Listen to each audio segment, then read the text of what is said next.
that have contributed their time and efforts and donations that are available for raffles and auctions. Guys, I messed up. Link is in the description box. That whole time we weren't live. Uh-oh. We were just sitting here talking to each other. Oh no. Okay. But now we're live and everyone can see and hear us. Oh, now we're live. All right.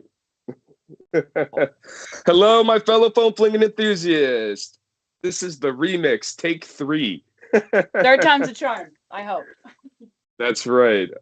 Hello, my fellow foam flinging enthusiasts. This is Andrew, aka Dart Sweep, and welcome to part 3 of the inaugural World Foam Alliance Foamsgiving 24-hour live stream for charity for Toys For Tots.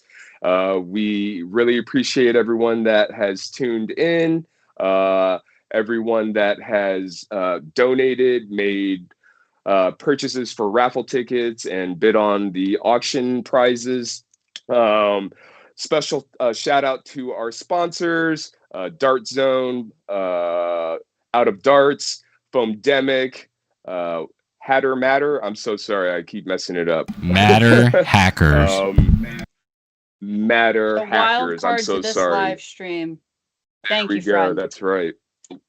Absolutely. Also, shout out to the men behind the curtain, Just the Guy and Daphne, aka Willie T Productions. They've been burning the midnight oil to keep this thing going. As I said before, I checked on the live stream playback, and everyone killed it. Everyone did an absolute amazing job on their segments. This is really what it's all about. This is really what the World Foam Alliance is all about. Our mission is to get everyone together cohesively and just share the passion we all share for this foam flinging hobby and community. So this has absolutely been fantastic. The work is not done. I started the stream yesterday with Captain Xavier and Al the Geek and Maritime Foam, and I had to take off early. But when I left, I think we were at about $400. I woke up this morning and I saw that we are at like pretty much $4,000. 3611. 3611. That's pretty crazy. Yeah, that's absolutely crazy. So let's get that up to 4,000 if we can for this segment, if possible. We're going all the way to 5. Amazing. We need $1,400. We're going all the way to 5. You heard $1,400, 6 hours. We can do it. If we get to 5, we can do it. If we get to $5,000, for those who know from my time with Foam Fest, I will perform live at the end of the live stream. But we have to get to $5,000, and it will be a community song of choice. Yes, so tequila. I think we can do it. We can do it with everyone's help. The work is not done. We're almost there, but this is kind of the final stretch. The stream, I think bidding is going to end. We're going to start the announcements of the winners around 1:30, the last segment. I'll be back for a little bit. I'll actually be at DMV Nerfers hosting an event, so that should be interesting. We'll get some gameplay footage in the background for you guys. Blast a live stream every 5 minutes. Donate your money on top of the money for this event. That's right. That's right. Every little bit helps. We really appreciate it, what everyone's been able to contribute. Again, this is going to a good cause, Toys For Tots. So I think we can reach that goal if we work together. Also, we are trying to reach 1,000 subs on the YouTube channel. So if you haven't subscribed already, please do. Get your friends, family, anyone that you know that may be interested or that may not be interested to go ahead and subscribe. Also, if you haven't registered on the worldfoamalliance.org website, please do so. That's kind of where we're all going to meet and have these resources such as Cause Pilot here, which we are offering to you for free, where you'll be able to host your own raffles and auctions and have resources to finding out about getting club insurance, and most importantly, just networking with each other and, you know, seeing who's in your area. If you don't have a club, you'll be able to find out maybe, hey, we have, 20 people in this area. Why don't we get something going? So again, that's kind of what this is all about, is getting everyone together and just having fun and sharing our passion and love for this community and hobby. So, but I digress. Let's go ahead, and we have Archer the Nerfer. So Archer, welcome, and we also have Boomstick Mods, my partner in crime, my fellow Maryland Foam Alliance. A couple things that happened throughout the night for anybody that is waking up and joining us. Like Dart Sweep already said, we got sponsored by Matter Hackers. They offered us $100 gift card, which we put in its own raffle. It's $100 gift card, but it's $1 raffle tickets. So for $1, you have a chance to win 100. No, you can't beat we that. Also got put 200 to it. yeah. We also got by Tinkershot a coat hanger blaster. It too is in its own raffle for $1, and I believe on his Etsy it goes for like $175. So no reason not to go buy $1 raffle tickets. If you donate just to donate, you get to pick Dart Sweep, Maritime Foam, Captain Xavier, Al the Geek to pick up $1 per dart, and Captain Xavier is up to 1,100 darts. we should start calling Captain Xavier Dart Sweep then. So from there, I give it to you guys. Let's get to that 5,000 goal. Let's prove that the community exists, that the WFA needs to be a thing. Bring everybody together. Let's make it happen. All right. We're relatively legit, right? Awesome. So, if you guys just want to introduce yourselves for everyone that just joined the live stream. Oh, I see that we're eye patch gang now. I appreciate the moral support, guys. I'm loving all of this. Neil, did you just happen to have an eye patch? Like, is there some injury you're not telling us? Something tells me that's from Renfest, no? Your mic's off. Oh. We cannot hear you. You're muted. You're muted. Your mic's off. We should have done a dub and just put words in his mouth while we could. This whole time I've been talking. Speaking in Japanese. But yes, it's from the Renaissance Festival. I go every year and I wear eye patch and a whole bunch of other costumes that I wear for that. It's a lot of fun. I thoroughly enjoy it. Can we get a hashtag YAR in there? YAR. Hashtag YAR. I've got Archer Gold. Yes. Oh, is it the rag coins? It is the rag coins. Oh, I have to get those. An extra Archer coin lying around somewhere that I've been needing to give to you, but I haven't found it yet. Perfect. I was thrilled. I could not go, but I was thrilled to be able to sponsor. Yeah. It was a good time. But yeah, see the hashtag YAR showing up in the chat. Thanks, guys.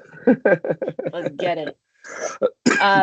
So, Archer, why don't you introduce yourself and tell us a little bit about our segment discussion here? Sure. So, how's it going, my fellow nerds? I am Archer the Nerfer on YouTube, however you want to have me go by. But I have been in the hobby as of October. I've been doing this for 10 years. I am one of few women in the hobby, and I feel like I've gained some kind of a reputation over the years of my travels and going to as many events along the East Coast, at least, within our lovely community here. But I got into the Nerf community in 2013. They had a HVZ at my university campus. I thought it was the silliest thing in the world until I started doing it, and then I went to Penn State, and then I started traveling, and here we are. But I'm very excited to be here, getting all festive for y'all for the live stream. And yeah, we wanted to do a segment together because with the United Nerf Ops, which is the crew I regularly run with, along with the Maryland Foam Alliance. We have a pretty strong relationship that has grown exponentially over the past few years, especially with the growth of comp and new blasters that are coming out, things like that. And we wanted to, we're all close friends, right? And I wanted to do a segment talking about that special relationship, and then it got into networking in general. So with this segment, we're going to be talking about how different tips and tricks in having you network with different organizers, different clubs, and how they run things. And then we can go as far back as our own experiences of travel. Now, a lot of people aren't always able to travel, but that doesn't mean you aren't able to network and put yourself out there. I've done quite a bit of travel over the 10 years in me doing this, and I'm really excited for this segment because it's just, I always, preach in putting yourself out there and gaining as many perspectives as possible, because at the end of the day, it's only going to grow into creating more events, more invitationals, traveling to sometimes different parts of the world, and making our community better. So I'm looking forward to this. Yeah, I think when we first were discussing what we were gonna have our segment be about, we were like, hashtag friendship. So if I can get a hashtag friendship down in the chat comments. Pretty strong themes here, I would hope. The power of friendship. Like, it's not like the three of us have been friends for that long, I want to say. Like, Andrew, when did you first, when was your first game? Because you came to the Maryland Nerf Herders, what, 2 years? So I started at during the pandemic, so 2020. That's quite a time to get into the hobby. 2020 in July 2020 Okay. Is when we first met. Yeah. It was my first event, was your event, Maryland Nerf Herders, which is now a part of the Maryland Foam Alliance. Mm-hmm. Yeah, which makes me question, where did the World Foam Alliance get their name? I'm just joking. Technically, the World Foam Alliance was official first. We're all sharing together. But I think that there's a potential for a World Foam Alliance, and then like a Maryland Foam Alliance, and then a Pennsylvania Foam Alliance, and then a Tennessee Foam Alliance, and a Hawaii Foam Alliance. Well, that's like the whole point behind this whole networking conversation, because it's like, and that's one of the great things about the World Foam Alliance, is it's a great tool for networking, something that the three of us didn't have when we first got into networking. Now this is a thing, and the World Foam Alliance is a thing. We can even better network between clubs and people and locations, and I'm super excited to see where the World Foam Alliance is going to go and how it's going to affect the hobby.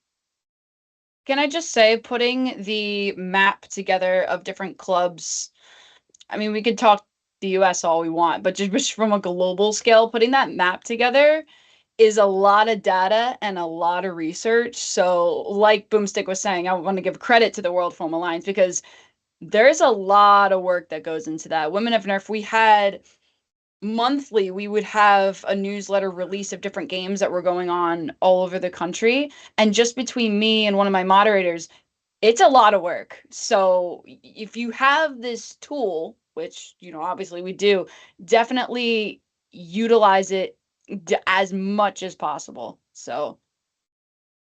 For sure. When you go on to Google and you type in like foam flinging clubs or whatever, trying to find clubs in the area, it brings up this list, but it's not accurate. It doesn't have all the clubs that are actually active. Some are inactive now.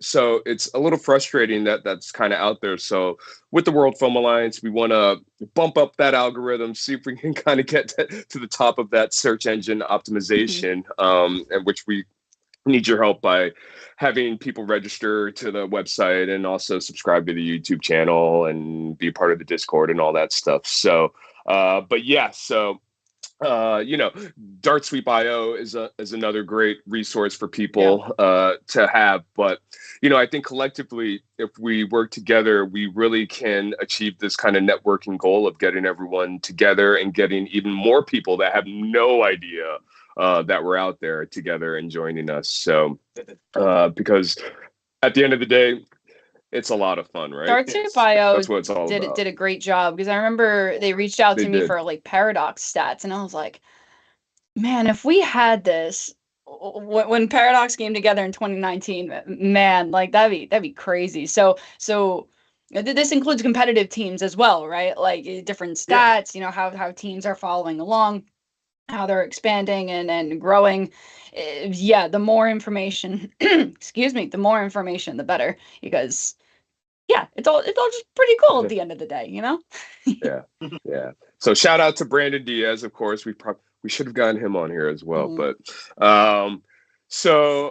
yeah, I mean, you guys probably knew each other obviously before I did. I know that I met Rraijjar when you came to Southern Maryland House of Nerf back in 2020 or 2021, I want to say. And during our Foam Zone interview, I of course said that kind of escalated and evolved our relationship pretty quickly after that point. But I know, Boom, you were going around to different clubs for a little bit before, and then at a certain point, or at least going up to New Jersey, flinging foam with the Uno crowd, and then at some point you decided to call for backup from Maryland, and then we all started going up there. But let's talk a little bit kind of like the origins of our relationship. And then, Boom, tell us a bit about yourself as well, because I don't think we got the chance to do that. Shout out to Tanjiro, also Tanjiro the cat. He's gonna hang out for a bit. You're cute as floof. Ooh, you're so magical. I'm Boomstick Mods. This is my, I think, third section that I've been a part of. I was at the beginning of part 2, and now I'm at the beginning of part 3. It's lovely. But yeah, like this all goes back to me wanting to play with as many different groups as possible. I don't have quite the experience list that Buffdaddy has, or Brian. Oh yeah. Is he still joining us for this section? I hope so. Okay. I wasn't sure. But like that, what he does is kind of the same thing that I've been wanting to do as well. It's where it's like being able to go to all these different places, all these different groups, and experience playing with them. I've had the privilege of being able to play with a whole bunch of groups across the East Coast. I think I've played up in as far up as Massachusetts and as far down as South Carolina. I haven't made it to the Atlanta Blaster Club yet, because that's their name. Which was previously the SENC. That's an eventual goal for me as well, because I do want to make it out to there, because they've obviously got a long history of foam flinging. But yeah, like I enjoy experiencing the way that different groups play and how they run things as well, because I try to take what I see from other clubs and try to incorporate that into how I run my own club, which is the Maryland Nerf Herders, part of the Maryland Foam Alliance, which includes myself and Andrew, who founded the DMV Nerfers, and our fellow founder Ben, who runs the Southern Maryland House of Nerf. And it's that level of working together, which I would say is we worked together some in the beginning. Like one of the things that was, I would say, that is super beneficial if you have clubs that are close to each other. And by close, I mean like within an hour of each other. Because I know, at least here in the US, people will drive an hour, like 1 to 3 hours for a local game, depending on where it is. Because like I've driven, I think it's about a 3-hour drive to go up to New Jersey for the Cataclysm games, which I started doing. I mean, I technically, my first game with Uno was actually in New York City, because I was on my way up to Massachusetts to visit family, and I was like, oh, hey, there's a game going on in on Long Island, and why don't we swing through there? Soul. we'll swing Your through Long there. Island was your I'll first play game for a up day here. of our trip. And that was the first time I met any of the Uno guys, and they were so great, and I had such a wonderful time playing with them that I went also at games in New Jersey, which was only a 3-hour drive. Only. It was only a 3-hour drive. I was like, hey, let me do this. And for a while there, I was going up, I think, every other month. This is also before the Maryland Foam Alliance and before I got more involved with that. So I had a bit more free weekends than I did before. And I had a great time doing that. And pretty much anytime my family travels, I'll try to find a Nerf group that's going on the same weekend. Like, I've actually got a really good relationship now with the Raleigh Youth Nerf Club, which I was just down there visiting family.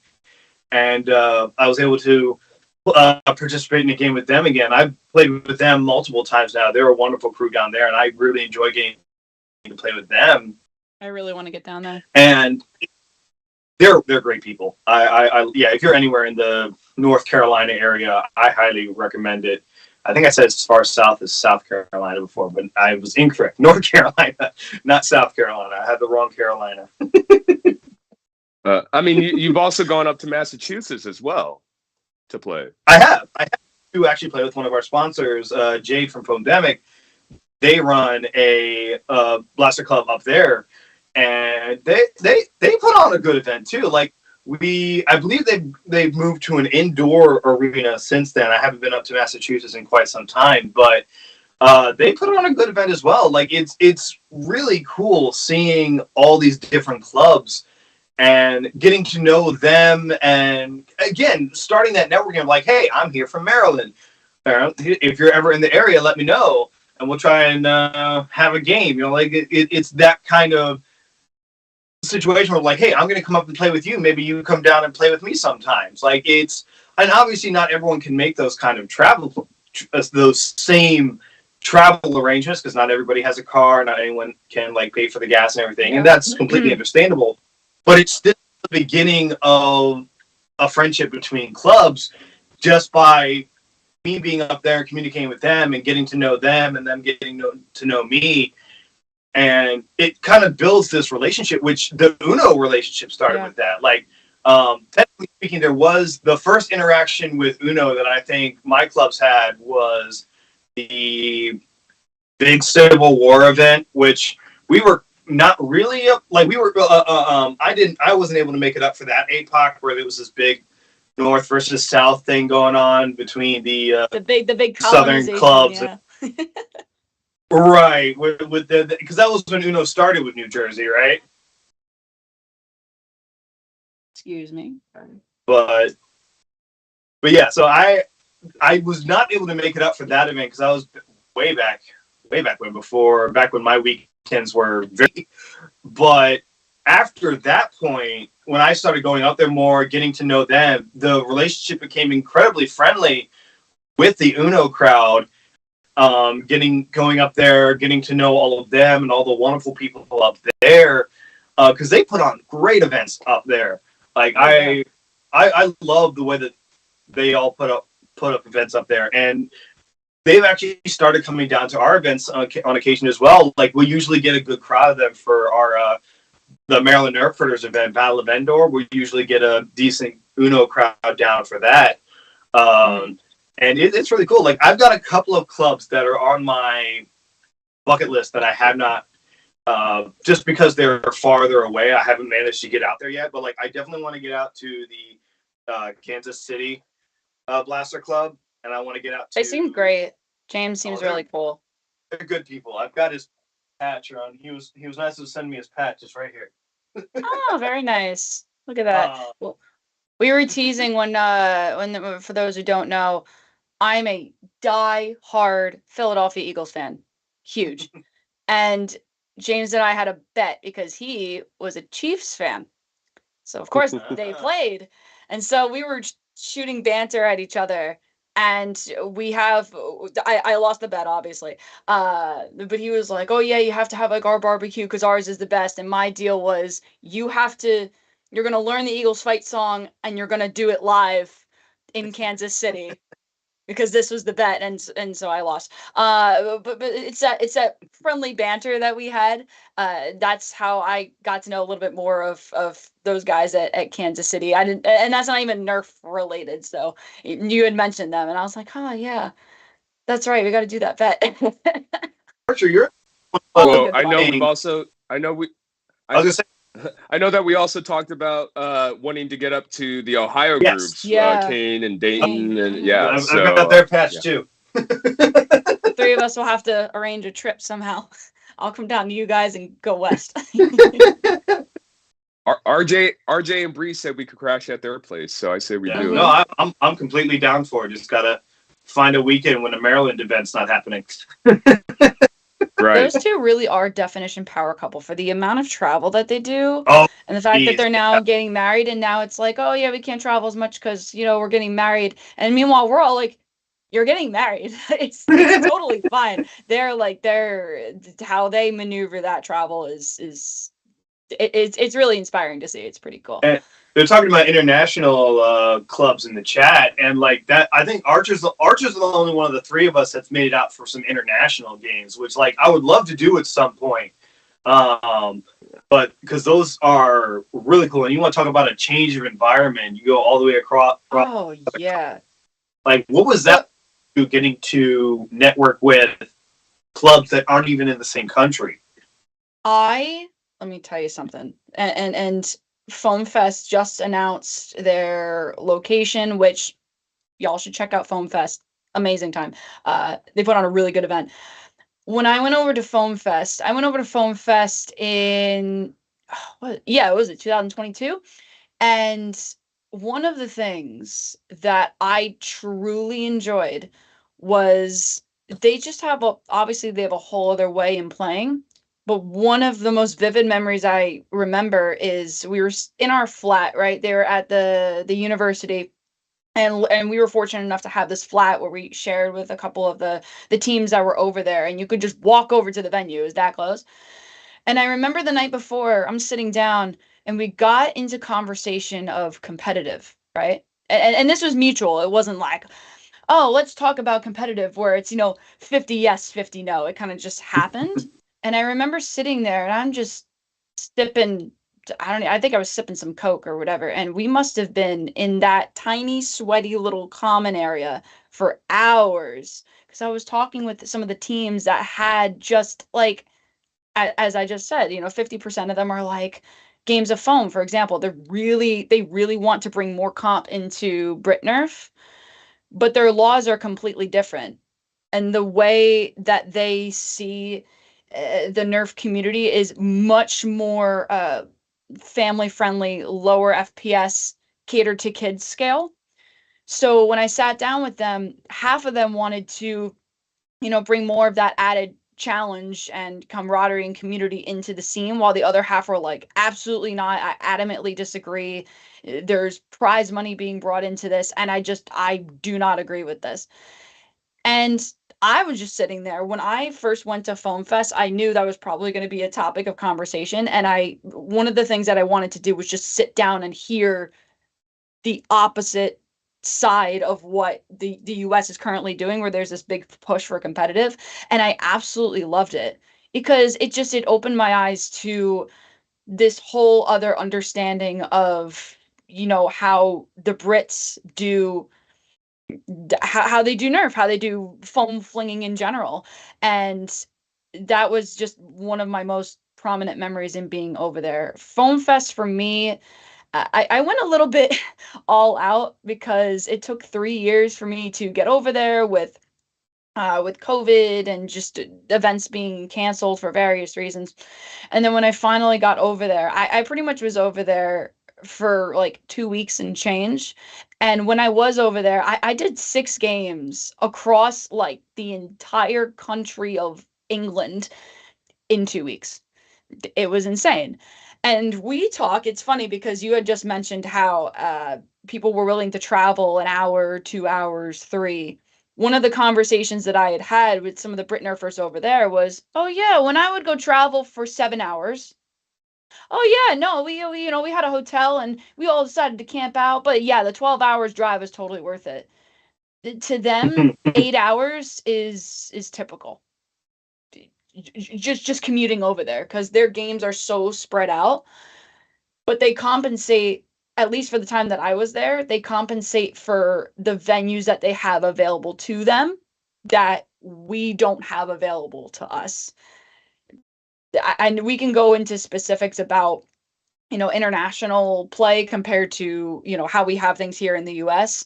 But to answer your question in short, I loved it. I really, really want to go, especially for the venue that it is this year. I'll have to double check what the name is exactly, but I know they're bringing more HVZ. That's another thing too. They don't really have HVZ over there. So the segment just prior to ours was Team N7. They were talking about their experiences here in the US. HVZ doesn't exist. Only just now that they're trying to bring that in. And that's because there's a university over there that's trying to foster what we have and make it so that it's going to appeal to more Brit Nerfers. It's killing me that I'm probably not going to be able to go, but that's because I want to go nerfing on the West Coast, because for as long as I've been doing this, I have not been able to do that yet. So, but fully recommend going to Foam Fest. It's a good time. Now, real quick, where are we? So we need $1,367 more in order to reach our goal of 5,000. Now, we have a couple of things that we can do to help inspire you, the watcher, to help meet that goal. One of which I'll let Andrew talk about in a minute. The one thing that I'll be doing is I will be raffling off a custom micro reshell. You can have your choice of which reshell and what colors you want it. I will build it to the colors that you want. And so it looks quite nice. What I will be raffling off. So our people behind the curtain will get up a raffle specifically for that to help us reach those goals. And don't forget, we have other raffles that are going too. I know we have the one from Matter Hackers, which is a $100 gift card, which is insane. Get on that. But I'm also going to be throwing up my own, not this one exactly, but I will be building one where you get to pick the colors. And we will raffle that off as well to you. So it's going to be custom made for you. And I have some CAD skills, so we can even personalize it for you, as long as I get Domochevsky's permission to modify his files, which shouldn't be an issue from what I know of Domo. But we can make it work. We will get you a custom micro shot with your colors. And do you want to tell them about the other prize if we can surpass our goal? Well, you also have the Taco Hell.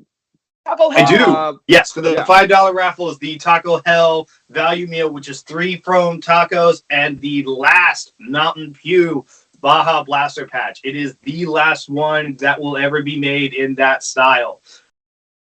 Like, we will not be making any more like that. We have an updated version of the logo. This exact one will not be made again. Limited edition collector's item at this point. It's a winning deal right there. Neil, I may have to send you more money to put in for me for the raffle. Oh, is that what's going on? Oh, okay. See, I didn't understand what you said. Look, I understand that it's like almost 10 o'clock here, but like I stayed up way too late last night watching the stream. Okay, I see now. You're also on like 5 of the 13 segments, so it is okay. All right.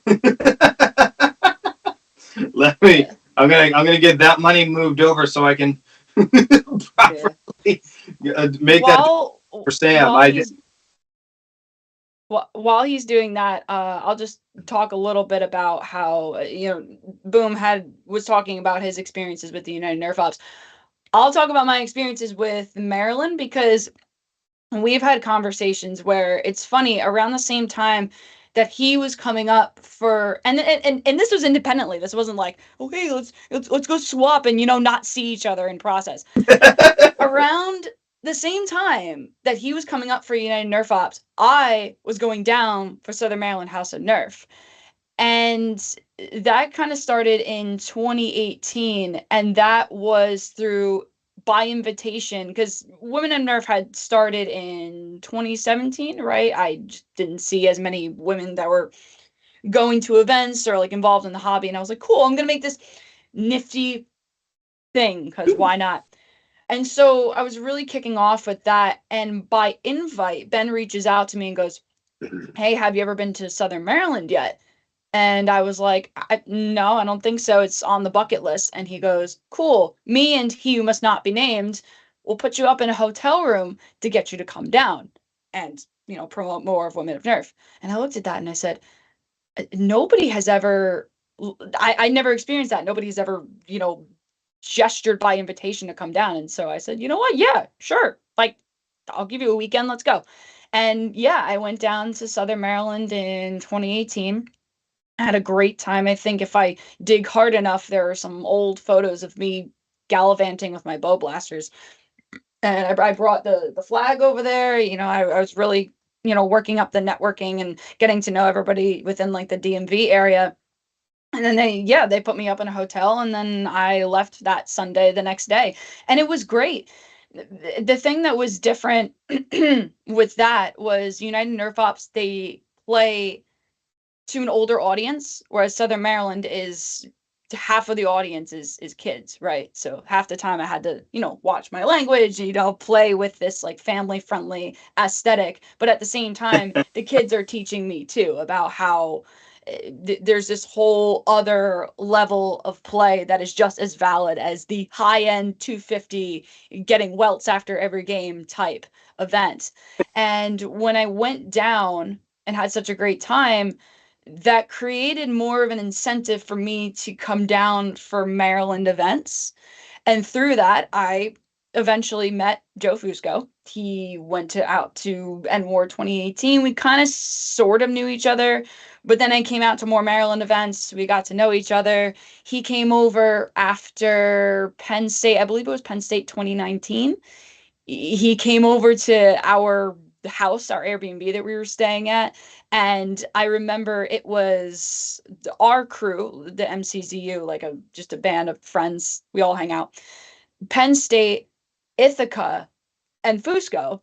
We were around this long table playing One Night Werewolf, and by the end of the night, we were howling. And now, mind you, these are different schools and organizations from all across the Northeast. We were howling, had such a wonderful time, and I got to know a bit more about Fusco. And then Fusco offered his place to whenever I was coming down, so I wouldn't have to pay for a hotel each time. And then from that, I was able to come down for more events.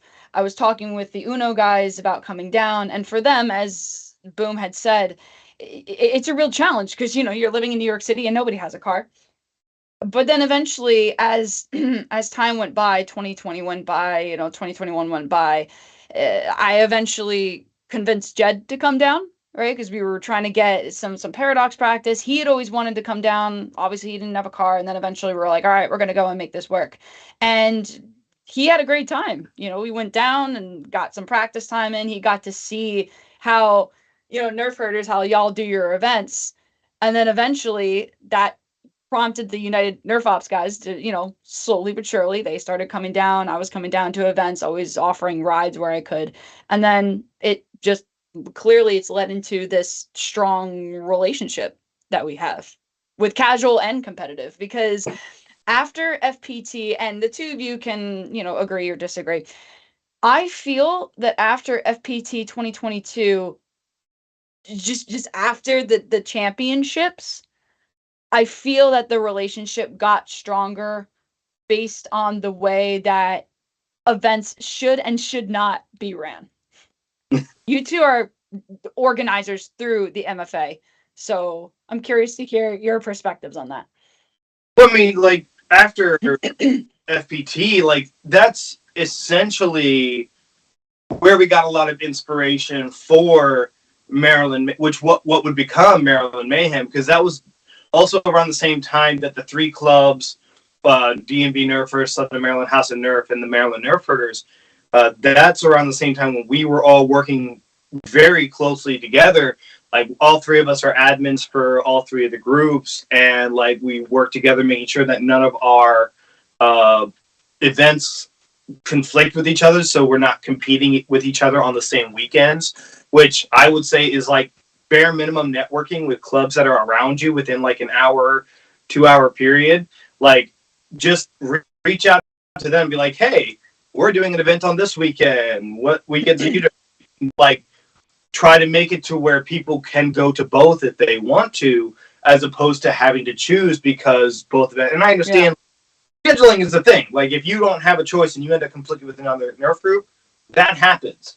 But I do think that's one of the first steps in networking between clubs is just communicating your schedules and being able to make it to working together.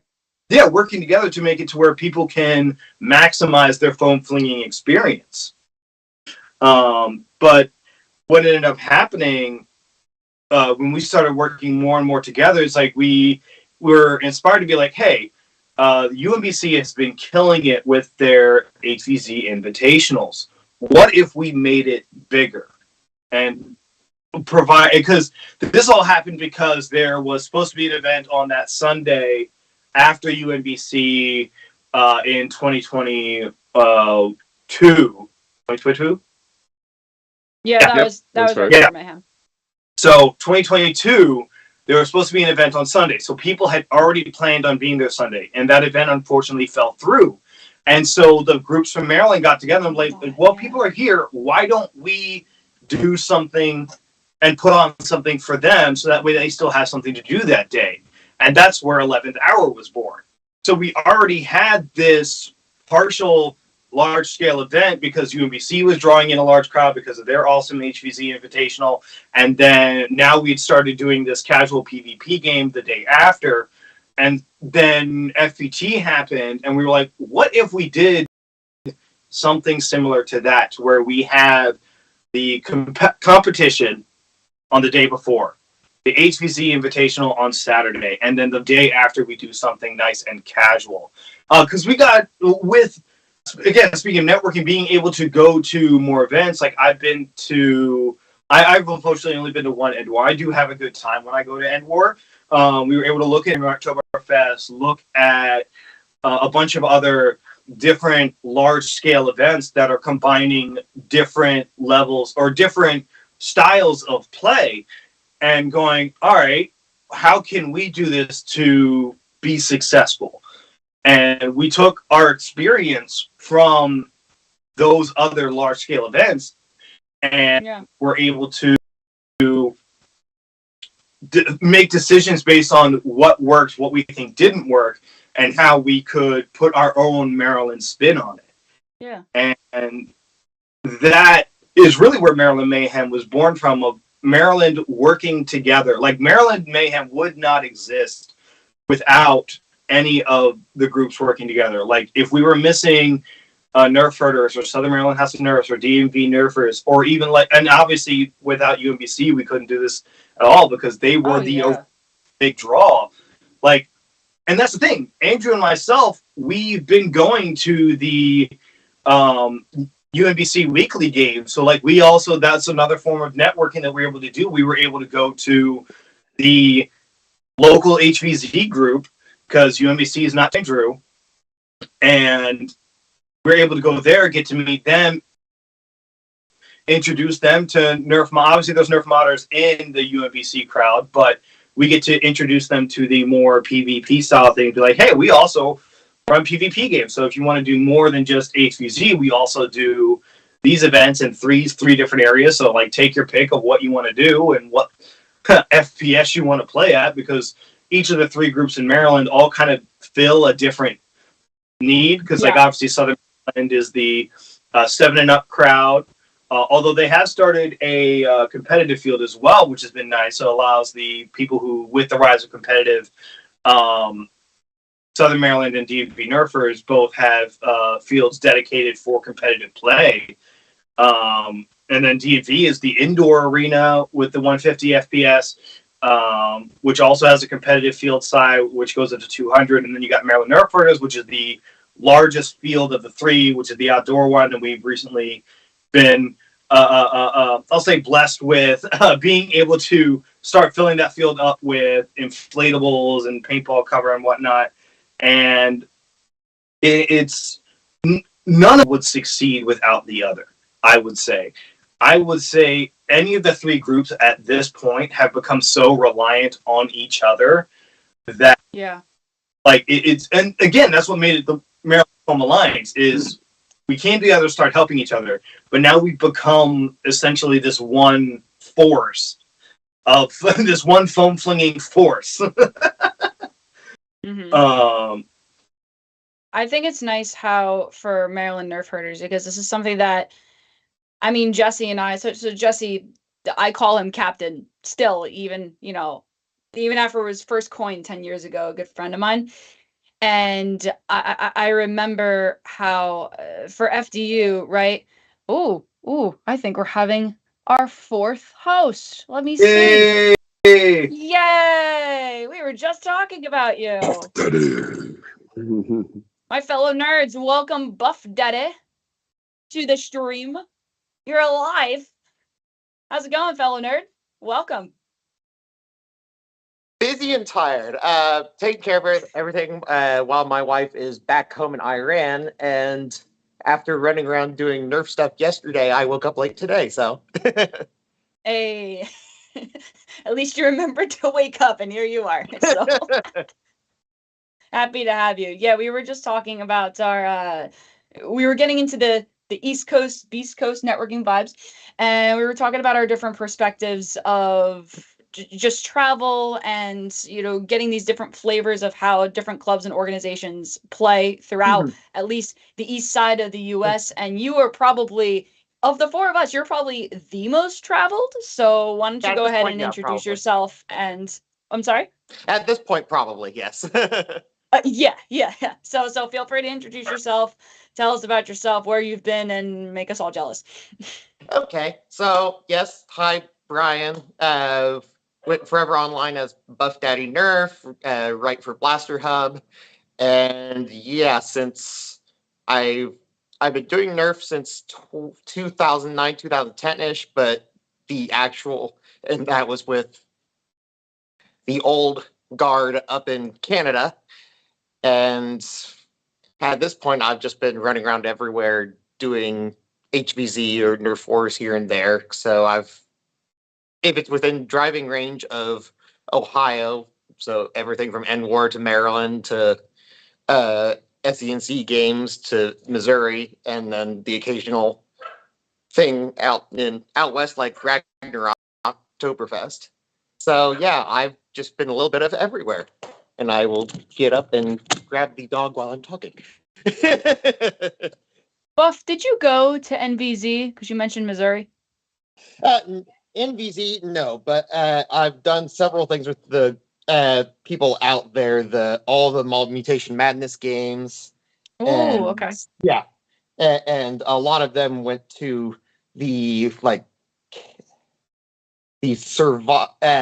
Weekend Survival Challenge or whatever it was that was on a campground for an entire weekend. Come in, baby. Hello. We all come on. Pets. Apparently, no. She just wants to bark. But yeah, it didn't get to do NVZ, but then the N-word after helped moderate one of them, and yeah, it's been an interesting time. I mean, you've been to Mall Mutation. That for me is definitely on my bucket list. And I know for Bethany, we were back and forth right before COVID and being like, I need a push to book a flight for a city girl in the middle of nowhere, Kansas. But the Weekend Survival Challenge, like her crew is just great. I'm not sure if she's nerfing anymore, but they did a wonderful job with Weekend Survival Challenge. So. Oh yeah. The weekend I went, it was rain all over, the fun thunderstorms everywhere, but we were all damp, but it was still fun. Yeah. That's 24-hour HVZ, right? That was the impression I got. Yeah. You're aside from like bathrooms and other stuff, you're living, breathing HVZ. So if someone's not guarding your cabin that you're Duties. in, because aside from like bathrooms, all the doors once opened are supposed to stay open, that you can wake up to a zombie tagging you. Hello. Good night. I miss the old HVZ college days. We're walking to class for the week longs. Was like, I can't. There were so many with my little, with this actually, just rescuing people with my 60 FPS blaster. This blaster has coined my Archer name. So, Archer, hold on 1 second. So the finally got in touch with the people behind the curtain, but the raffle for the custom printed micro reshell is now live. As a reminder, I will print you a micro reshell, any of the variants in your choice of colors. So whichever, and I will ship it out to you, and you will have your own custom micro reshell, exactly the colors that you want them to be. So that is live now. Help us reach our goal of $5,000 that we want to hit before the end of our. There's lots of fantastic good stuff that's just going right now, and most of it's going for well under the price of what it's worth. So absolutely go check it out. Place a bid, buy a raffle ticket. We got raffle tickets that are only $1. Matter Hackers has the $100 gift card, and you only need to pay $1 for the raffle ticket. Like, don't miss out on these. We got a coat hanger with the blaster coat hanger, not just a random coat hanger. Aww. We're gonna get bugged. I will raffle those in with it. Yeah. Look, you want a coat hanger? I'll raffle off a coat hanger. There you go, guys. Another prize in the mix. And I also wanna have a goal challenge here. So I've been working. We're talking about networking and friendship here and everything. I mentioned this on the Foam Zone with the episode with Archer, but I think Boom and I's relationship, a lot of it has to do with Archer actually instigating it by requesting a hype video that was going to be made back in 2021. I want to say is when Boom had asked me to become a admin for his club, Maryland Nerf Herders, and Archer, you were looking for footage to put in your new hype video, so you had asked people to contribute and submit that. So Boom asked if anyone wanted to be a part of his footage for it. And I didn't know what I was getting myself into, but I wanted to be a team player as someone that was going to be an admin for Boom. So I said, yeah, I'll do it. And that was the beginning of a beautiful relationship. I showed up to Boom's house. I shoot videos, so I was like, let's shoot this on my camera. It'll look nice. We'll add some production value to it. Hot that day, so you guys are, just in tank tops, just looking silly in front of the house. Were we? Yeah. So you were like, I want you guys to dance to 500 Miles by the Proclaimers. And so I went over to Boom's house and we set up the camera in 4 different locations. And we danced to, like fools, we danced to the Proclaimers 500 Miles. So what are our numbers at right now? Let's check the chat. What are we at? Or let me check people behind the curtain. Plenty of incentives, guys. So while you're checking, after reviewing this footage, I told Boom, lock it away. No one is ever going to see this footage. No one can see this. Otherwise, they will cancel us if anyone sees this. So we will unlock that footage if we reach our goal, which we're going to find out based off of this number. I don't know if we'll show it during the live stream or we'll post it on the channel somewhere. But if you would like to see Boomstick Mods and Dart Sweep act a fool dancing to 500 Miles because Archer made us, and that's why we're all friends now. Yeah. As the gracious recipient, it's a good time, guys. You can watch this now, or you can watch this whenever the next Hype Train video, if I get enough submissions, is submitted. but God knows when that will be. You can watch it now or years from now. Make it happen. It is absolutely ridiculous footage. You definitely can blackmail us if it gets out. So yeah, let's set the challenge. Really, only a What are we at, guys? have you seen this footage? Like, I broke it out once when we were on, I think for one of the APOCs, when a bunch of us were at Archer's house. I pulled it up on my iPad because I just happened to have it on my iPad at the time.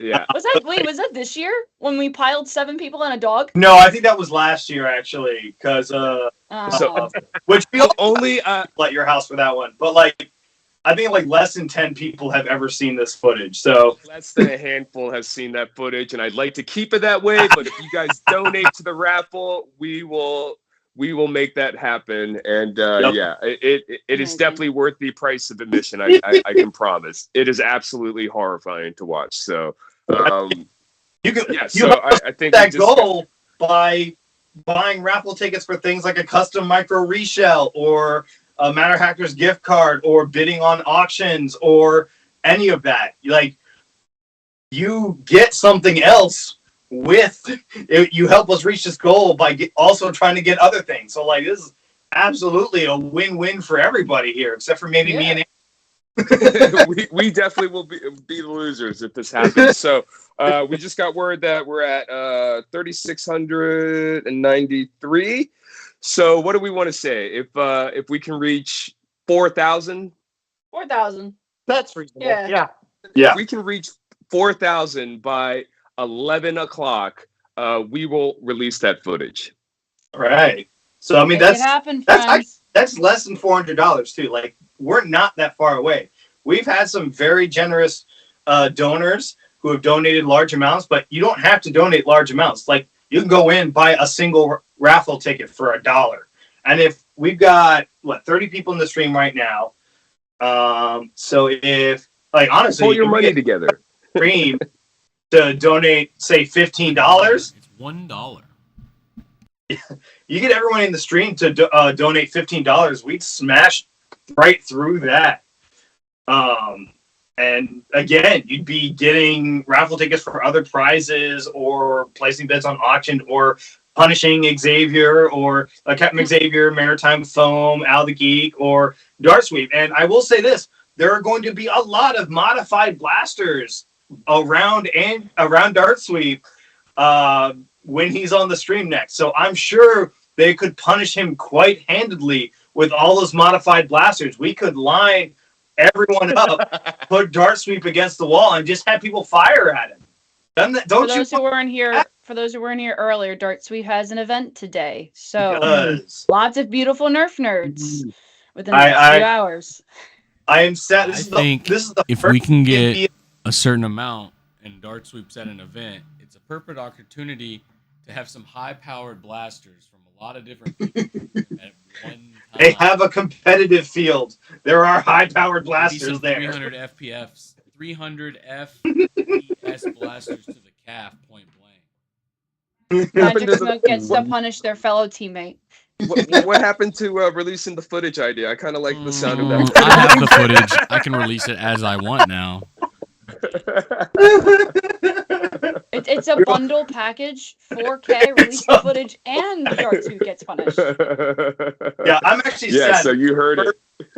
This is the first DMV Nerfers event that I'm missing this year.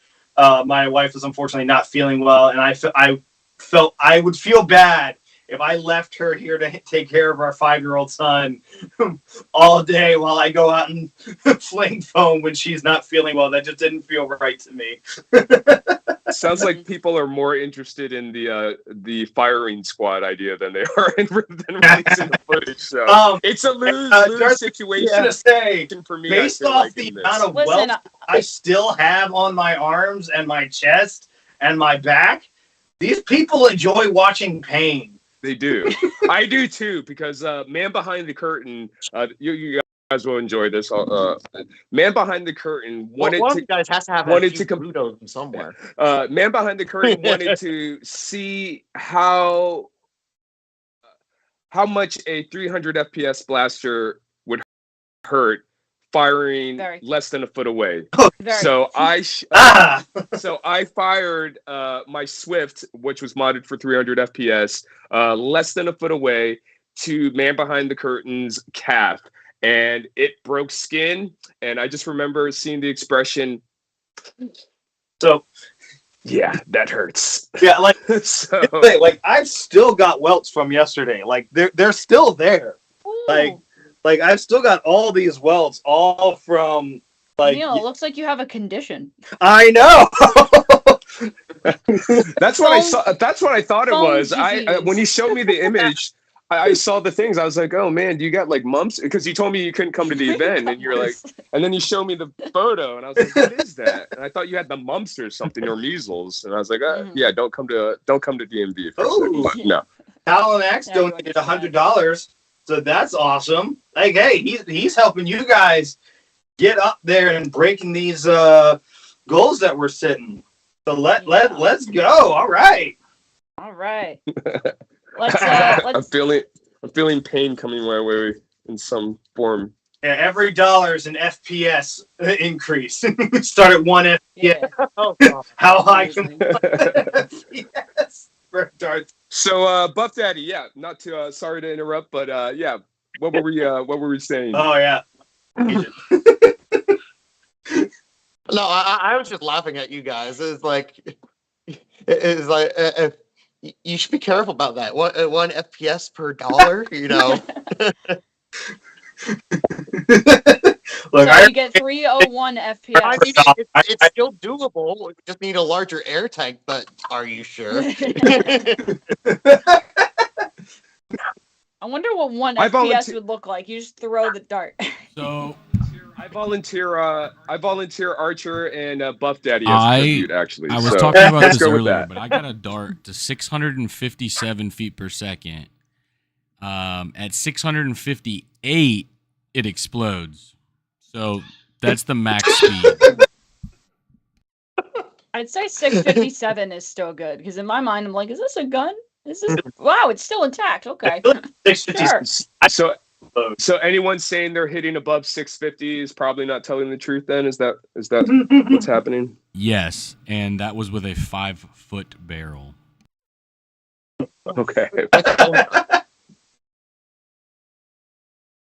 Spontaneous combustion. I like me some Gotta pain for modify those breakfast. boom code darts next. Yeah. So, Buffdaddy, why don't you tell us again, kind of like how you started going around to all these clubs and events? I think, and the networking aspect of that. Okay. In my case, most of the network stuff ended up, after I had to drop out of college and just, come home, get better, work, all that stuff. And then the being depressed was partly counteracted by me going around doing games everywhere and meeting people. So that turned into me running around most of Ohio for different Nerf Wars, Humans versus Zombies events. So that's where I end up meeting the guys down at Kane, Nerf Mafia, and a bunch of the other guys. The guys that play in Frumble, that's the area they're from. And it expanded from there as you met more and more people of, hey, let's go to this game, Pennsylvania. What about Maryland? What about New York? And yeah, it just turned into meeting people and then just getting roped into different things like helping out for 2 of the End Wars and so on and so forth. So it's turned into a matter of just meeting more and more people, and you just get deeper in the hobby, and yeah, you get sucked in. Yeah, I mean, not only that though, but you're competing with A Team, which is essentially the Canadian team. Yeah, the Canadians are. I mean, all of us were friends to begin with, and it was like, well, let's do this and have fun with it. And I mean, it's a great time trying to play well and then die from the occasional stupid mistake. For BPOC, I got the chance to be a sub for you guys, and It was a good Yes. time. I'm not jealous of your jerseys at all. Like your new jerseys. I have I'll bring the other 18 one over there. But no, you guys are good people. And especially this year, like Hexy and I, we've gotten closer. We've chatted. Hey, that looks fun. Hey. There we go. Yeah, everybody does- loves y'all. So I it was a feel good bad. time. Like it's in the background of my videos, but the problem is it's a little too high to actually appear, so you only see it from this. Yeah.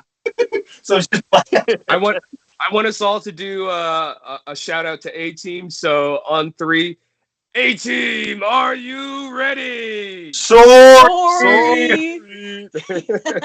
I love that. Hashtag sorry. Hashtag sorry.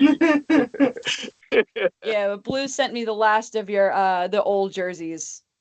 And I was like, this thing is a parachute on me, but I dig it so much. I'm But it's fine. totally collecting fine. different jerseys. I need to eventually play with A Team and add it to my collection. Yes, General Grievous, you can add it. Neil, I could give you my jersey and you probably would fit in it. It's a men's medium. Oh, that wouldn't fit me. I'm a big boy. If you would like to see Boomstick Mods fit in a medium T-shirt provided by Archer, we will set a goal for that. Nobody wants to do that. Check it, guys. Cash it. Put it in the bank. It exists. You've seen it live. 33. We're really close to 4,000. Yeah, Oh no. we're at 3,893 right now. I have to get close. Just as a reminder of our incentives, guys, not 4,000 is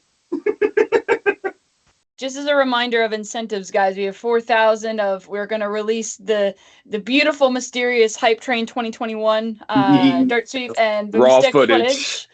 Raw People might footage, get yeah. pelted, and 5,000. I will come on at the end of the stream and I will perform because And, I've let's- done that for Foam Fest.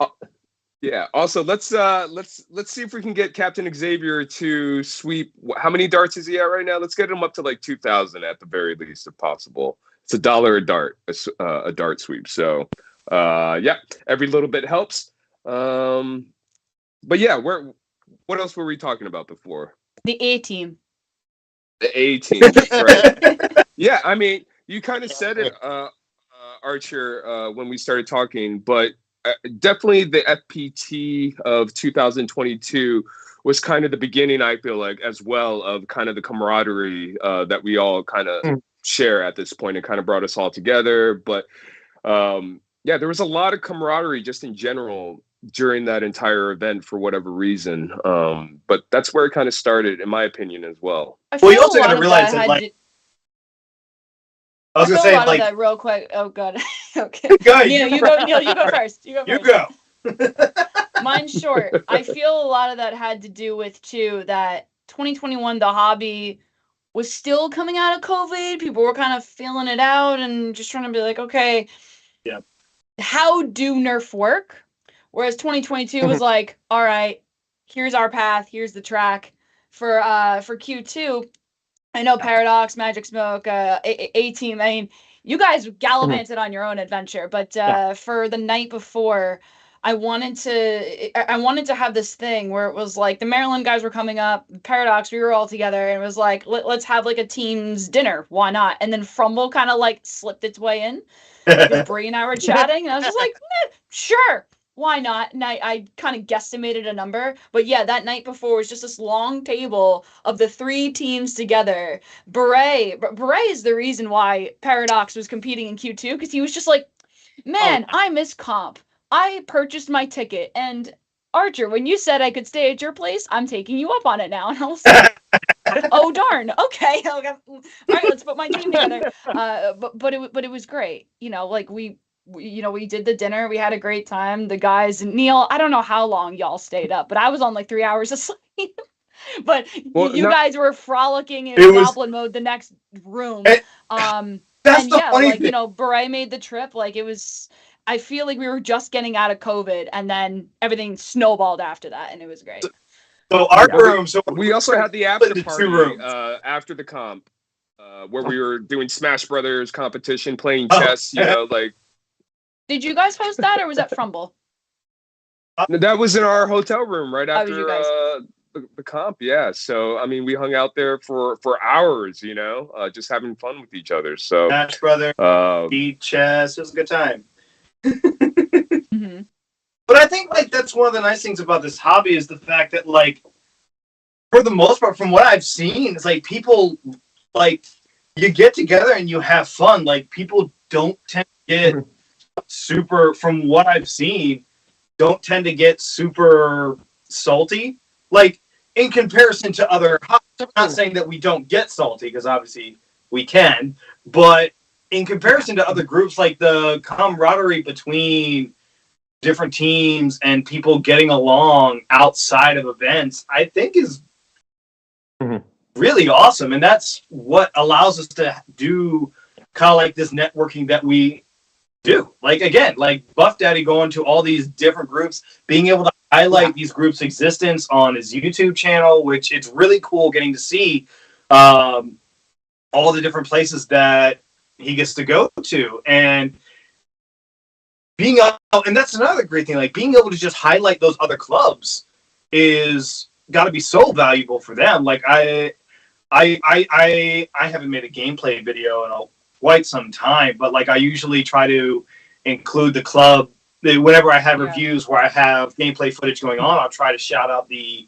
club I was at. Like most recently, I believe the Raleigh Youth Nerf Club, because I was playing with them. I was able to shout them out in my most recent review because I was doing some field testing there. But being able to bring light to all these groups that somebody else might not have seen, and just having a video on YouTube with that group's name, like, because people will search Maryland Nerf and they'll come across Dart Sweep's videos, they'll come across his gameplay footage. Like, that's another way of allowing people to find these groups, is just having content with their name on it out there. Like, that's like, it doesn't matter how good your video is, honestly. Like, get a video up of one of your events, like that, just having it out there so people can see the events that are running, the kind of games that they play, the field that they play on. Like, it's so valuable to people to get to see, hey, what's the vibe of this group? Like, I don't want to bring my 12-year-old who's just starting to get into stock games to maybe a Cataclysm game, because that might be too intimidating. There are some crazy 12-year-olds at Uno, so I'm not saying 12-year-olds can't play at Uno. TJ Lachey. And they are awesome. Yeah, dangerous. But if that's not the vibe that your kid wants to play at, because like the Uno guys are great, but they do have a very competitive vibe to them. But they still do have lots of fun. I will say probably one of the happiest moments of doing the whole of being the whole Nerf personality thing. It would have been the first Mall Mutation Madness. Had a guy and him and his kid made it there just because they happened to see me posting that the mall game was happening, and it was like, forget the rest of the game. I'm happy that that's really cool, man. Yeah. You have like little moments like that, and you know, people hear your name, you're like, oh, it's so nice to finally meet you, and you're like, oh, that's right. I do the YouTube things, you know, the internet things. Yeah. Well, one thing that we all share in common is that we create content, you know, and a lot of that content is going to other events or just sharing event highlight videos, and not so much focusing on ourselves, but, you know, showcasing the event itself and other players and how much fun everyone is just having attending, and, you know, getting that those kinds of content and videos out there, like Boom said, is super beneficial and super important. So I know that even Mia, who is a UMBC student that attends, absolutely. Yep, Team Rascals. But, you know, she's told me numerous times, you know, she didn't know, she wanted to do HVZ at UMBC, but didn't know what to expect. I think she found Booms in my video, and she's like, yeah, this is something I want to do, you know. So she ended up going, and now she's a regular, and she oftentimes she's surviving to the end of the mission. Sometimes she's surviving like victory, week even, yeah. the when they play weekly. When I was last down there, she was just like, "Oh, hey, how's it going, guys?" She was the last human, and she's like, "Where? Like, you small little knockout. What were you doing?" And I'm like the first one out. So, nah, she's great. So, what recommendations or advice would you give others as far as networking goes, and trying to make contact and getting out there? What would you guys recommend? That signing up for Cospilot and making a donation, get your email address in the hands of all these people. That's right. In the universe, guys. That's right. Let's we're less than $100 away. We are less than $100 away of releasing the 500 miles video. Come on, guys. Yeah. Let's so go. you have 34 minutes to get $100 in, and we will show you Boom and I acting a fool. Listen, if they release thanks the to footage, Archer. this is Hype Train 2023. Go watch Hype And Train an 2020. apple. You'll see the vibe that you're going to be signing up for. And an apple getting shot. Yeah. No, this footage is the at opposite. 670 seconds. It might be bigger than Hype Train 2020. Who knows? Scare people away. Yeah. But here's the thing: you could see the amount of joy that me and Darcy are getting out of this, just having a grand old time. We look like fools, but we're having a great time. It's not like half of our Nerf hobby anyway, just doing silly things and having fun with it. Of course. It really is. Yes. I think for tips and recommendations, we should probably go on some sort of system here, because. Well, yeah, let's go to Sam. Yeah. Okay. I actually had to write it down because I was like, oh boy, I think this is gonna come up. So great little notepad thing. Okay. So for me, right, as I've gotten older, and I know, with TNT, we've had this discussion, right? So consistency is really important, and I know I mentioned it earlier in the chat. I'm preaching travel to the nines, but not everybody is able to do that. You can be consistent with, your conversations online. If you're not on Discord, get on Discord. I feel like the majority of our hobby is the Discord. And if maybe you're not a social media person, maybe going out to weekly events, being a part of the conversation within our community and establishing those relationships online, the more consistent you are with that, the more that friendship is going to form, and the more you're going to be like, maybe I should give an event and try and see what happens. There are people who, mod within our community and maybe haven't gone out to an event. So that's probably the first thing I would say. When I went up to Midsummer, actually, the guys up there, they're trying to, it's funny because with Rochester Radioactive, they have their teams up there, but they're not as consistent with competitive as they would like to be. And on a sheer coincidence trip in me going up to Midsummer, I met John Rockwell, right? And I brought my FDL up there, like Buff Blue and I, we brought our FDLs up there, and we literally had Kelly Industries come up to us and they're like, "Can I touch it?" And I was just like, "Sure, don't drop it." I give him my FDL3 and he goes, "I've never seen one in the wild. Yo, I want to make stuff." Like he had never seen an FDL before, which was interesting for me because it's just like, yeah, I've had this for years. But anyway, we got into conversations up there, and that led into John reaching out to me and being like, "Hey, you're really involved with the Uno guys. Do you want to be an admin for Sub-Zero?" And then that kind of brought about those conversations, just because I happened to be consistent with the United Nerf Ops guys, whether I'm able to go to an event or not, got the attention of John when I was up there, and he was like, "Hey, let's help make Sub-Zero happen." I was like, "Sure. Yeah, let's see how this goes." And so far, yeah, it's been great. And now, we're in our last month and kind of getting ready for planning and whatnot. This community, maybe just because the community means so much to me, that I work really hard in staying consistent with it.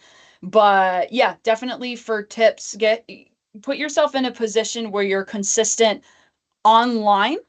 And if you're able to travel, go to as many events across as wide of a scope as you possibly can, because you're going to get a different flavor of the different folks that you get to see, and then you can bring that back to your own clubs and your own organizations. I see prizes. Oh no, this is for me. I'm good.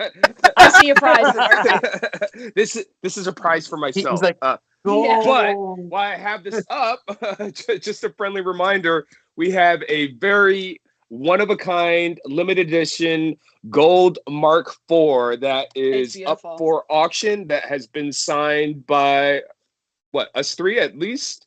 Yeah. Yeah. At least. And At and least. then when you win it and you come to an event and you see Buffdaddy there, because Buffdaddy goes everywhere, Buffdaddy will sign it. Yeah, I will. Yeah. Yeah. So yes. it's actually undervalued right now on the auction site, I believe. So this is a great opportunity to make a bid and get yourself a one-of-a-kind exclusive Dart Zone Pro Mark IV Golden Magical Blaster that's been signed by pretty much everyone on the Pacific Northwest, and myself and Boom and Archer and in the Northeast. So definitely check it out. Also, if you haven't done so already, click that link and check out all those other prizes that are available. We are trying to reach a goal of 5,000 by the end of the live stream. Announcements, winners will be notified at starting around 1:30 for the closing segment. So we got Joe Fusco in the chat. How are we doing? Fusco. Also, So shout out to Mama Jaeger Fusco. Collects. I got his name written on my arm right here, or their name written on my arm right here. Yeah. So For being here from the start, answering questions. Been great having you on the stream, seeing your name pop up in the chat. Fusco's our boy. He was a Fusco. UNBC admin, and And, he's now killing it in the Navy. So yes, and we Yeah. appreciate your service. Joe Fusco actually was the first official DMV moderator in the Facebook group when we started that. So Joe Fusco has been everywhere, and we appreciate you.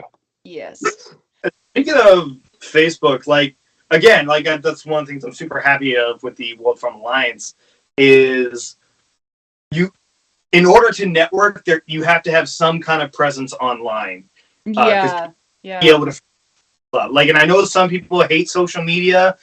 It's an unfortunate thing that we have to do. I run the social media for all of Maryland Foam Alliance. So if you see a post from any of the 3 clubs, 90% chance that I'm the one who posted it. It's a decent amount of work to do, even for a single club. So I do get that, but it's very necessary in people finding out about you. I understand people have very strong opinions about Facebook. It's, but you gotta look at it as this is the tool that I need to do to get people to see me. And again, that's not the only tool that you want to use. You've got Facebook, you've got Instagram, you got the World Foam Alliance website, which is also its own way of networking. So use the tools that you have, despite how you might feel about social media. Because here's the thing. From my experience, Discord's not a great way of getting found. At least that's been my experience. I'm not sure if that's changed. It's good for the conversation. Yes, it's great. The way the online component of our hobby has evolved has been interesting because it was all forum based, or IRC chat, 15, 20 years ago, and now it's moved kind of off to Facebook, and then as Discord became a thing and everyone became adopting it, became, like you said, the conversation piece as opposed to finding people or clubs on Discord. Right. But yeah, it's even if it's just even if all you can do is sign up for the various social media things for your local club and then just hang out on Discord, just chatting with people. Yeah. Just be there and chat with people. Yeah. Treat it as though you're in actual room with people, because most of us there are treating it like we're people talking Nerf, talking other things in life, just being friends in general. So Mhm. just, you know, One note that I added to my notes is supporting each other's events, right? And I mean, Buff, you see it all the time, especially with the, you know, I would imagine with the A team, it's like they come down and now, at least like speaking for me, my girlfriend, she's nagging me all the time. She's like, when are we going to see the A team? And like, their Nerf club. Are you going to renew your passport or what? And I was like, I know, I have to go do it. But you have to support each other's events in order to, you know, really foster, you know, the relationships that you have with BPOC. I mean, Andrew, you can speak on this. BPOC almost didn't happen, and then you and Neil showed up and was like, hey man, are we doing the thing or what? And then the guys We were like, forced all them. right, I guess we're doing the thing. And then we did the thing, and then vice versa. Yeah. Endor, you know, Boom, you had just said it, there's been this growing presence of Uno showing up to those events. When I first went to Uno, it was me and Josh. And then last year it was me, Zelkos, Road Contra, and then Goot and Gotham. And then this past year I couldn't go, but it seemed like you had a whole like 2 tents full of United Nerf Ops. It's just, and it's because we've been supporting each other's events over the years, especially with Maryland Mayhem being a thing. So, yeah, no, definitely that. I'm gonna bang out my other 2 points because I want to give everybody a chance to share. Proper street cred. I guess that's, you know, just giving credit where credit is due. It's like elementary school stuff. When I went over to Foam Fest for Pinger, right, Spectre was talking high game about the venue, and then Pinger. So I had high expectations of what to expect, and the way that the Foundry played Pinger, it was full CQB, right? I was wearing a half mask at 100 FPS because the kids were like this close to your face, and they played with these like old like kitchen timers, and you had the timer. The tape was like, you had tape that was marked off from what the time was, and then you all scattered out and they're like 3 2 1 go. And I did a highlights reel of my trip with the gameplay from that experience. And then Jed got a hold of it because, you know, we're good friends. And he was really hype about it. He was like, what is this Pinger thing? And so I told him about it. And now for Friday Night Lights and TNT, they put their own spin on Pinger HVZ. And they love it. And they too. It's like, you know, they put their cred, obviously, for where they got it. But what they do is they use phones, right? They have a designated person as like the OZ. You know, it's typically like Zelkos. He'll go and set the time. You trust you're not going to look at your phone. Everybody scatters out, and then they turn off the lights because we don't have that CQB available for us. And then you just hear the phones going off, and it's just as hectic as when I was over there. And I absolutely love it. They came up to me, they're like, oh, what do you think of how we did? And I was like, I think it's brilliant. I think you guys did a really great job. But yeah, that was just, you know, acquiring information through me. And then the guy who actually made the game, Foam Data Services, and then they put their own spin on it, and then it just, you know, grows and snowballs after that. And then the last thing, obviously, because we're all beautiful nerds, is just stay curious, right? So for me, I'm your lovable, beautiful amateur modder, right? I've been as basic as it gets for all of these years. A lot of my focus is just, you know, bringing on the hype train for as long as I possibly can, and just hype train, and just expanding on different outlets of my just travels within this hobby. I'm releasing my podcast come next year, which I'm really excited about. And that kind of thought process actually came about from a professor that I had when I was studying abroad in Roxton. We had this professor, his name was Professor Hone, praise the big cheese. He was a bit of a loon, right? He was a little crazy in the head, but everybody loved him. But the big thing he kept saying was just never stop learning, like always be curious wherever you're going. Oh, who's the sexy nurse way off on the horizon? Oh yeah, I'll go see her after class. And we're just like, oh my god.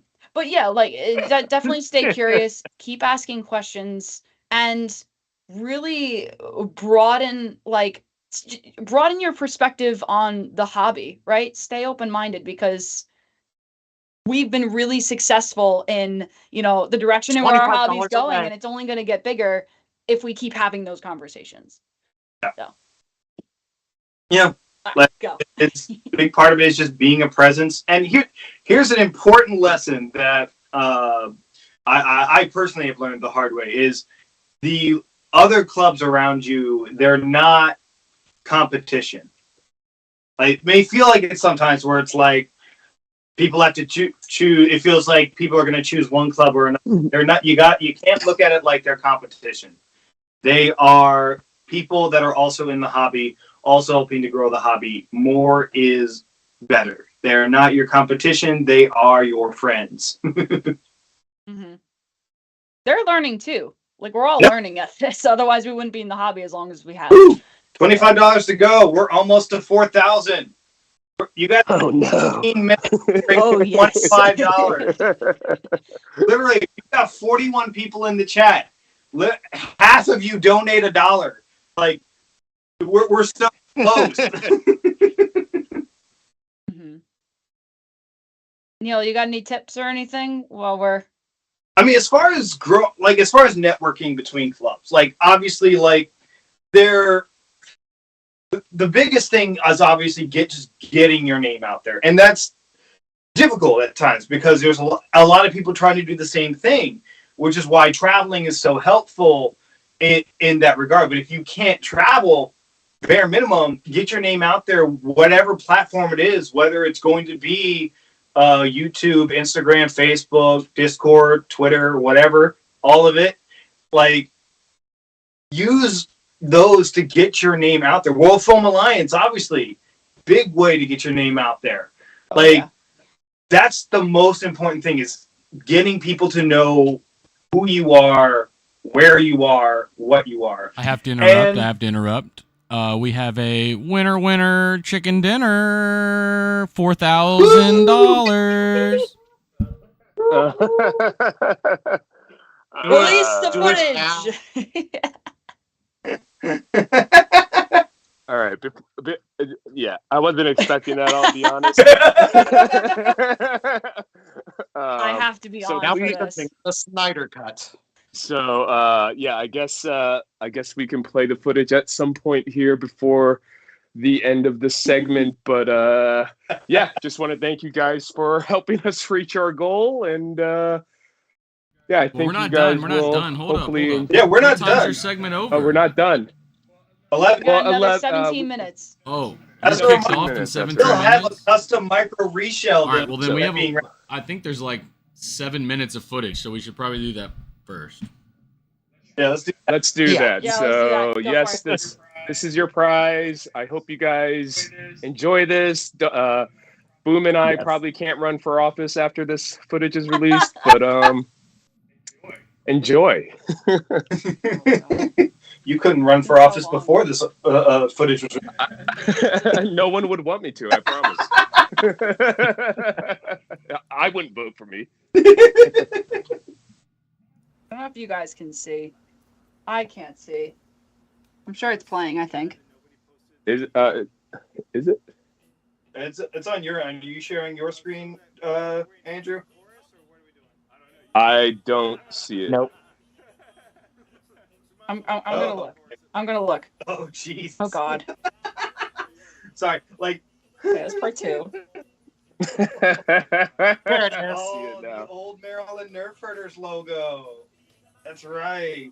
So this is right after Boom had asked me to be a admin for Maryland Nerf Herders and wanted to see if anyone wanted to participate. We were supposed to have another person join us, but they ended up not making it. So I felt obligated at least that's to. beautiful.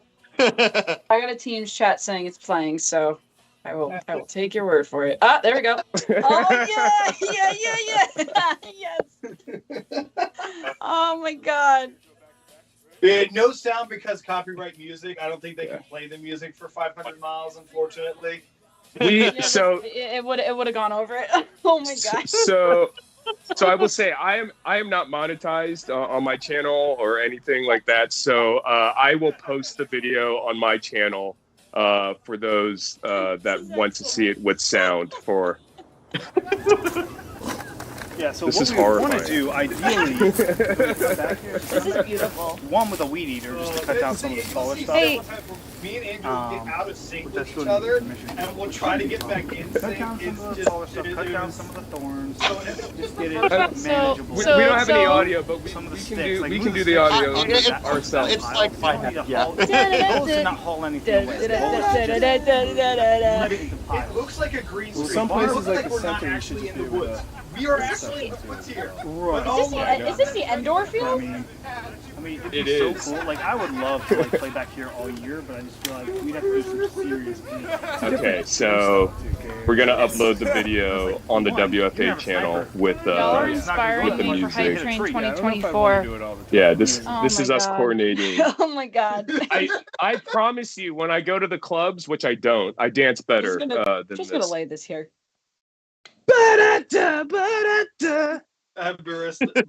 Barasta and the chest. 500 miles.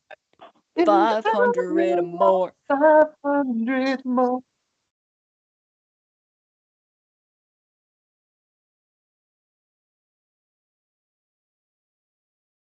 Ooh.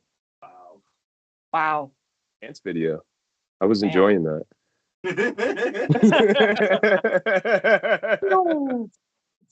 Oh man, That's much pew pew going on there. much. So if you want to see the rest of the Boomstick Mods Dart Sweep beginning of a friendship because of Archer Hype Train raw footage, check that It's all out on the Archer's World, It's what I do. World Foam Alliance YouTube channel. Listen, I've built my reputation. This is what I do. So I am forever proud. Alright. Give me more. Has- Let's go. I want more. ha- By the way, hashtag friendship, hashtag eye patch gang. by the way, guys. Let me ask you a curious question, guys, because if you look up on my channel, Hype Train 2020, it does exist. Do y'all want to do Hype Train 2024? Absolutely. Yes, but What? leave Put that it footage out in of the it. chat. We'll have updated footage. Put it in the chat, and we'll do it to 500 miles. If I have enough videos, I will make it happen. 2020 was an absolute treat. So, Yes. Now, real quick, guys. We're gonna go ahead and do the raffle. So at 55. So you got 8 more minutes to get in for the raffle for your own custom micro shot reshell printed in your colors. You get to pick which reshell you want it to be. You get to pick what colors you want it to be, and then I will ship it out to you. So you got about 7 more minutes, and then we're gonna announce the winner. So get in on that. Raffle tickets are only Do it. do it. So I just got word that the Hype Train raw footage will probably I'll upload it onto my channel just so it's available for everyone to see. So again, really appreciate you guys helping us reach our goal of 4,000. We're almost there. The work's not done. The light is at the end of the tunnel. We have a few hours left in the live stream, so let's work together to get everyone we know to reach our goal of that 5K for Toys for Tots. Everybody's killing it, man. The generosity is fantastic. Yeah. So, any other notes or anything from my fellow Nerf nerds? Well, Because I know we're trying to, I make think sure we have that- everything out there for networking. Because You know this what's really good for man networking? Sponsorships. And I'd like to shout out our sponsorships for this live stream. yeah. Sponsorships. Shout out to Dart Zone for sponsoring a bunch of the donations that are still currently available to bid on and get raffle tickets for. And Foamdemic has partnered with Dart Zone as well to provide kits and blasters so you can A lot of DIY a lot of them. That's right. So thank you, Dart Zone. Who else do we have? Out of darts, I believe. Am I wrong now? There's Matter Hackers for sure. Darts. Make sure I'll say that because I know Andrew's gonna mess it up again. So Matter Hackers. Yeah. Thanks to Dart Zone who donated 2 exclusive orange worker seagulls. So you won't find them anywhere else. If you look at the color schemes, orange is not on the list. So I want that myself, but someone behind the curtain told me I couldn't participate in the bidding and auction war on that one. So some lucky winner out there that has bid on that is going to win one of those two, maybe both of them, honestly. So, but you can't win if you don't play. So, 5 more. Definitely check out Mike what you got. raffle. 5 minutes, guys. 5 minutes. Thoughts, notes. But no, I want to Any hear last comments on this because this man has been in the hobby the least out of all 4 of us. But this man has grown so much. Like, people in the hobby know who DrSweep is. Like, he's one of the people. Like, he's one of the people that that people think of when you say World Foam Alliance.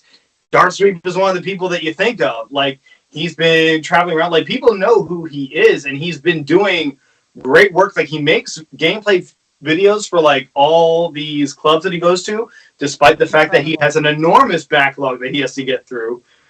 But yeah, like, I really want to hear, Andrew, what is your advice as far as networking goes?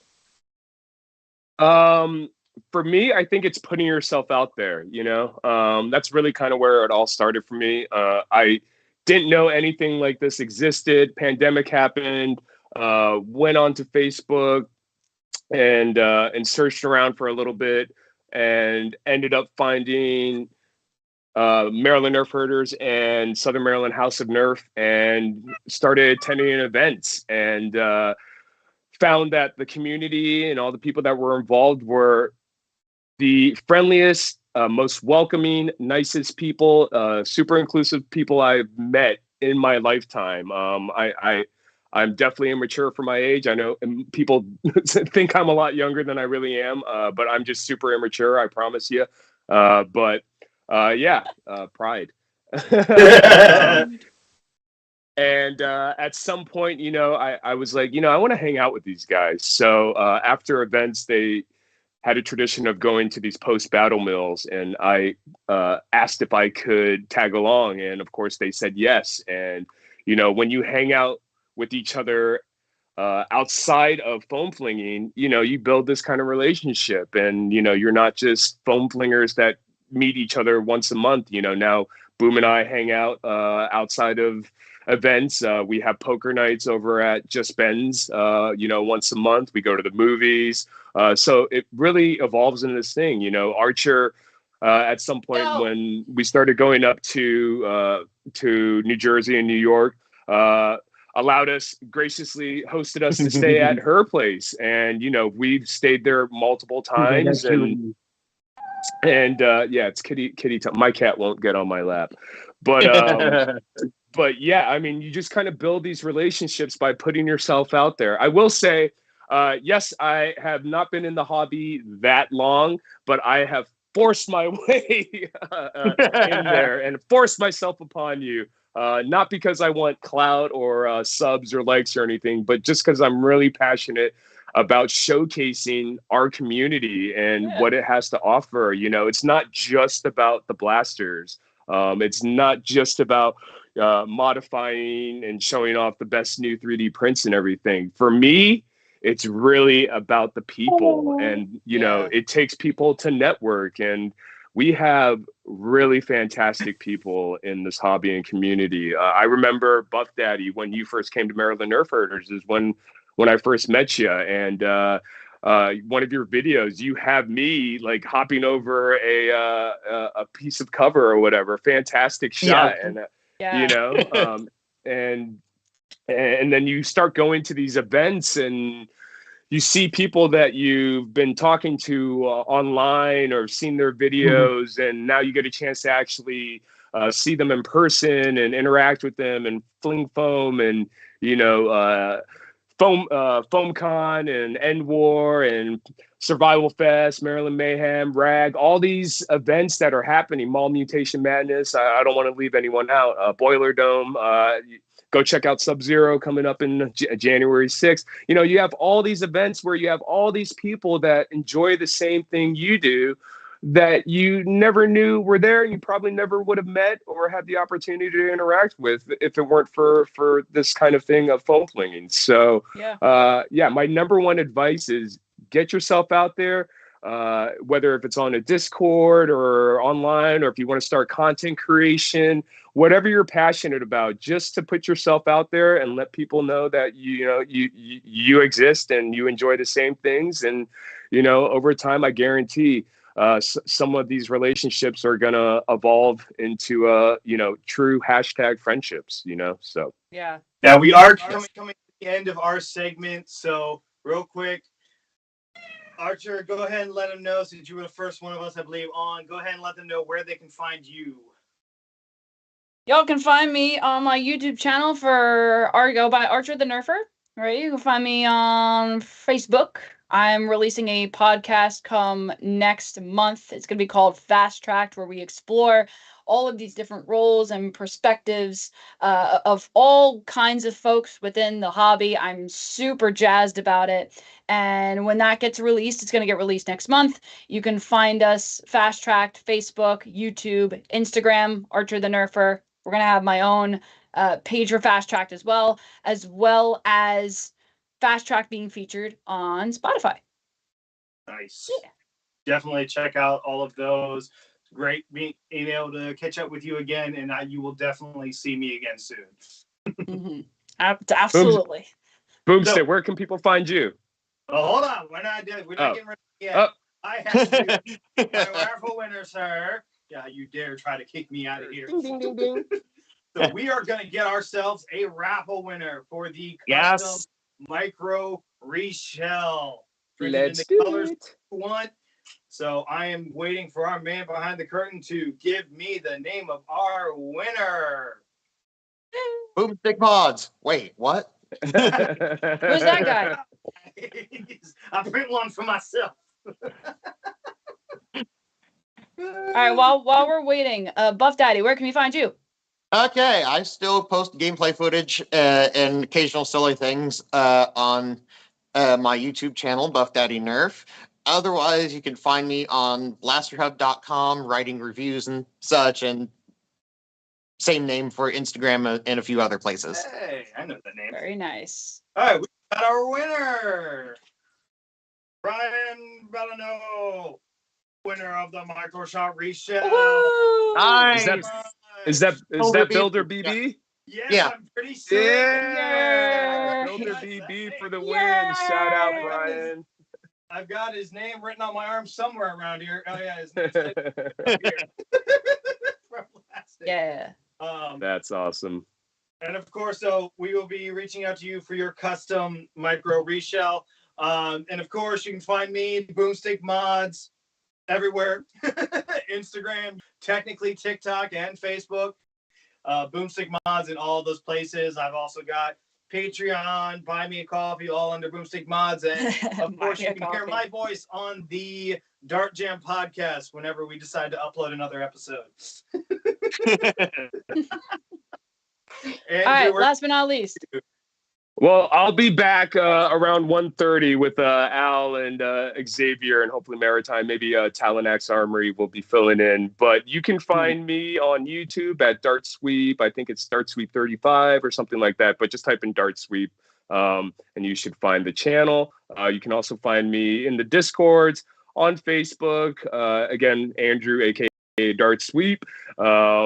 I'm also with the Maryland Foam Alliance and with the World Foam Alliance. So really appreciate everyone tuning in. Thank you so much for reaching our goal of 4,000. We're almost there.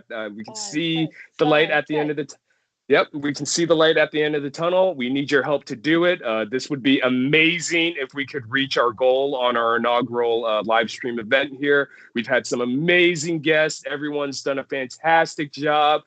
Shout out to everyone that burned the midnight oil during the night during the U.S., which was daytime probably for some of the other guests, but I know some people were in the U.S. as well. So again, I can't say enough. This has been an amazing experience, and I hope everyone has enjoyed it as well. And thank you for everyone's contributions to making this Foamsgiving, in my opinion, already a win in my book. But we can all be winners if we reach that goal of 5K. So, and I will see you guys later on during the stream. But until then, don't forget to Dart Sweep. All right. Take it easy, friends. Next Likewise. section. Who do we got next coming in on the live stream? Speaking of Foam Fest, we're about to turn it over to our beautiful Ooh, yes. Scottish Working friendos. Big Al. Mm-hmm. And Scooter Girl. It's been so long. I miss you both. It's been a long time. Yeah. In fact, I have a new name now. I felt I was getting too old for Scooter Girl, so I'm now Mother of Foam. Mother of... It's very Which was a fitting. name given to me by my teammates. Oh. Tropicana Thunder is the bomb.com. Mm-hmm. Yeah. I miss those guys. Excellent, guys. I will see you guys later on. I have to get to DMB Nerfers, but good luck, and I'll be watching you guys on the live stream. So have a good one, guys. Bye-bye. Alrighty. Bye. I must leave as well. Same. All right. Who else is on your stream for Foam Fest? We might be joined by UK Northwart. He was in here a second ago, but he's ducked out. But I'm sure he'll be back in a minute. Very cool, very cool.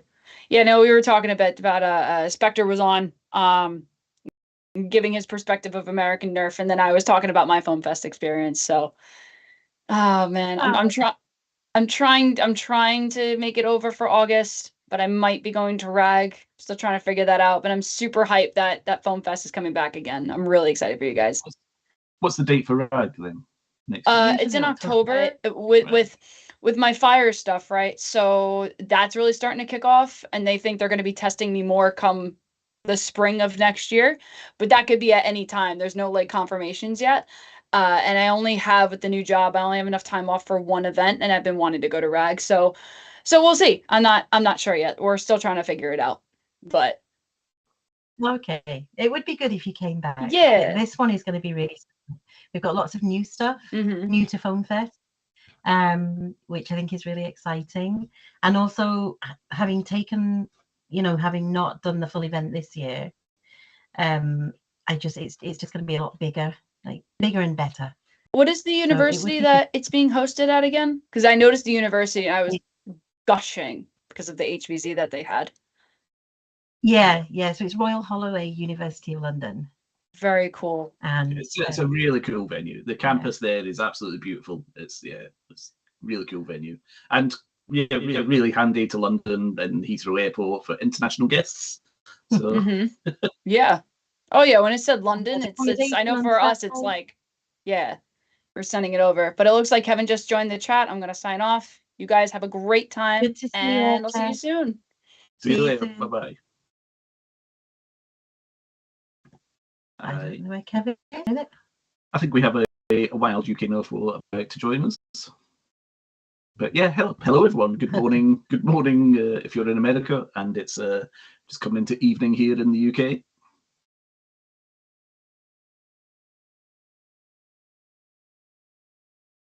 Just as okay.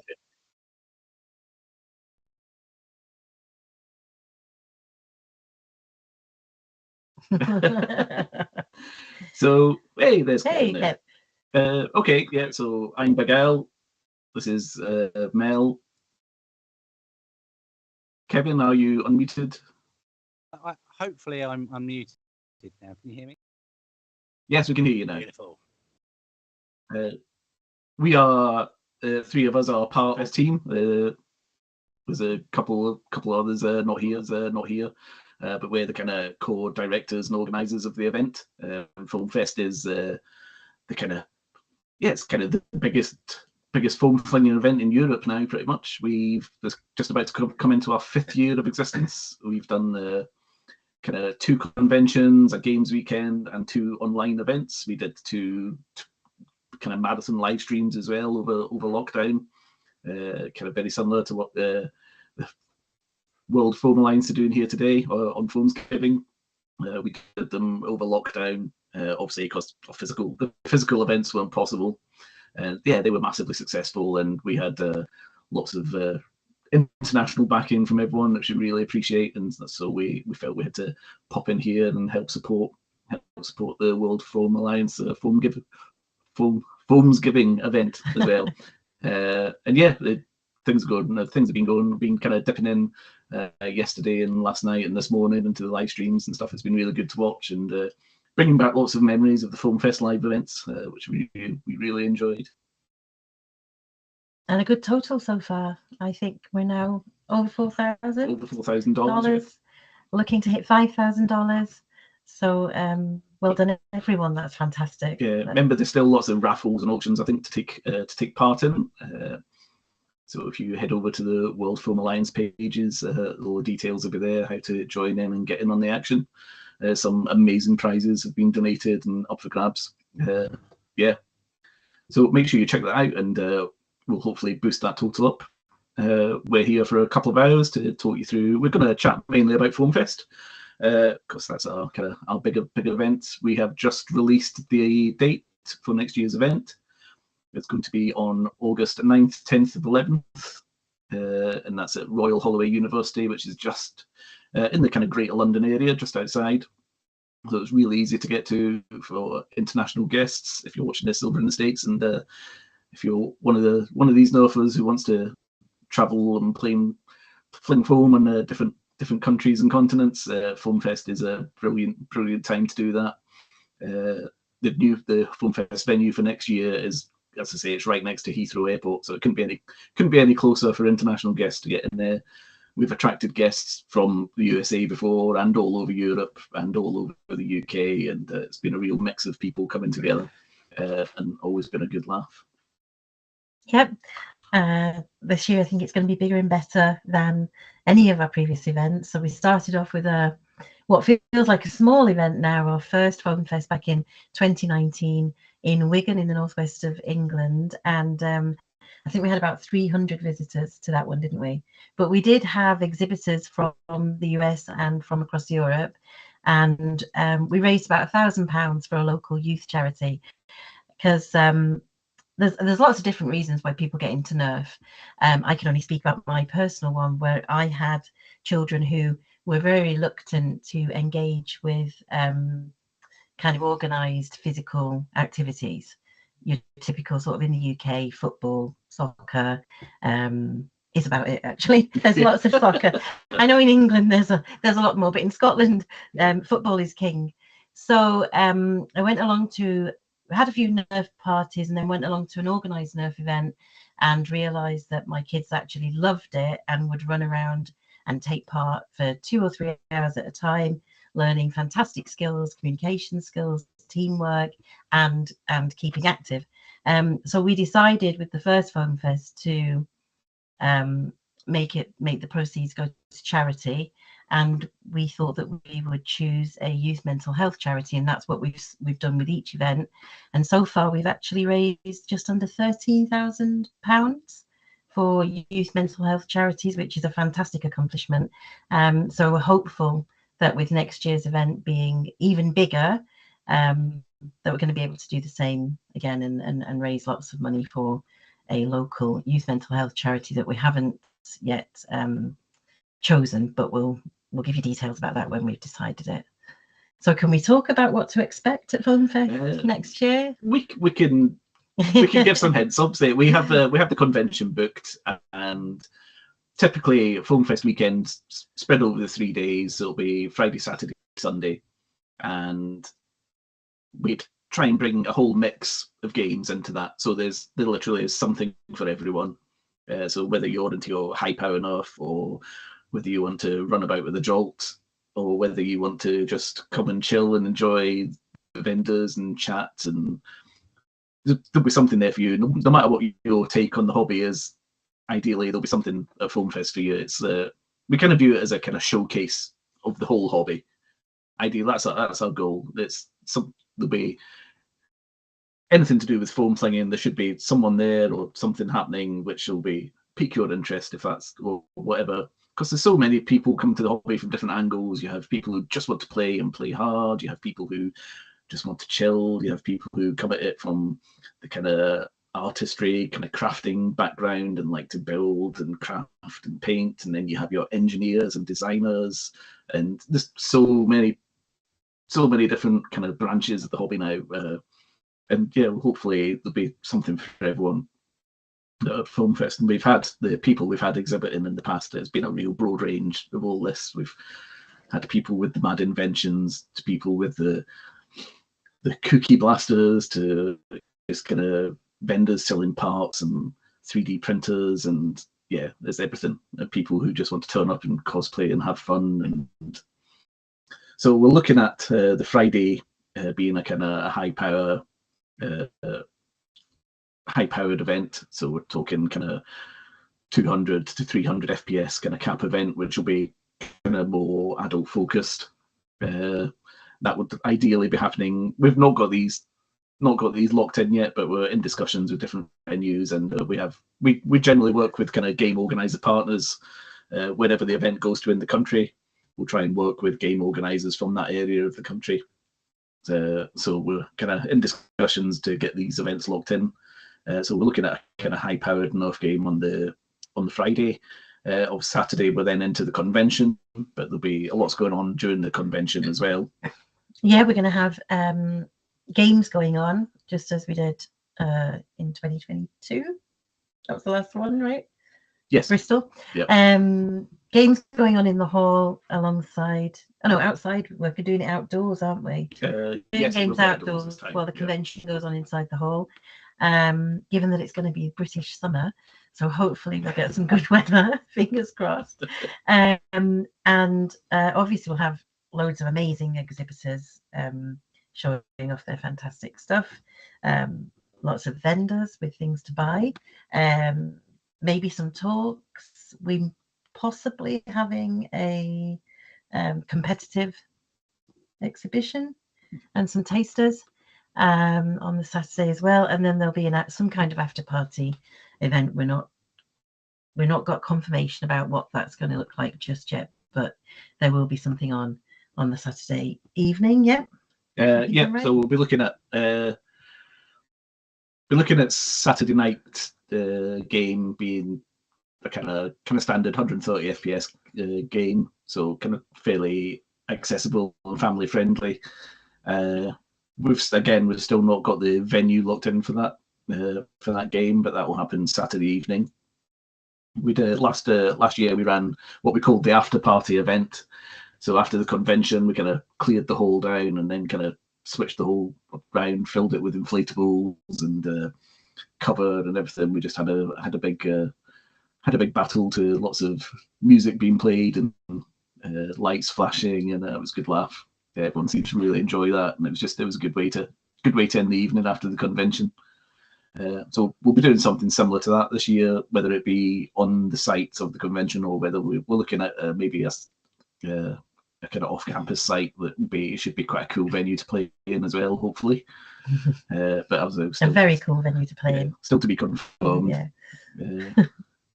And then, on the Sunday, we'll be looking at something we've never done at Foam Fest before. And ideally, if you know, Royal Holloway University is the home of 28 Darts Later, which is the UK's only kind of invitational HVZ event.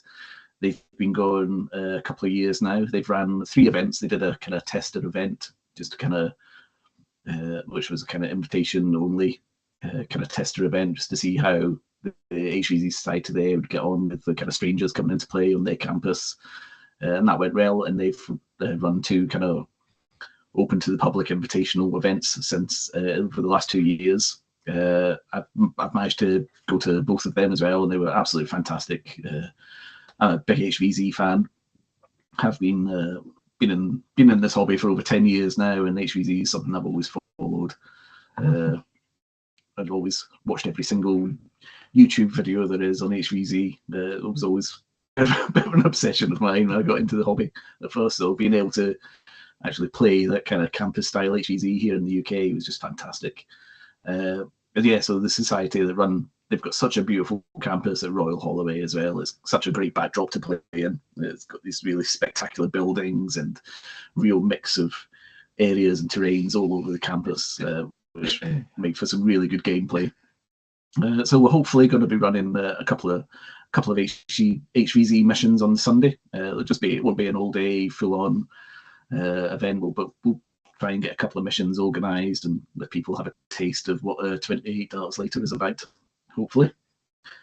But again, we're still working on that, and we'll get all the details ironed out as we go on. Yeah, there will be accommodation available. I think we've got access to 100 double ensuite rooms. So that's another thing. Details will be available about that closer to the time. No, not closer to the time, fairly soon from now, actually, so people can book. But that's really good. I think that will help with people coming from further away, like us. Yes. What else have we got to say?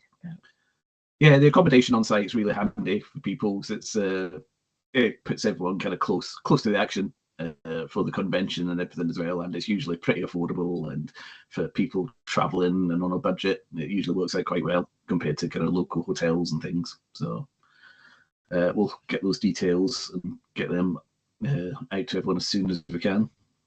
Yeah, we will also, of course, be looking for sponsors and exhibitors and vendors. So if you're interested in supporting the event that way, we'll put details out about how you can apply to be a sponsor or have a table at the event.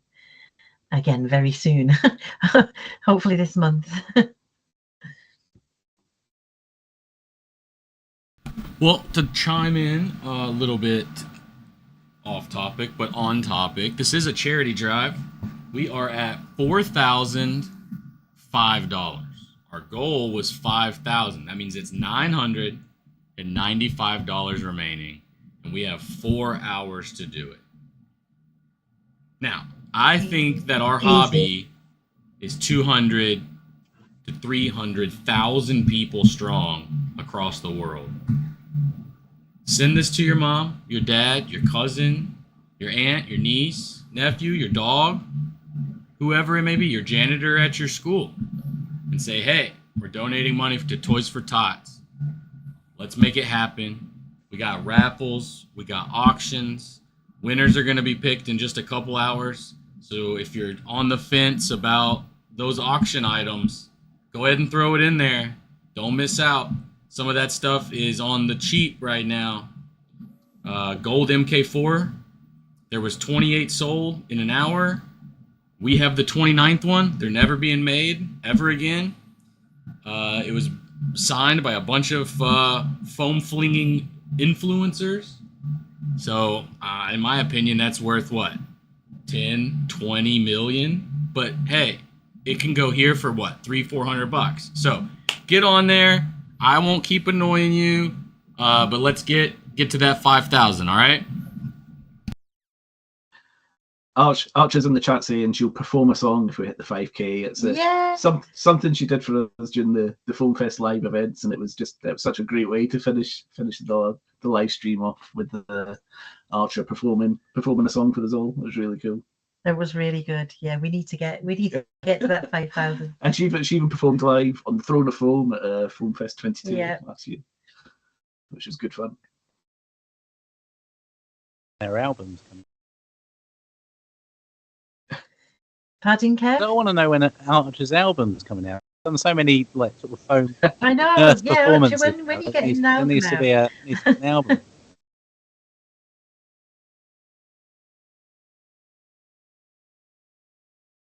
Yeah, as I say, there's some really cool prizes in there, so make sure you check them out. As I said, we did a kind of online raffles when we did Foam Fest Live, and it helped push the total right through the roof for some really cool prizes and things.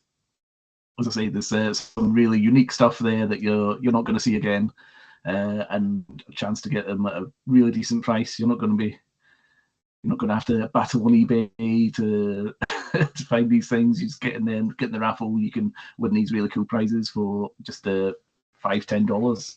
So make sure you check them out. Archer is wondering what song everyone wants to hear. So if people want to drop any suggestions in the chat for what song they want Archer to play. I was hoping we were all going to be rickrolled again. I liked that a lot. That was good. Got any? What's that one? Tequila. Tequila song? Yeah.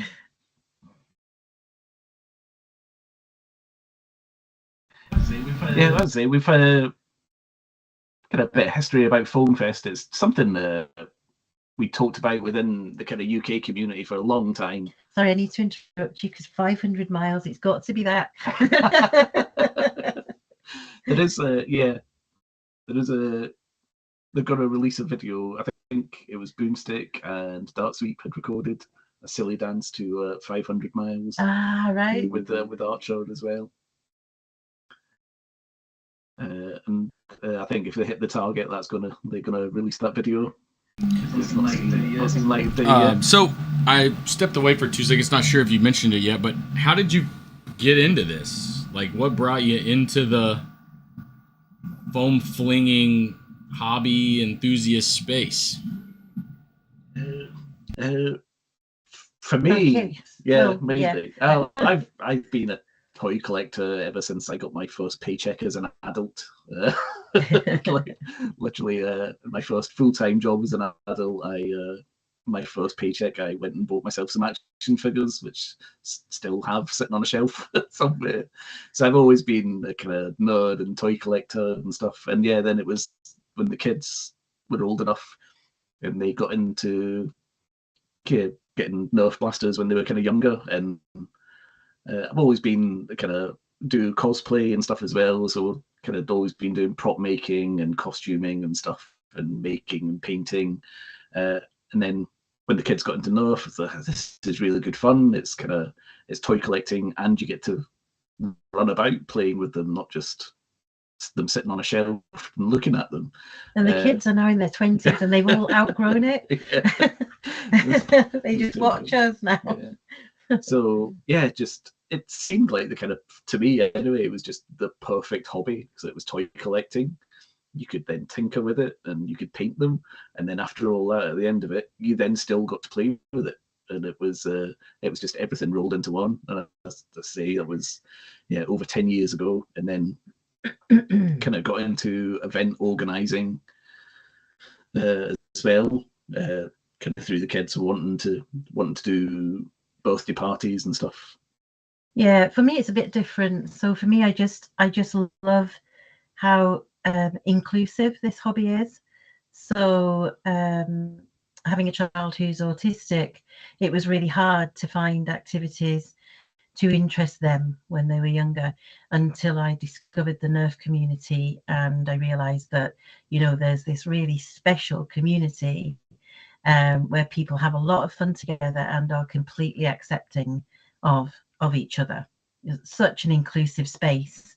So the idea of growing that and sharing that as far and wide as we can it just really excites me. And every time we approach a charity and we go to them and we'll say, this is who we are. It's a bit unusual. You may not have realized that there's a whole community of adults and young people and children playing these games, but we would love to support you through our event. If they don't really know about Nerf, they just love it and they want to be involved, and usually we take Foam Fest to them and then we leave, and we leave a bit of a legacy, because they'll then organize their own events for the young people that they support and take care of. So I just love the fact that it's so inclusive and so accepting, and really there are very few barriers to play or to be involved. As I was saying earlier, there's something for the engineers, there's something for the competitive people amongst us, there's something for people that just want to maybe design games and run games, or want to design props, or paint blasters, mod blasters. There's something for everyone. There's usually some kind of avenue in for everybody, and I love that about it. Yeah. It's a long answer, sorry. Very passionate about that. It is, and when you go to these big events, like you go to your HVZ Invitationals or FoamCon or any of these other kind of big gatherings, like there's such a mix of people there. It's always really good. And then you have a good thing we found as well with Foam Fest is we'll have people will bring their kids along, and when they get there and they realise, oh wow, and then by the end of the day, those parents have joined in and they're playing as well, and nothing but yeah. But talking about with the legacy as well, the first Foam Fest that we ran, say we teamed up with this local kind of youth work kind of initiative as well, and they came and helped, and we raised the money to go towards there, because they're completely charity funded, and they run this space in the local town, and did all sorts of activities and things with local kids. And we got the community came together and they donated loads of blasters and darts and iPro and everything, and we gave them, which we called the battle box. And we when we finished the event, we handed over this battle box to them, which contained everything they needed to go and run an event themselves. And one of the local kind of Brit Nerf members, who lived quite close by, he then went along for a few months and helped them get their club up and running, and helped them run games and stuff as well. And then an entire new club kind of spawned out of that, which is really cool. Yeah. But yeah, Britain, as I say, we talked about doing Foam Fest for years as a community. In the UK, I don't know, we possibly operate slightly differently from the likes of the USA, because it's such a vast country and there's clubs here, clubs there, and organisations here and there and everywhere. In the UK, we have fairly close-knit community, and we have this kind of overarching kind of organisation in the loose term of Brit Nerf, which is overseen by Mr. UK Nerf War here as well, and it kind of started out as just a kind of forum. It was, and it's just kind of grown into this. We have kind of generic rules that we try and stick to. So all the clubs in the UK have this kind of code of conduct and kind of code of rules that we kind of vaguely stay within. So it makes it really good traveling around the UK to different clubs, that, you know, everything's kind of familiar as well. And obviously, us being a kind of much smaller community compared to some other countries, a lot of us all know each other quite well, and we have done for years now. And it makes traveling between clubs really easy and accessible as well. And it's just provides a kind of really safe, accepting kind of environment for all the clubs and stuff, which is really cool. So, how did you first get involved doing with kind of Brit Nerf then, Kev? So I've been nerfing on and off for about, I say mostly on for about 15 years now. And it was 2011 that I sort of started looking, because I was a member of like the NIC in general. But about 2011, I think it was, I started looking for a British community to see if there were other nerfers within. And I stumbled across the Brit Nerf forum, which was only a few months old at that. And there was only a few members in there, and particularly active. I just sort of jumped in there and I started sort of sharing the work I was working on and starting conversations and stuff. And that community sort of slowly grew and grew over the years, and more coming in. And it started to feel more like a community, like more our own thing rather than just a group of nerfers from the UK. And I can't even remember when we did our first game. Our first game must have been 2012. 2012, yeah. It was the first UK NIC game, which was it was in December. And it was lashing down with rain, and it was freezing cold, and there was like 6 of us there. But we all had the best time, and we flung some foam and then got beaten by the rain, and we went to the pub, and you know, that was the beginning of it, because you know, everybody made some friends that day, and some of the people that were there, you know, are still active in the community, and I'm still with friends with today. And I think for me, that's the main thing about this hobby that sets it apart from my other hobbies, is that there's sort of like a real core community within the British community. So because the games are all, you know, geographically relatively close together, you're never more than a few hours drive from an event. Every event you go to, you'll see somebody else that you know, and you'll meet people that you've met online before, and it just really feels like sort of like a really close community. So Yeah. even if you know if you're a member of the forum or a member of the Discord and you've never been to a game, you can pretty much guarantee the first game you'll turn up to, there'll be somebody there that you've spoken to online, and really nice, I think. Yeah. Yeah, I agree. Yeah. Yeah, I always find that it was good to, obviously we're based up in Scotland, and we're involved with Foam Dart Thunder, who mainly run pretty much every Nerf event in Scotland is kind of run by Foam Dart Thunder. So we're involved with the organisation of them, so we don't get to really play at those events much. So if we want to play, we tend to travel down south and go to the different clubs down south in England, and travel about to go to different games. And yeah, it's always, yeah, you can go to any game and go. There's always somebody we know really well there, and it's someone we've not seen for ages, or catching up with people, and they're kind of social events as well as anything else. Yeah, it's so nice. Such really good friendship. Yeah, it's like visiting family. Yeah, it actually is. Yeah, and the other thing as well, I can't think of the last game I went to where there wasn't someone new there. Because Yeah. I think probably 3 or 4 years ago, it felt like every game you went to, there was the same people there. But I'm not sure if it was.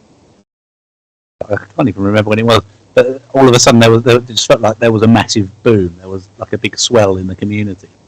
And now you go to events and there's new players there who've never been to them before, and they sort of get swept along with it. And then all of a sudden, you know, they're adding you as a friend on Discord, and they say, "Hi, you know, oh, we met at the game last weekend." Great. So yeah, it's as the community has grown and as it goes day to day.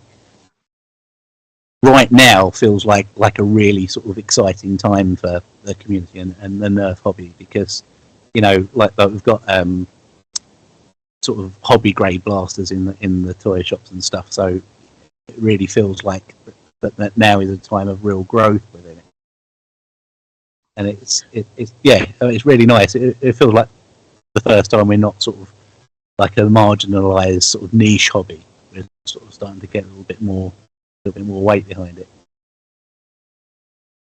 Yeah, it's definitely seeing a bit of a boom right now, kind of post-COVID. I think COVID was hard for every club around the world, no doubt. So we lost so many venues and regular events.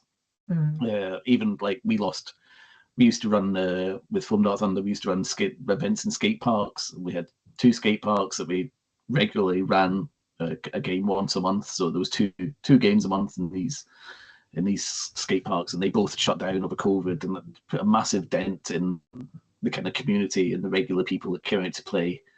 But we're definitely kind of crawling back from COVID. There's definitely a boom recently of new people coming into it, and definitely the advent of the kind of pro grade blasters kind of being available in the high street now. That's the first time that's happened in the UK. I mean, I know they've been available over in the States for a while now, for a few years. They've been available on store shelves, but here in the UK they were only ever available online, and shipping costs and etc. made them not particularly accessible.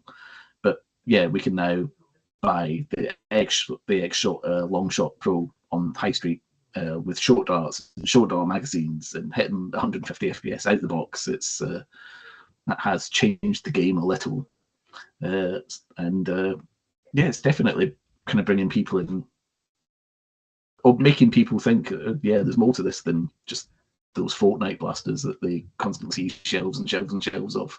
There's something different there. Yeah, it's really nice to seeing a lot of younger players as well. I remember sort of before COVID, a lot of the player group was sort of older, sort of late 20s, early 30s, and older. But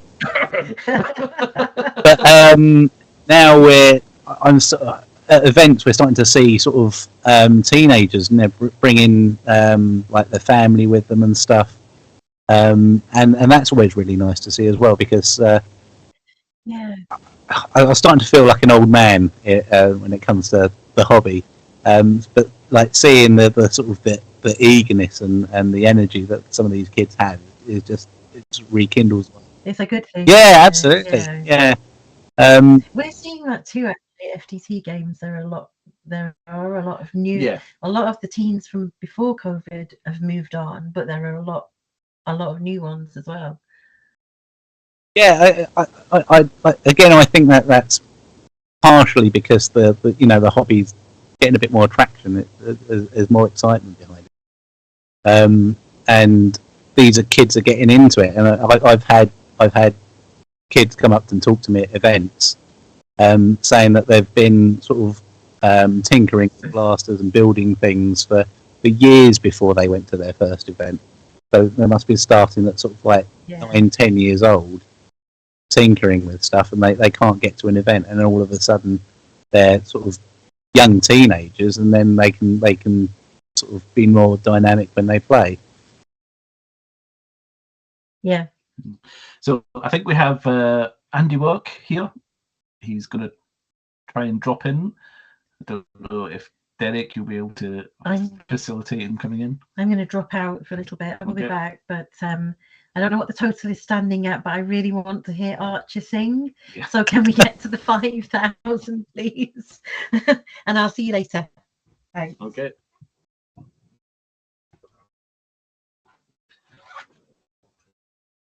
So, Andy, are you muted? Can't seem to hear you just now.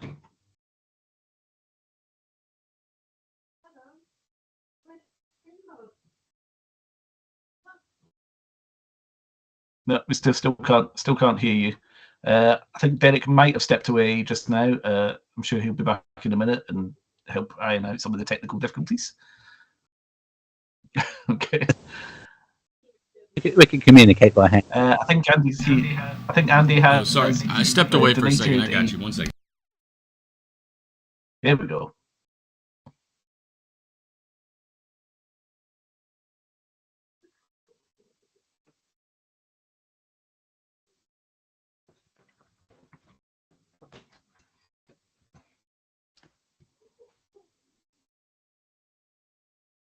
You're good to go.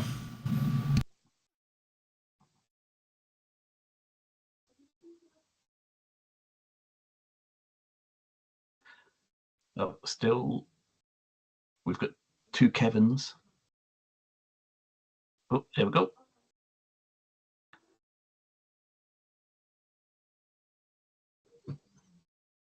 I think he's just tweaking his microphone.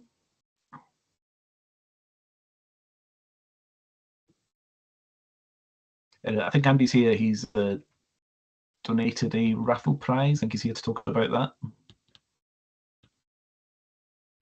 I say make sure you're all checking out these raffle prizes. We've said before, there's some amazing opportunities, doing some really cool stuff. There's some good stuff on there. Andy donated a blaster, so whoever wins gets to pick the blaster and kind of pick the theme, and he will paint it. He will supply the blaster and then paint it to their choice and then ship it to them. Like, that's a pretty good deal in my opinion.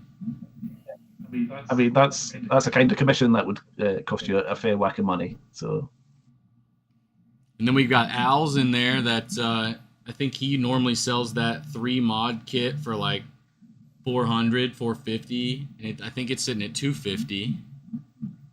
MK4 gold, I think it's sitting at about $256. There's some good items in there for on the cheap right now.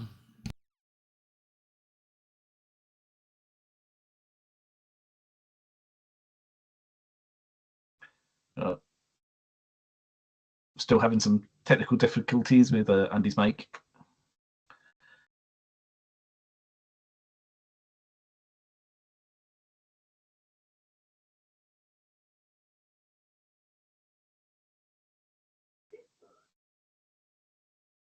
I think he's about to throw his computer out the window at this point.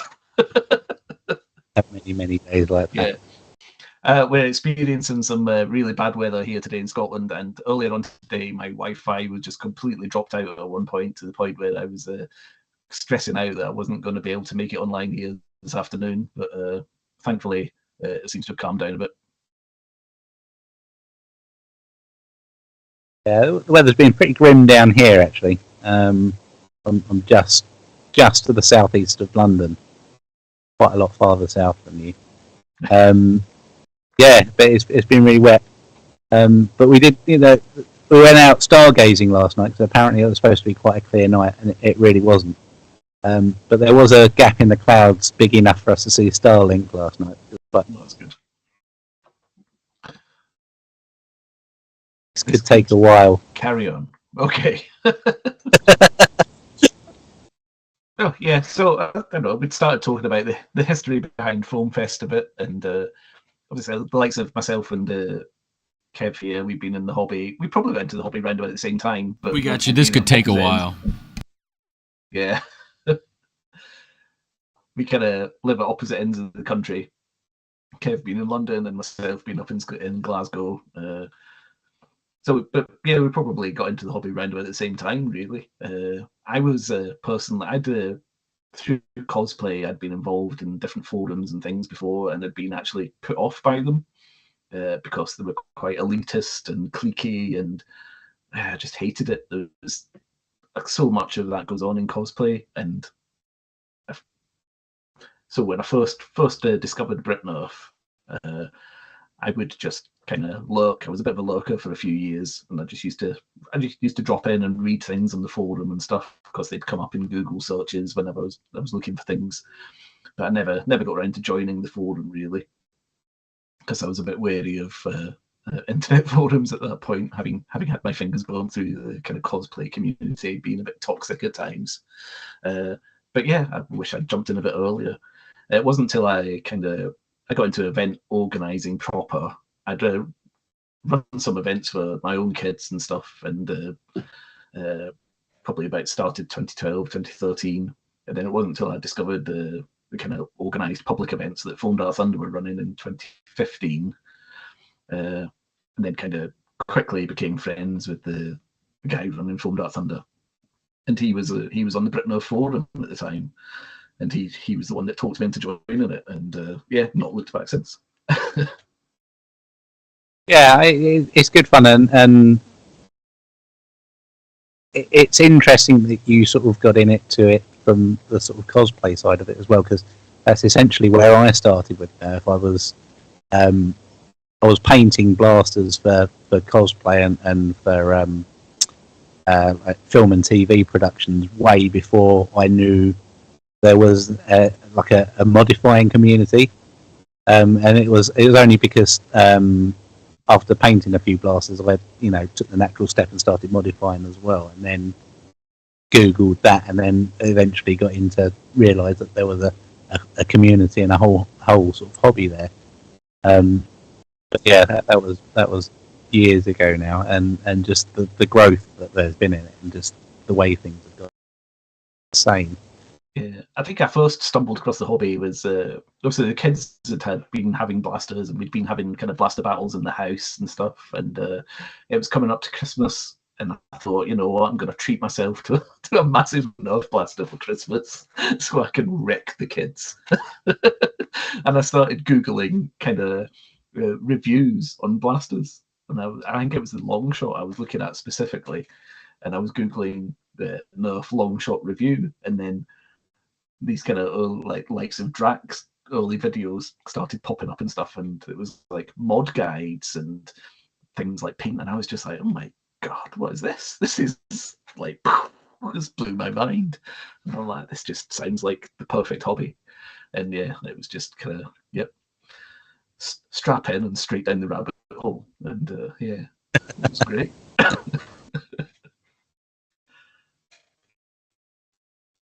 Yeah, and I think the hobby resonates quite deeply with me because I mean, I've had lots of hobbies over the years, but I don't think there's, at least I can't think of one that has such a breadth of interest as Nerf, because I come at this hobby from so many different directions.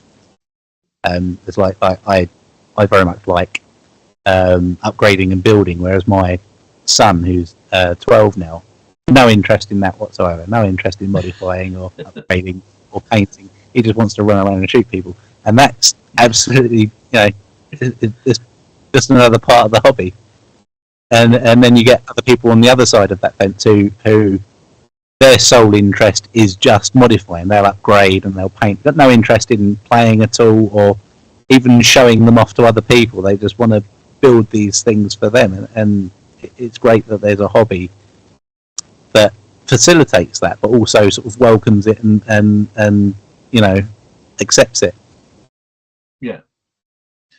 Yeah, it's definitely the dawn of the kind of the off the shelf blaster it's kind of changing. There's lots of people coming into the hobby now who have never opened a blaster, because they can just they can get an off the shelf performance blaster and they can go turn up at any kind of category of game. We have within BritNerf we use a kind of category system for different levels of gameplay, which we kind of use. So you have category A would be just completely stock blasters, kind of 70 FPS, your standard end strike blasters. Category B would be up to 100 FPS, where you can have lightly modified blasters, and also include the likes of Rival and the kind of Ventureful stuff, which is hitting 85, 90 FPS out of the box. So we have a lot of, they're considered kind of, so your category A would be like your kids' birthday parties when everyone's running about with the jolts and stuff. Your category B is just that next step. So like Thunder, the events that they're classed as category B because we have 100 FPS cap for the majority of games that we do. And then we go category C, which is the 130 FPS, which a lot of you will be kind of used to as a kind of standard, but it's still an acceptable kind of friendly FPS. You're not going to get injured or hurt at 130 FPS really. But obviously, iPro, we always recommend iPro as kind of mandatory within BritNerf organized games. So no safety classes, no play. It's not optional really. All the game organizers are quite hardline on that, which is again, it's another credit to BritNerf and how we kind of not enforce these rules, but have these guidelines really with everyone's safety and enjoyment at heart type thing. So the majority of games, a lot of games are kind of the category C, 130 FPS. Then category D, I think, was about 200 FPS, I think. So there's a few games kind of run at that kind of level. We've personally, within Foam Dart Thunder, have just started running what we call the Foam Dart Thunder Pro events. And we're running them at 150 FPS and utilizing the Dart Zone Pro blasters. We managed to get a sponsorship from Dart Zone Blasters, who supplied us with kind of some blasters and darts for these events, which was really cool. And you don't have to, it's not obligatory to use the Dart Zone blaster there, but we just have a pool of them there which are available as loaners. So people that come to our kind of family friendly events can then come along to the pro event and just borrow a blaster and join in. They don't have to invest in a pro blaster. They can take a loaner and come try something that's a bit spicier than the standard kind of 100 FPS games that we usually run. So that would come under kind of category D, I think, and then anything over 200 FPS we class as category E, which is kind of high powered, and they're generally about 14 plus, 16 plus. Usually have to have an adult on site if you're under 18-ish, so they're more adult. But and they get a bit more tactical and a bit, because we have a lot of HPA users and stuff here in the UK. And obviously there's all these high-powered springers now, which you can buy direct from Worker and Dartzone and stuff as well, which will be touching 200 and 200 plus out the box as well.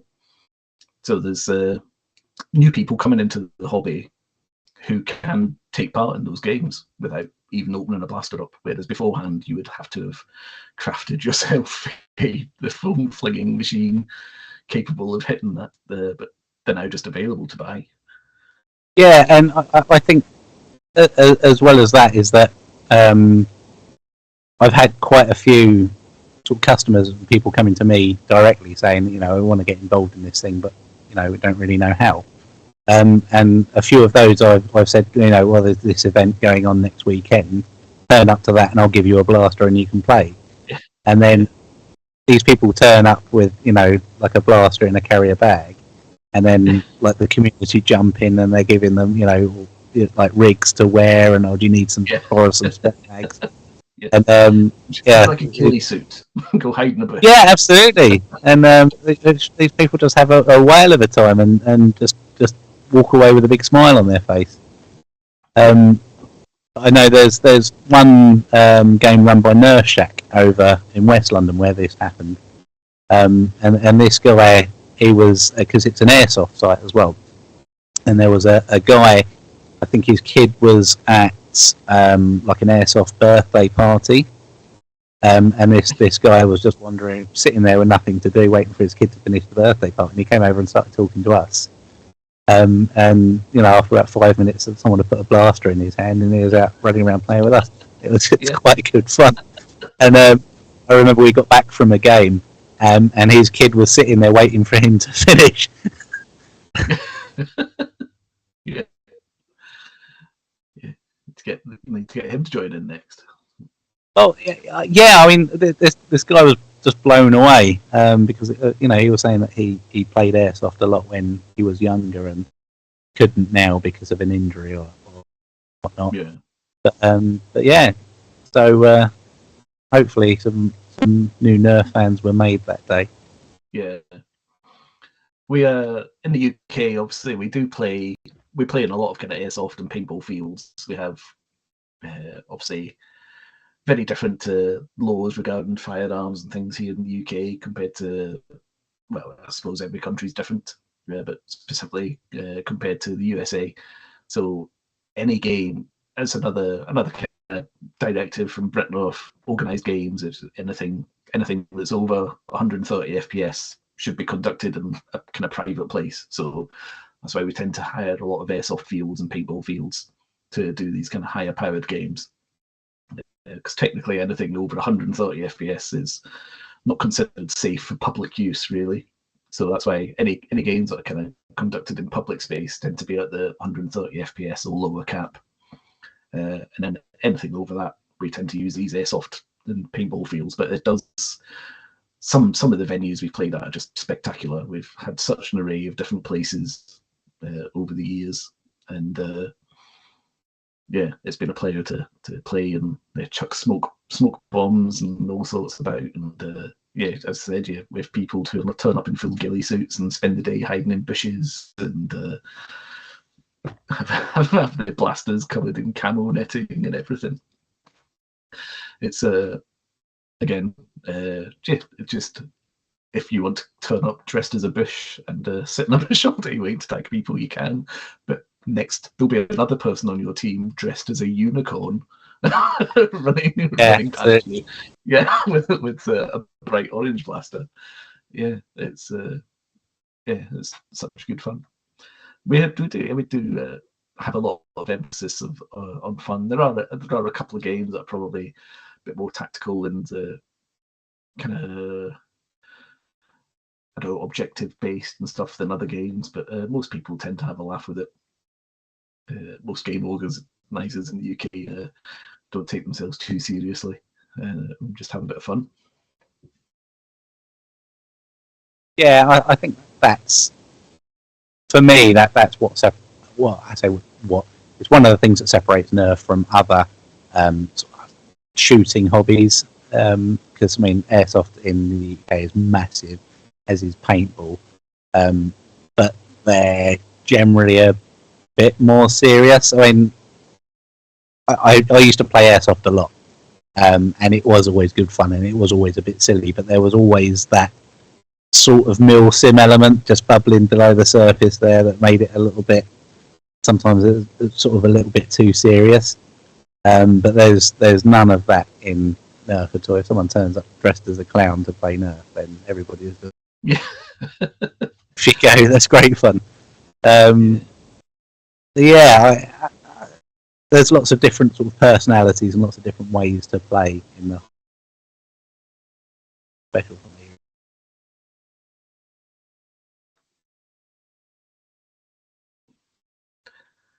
Yeah, don't think Andy's having any luck. I've seen him try a couple of different headsets now.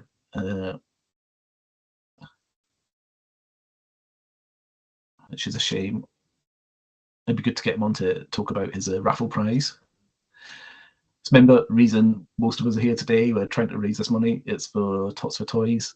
It's a great charity providing toys for people who wouldn't have the opportunity there.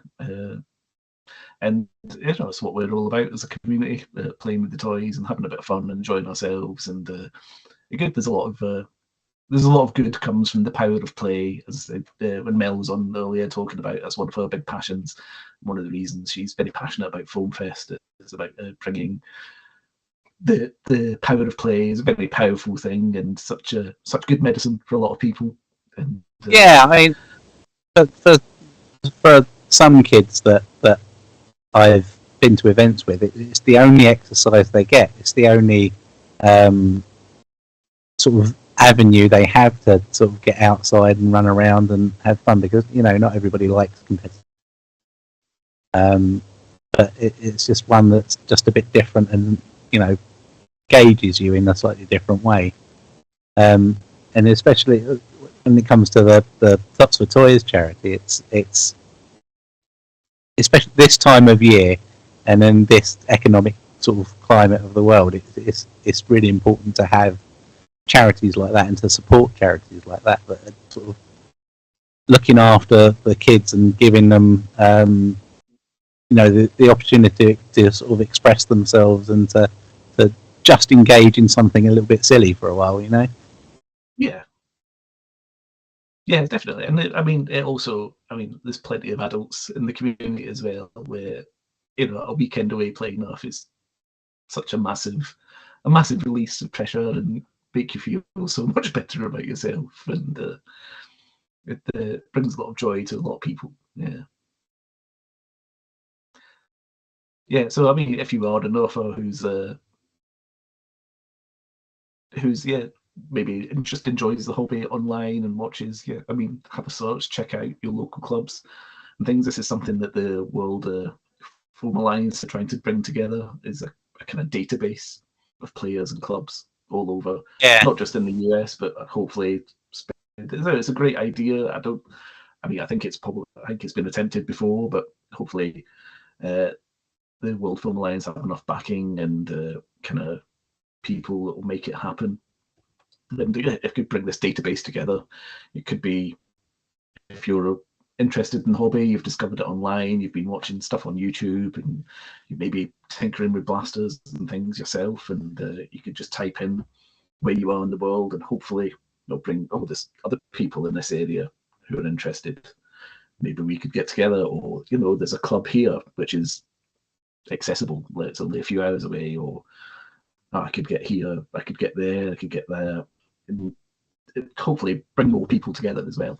And I think that's if the World Foam Alliance, the website and database gets up and running, that's going to be a really good thing as well, I think.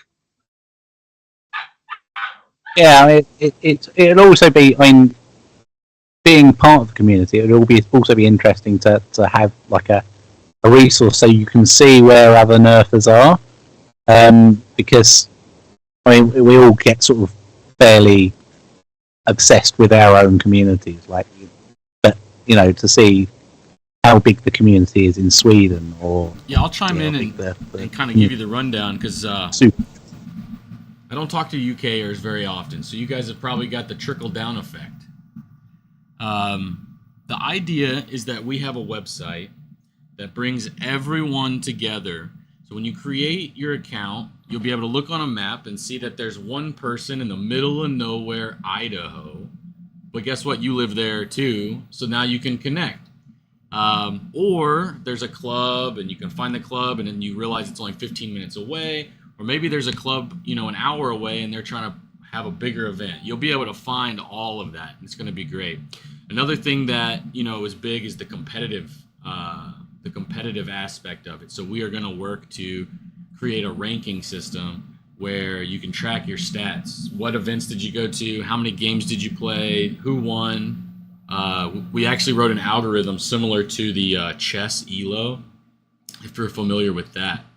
And then HVZ, where we wrote an algorithm for that too. It just takes time to develop all this, but bringing everybody together, like I said, I currently believe that there's about 200 to 300,000 hobbyist enthusiasts, foam flingers out there, and most of us don't know each other. So bringing us all into one centralized location, we can show that this exists. And by showing that exists, that gets you attention from sponsorships, companies. It gets one of the big things I hear about here in the U.S. is insurance. So clubs can then say, hey, look, this is actually a thing.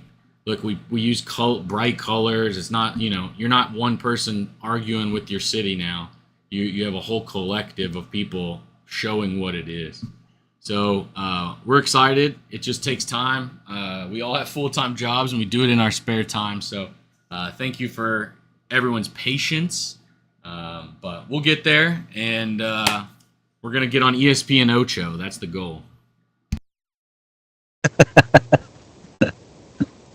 Yeah, no, I'm looking forward to seeing how it pans out, and it'll be a really good resource moving forward just for the community worldwide, I think, definitely. Yeah, it's something that the community doesn't have at the moment as well.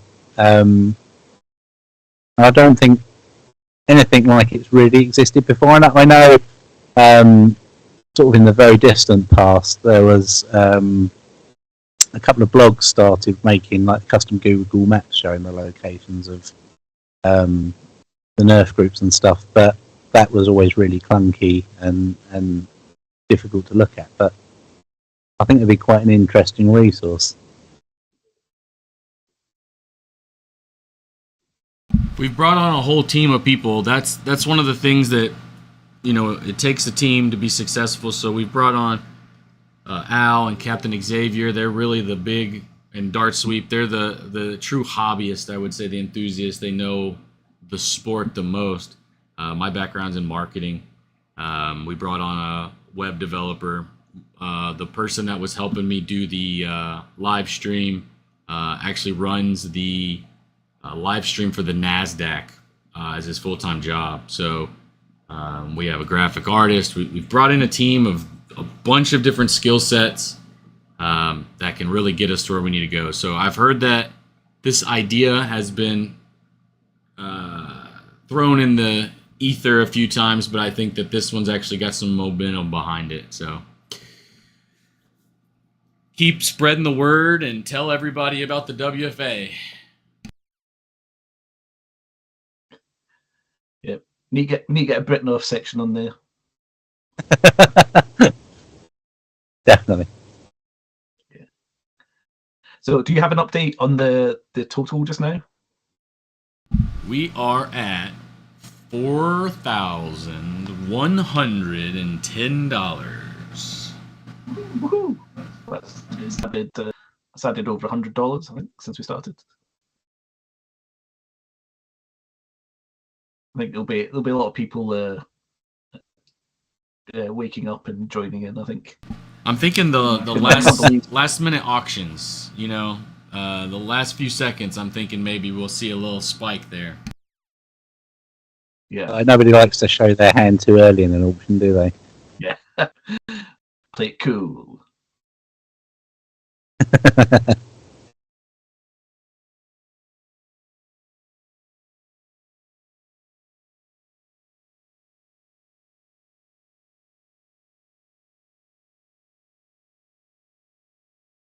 Oh, we can hear him. Hey, we have it. Oh my God, I don't believe it. That's you looked quite stressed out at points there.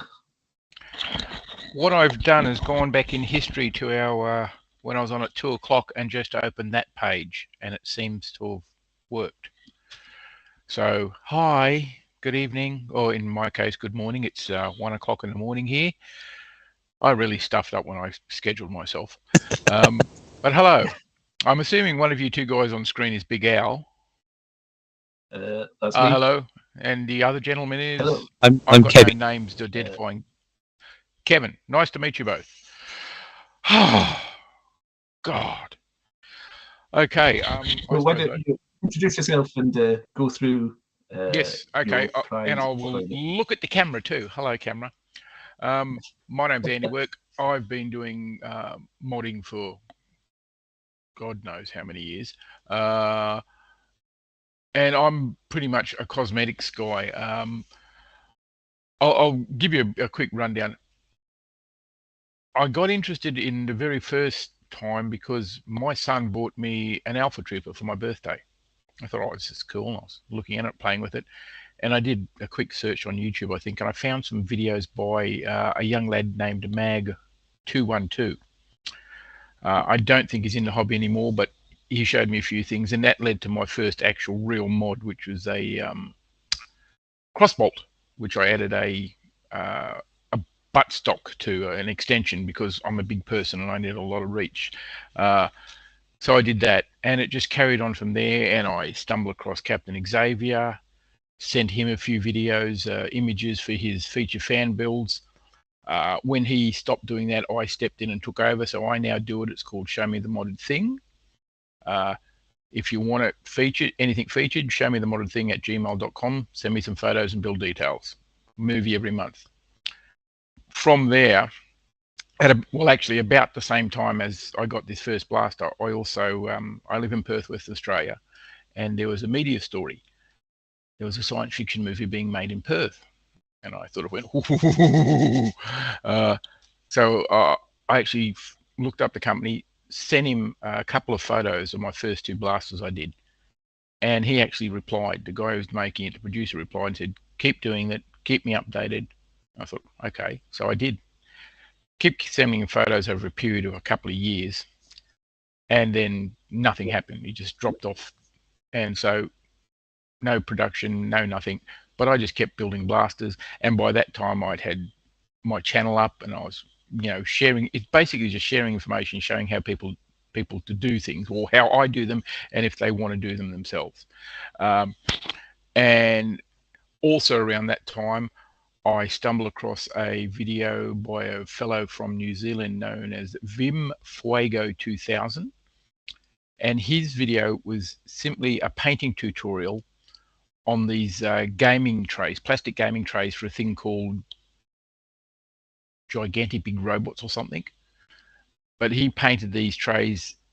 They were molded in plastic and they looked battle damaged. So he painted them battle damaged and worn and everything. And I thought it was great. So I started very, very small. I had a Maverick I'd pulled apart. I just took the slide off that and I painted it in his style. And I was blown away because I've never been able to paint anything that looks any good before. Never even heard of pre-shading and washes and all this sort of nonsense. So that just led into it, and I kept doing it. And it's just sort of a thing that's part of my life now, that I will, instead of going to the pub, I mean, I'm Australian, but I don't drink, I don't gamble, and I don't smoke. So go figure that. I will go out to the shed and model blasters for a couple of hours. And it's got to the stage now I've moved on. I got an Ender 3 a few years ago. I made a blaster, parts for the blaster there. About a year and a half ago, I got a bamboo. I heard of stumble across that Kickstarter, and I was really happy. That didn't look like happening, and then I went to a poker tournament and won. So I used the cash to that to buy the bamboo. So I've got that, and I'm printing stuff now. And I've held competitions for numbers of subscribers, and I've done blasters for people. Everybody seems pretty happy with that. I've designed kits. You may have seen in the Valkyrie. I sent one to Captain Xavier. There was one for my 500 subscriber. He wanted one, so that's great. And currently, right now, I'm in the middle of printing a Maelstrom from the new game Starfield. I had another subscriber draw. The guy chose the Maelstrom, and I thought, oh God, he didn't understand. I meant one of my blasters. But then I thought about it. I want to make my own blasters. I want to print my own blasters. So I'm using this as sort of a personal training tool. And it's been printing for over 24 hours because the thing keeps failing because I've got problems with my filament feed. I was hoping to actually go out tonight, pull it off the print plate and show you guys, but it's still printing. It's a nightmare. So I'm going to have to do some heavy duty maintenance on the bamboo. And that's where I am now. I'm just have all this knowledge about modding and cosmetics and stuff. Know absolutely nothing about the inside of blasters. I don't do electronics because I don't have the math for it, and I don't like the smell of burning flesh.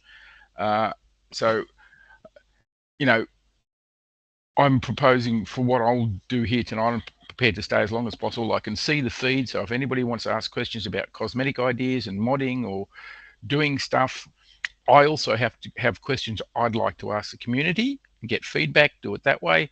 So I'm prepared to do that, and I'll stay here as long as necessary, guys, and thank you for tolerating me rambling on. I'm going to have a drink of coffee now. Why don't you tell us about the prize you've offered? Oh, the prize. Okay, right. Whatever you want, if I've got it, in blaster-wise, if you win it, you say, okay, let me... if I can just share screen for a moment, I'll just show you just one image and you can get the idea. Okay, sharing screen, window, tab, entire screen. There we go.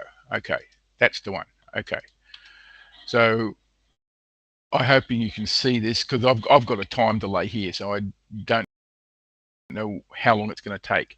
But when the image comes up, you'll see two blasters there. Okay.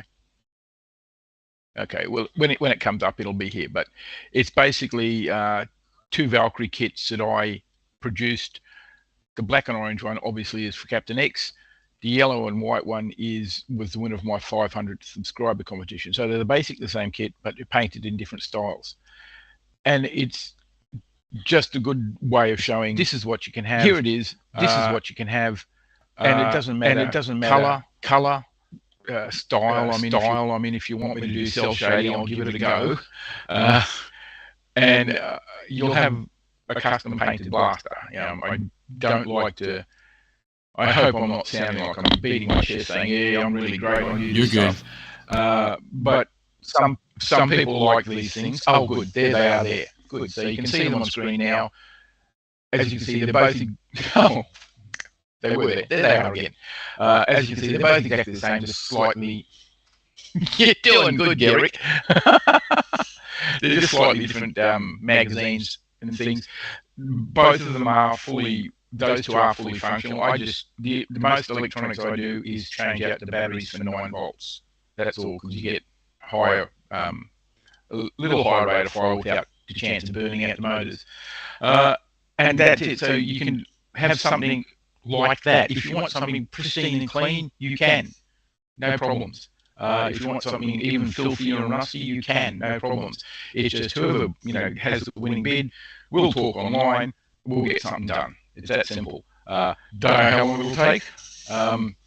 The Maelstrom I'm building has taken almost 2 months now, and haven't even printed a full-scale part yet. It's just because I have to draw the whole thing from scratch. But this is a little bit different. So that's what I'm offering, and I hope somebody wants it. It seems to be getting some bids in the auction, but great. Have I lost sound again? No, we're just in awe. Oh, yeah. Yeah, so it's an absolutely go ahead bespoke personal commission by yourself. So yeah, basically that what you said in one sentence, it took me 10 minutes. God. Go back to bed, Andy. Yeah. No, I mean, yeah, Yes, I but so price, so I mean, I'm sure shipping from Perth and Australia is not going to be cheap either. So, oh no, it's going to be wonderful. It's going to be. I shudder to tell you the how much it's cost to ship a few things to Captain X over the years. yeah. But yeah, I'm prepared to wear that. That's not an issue.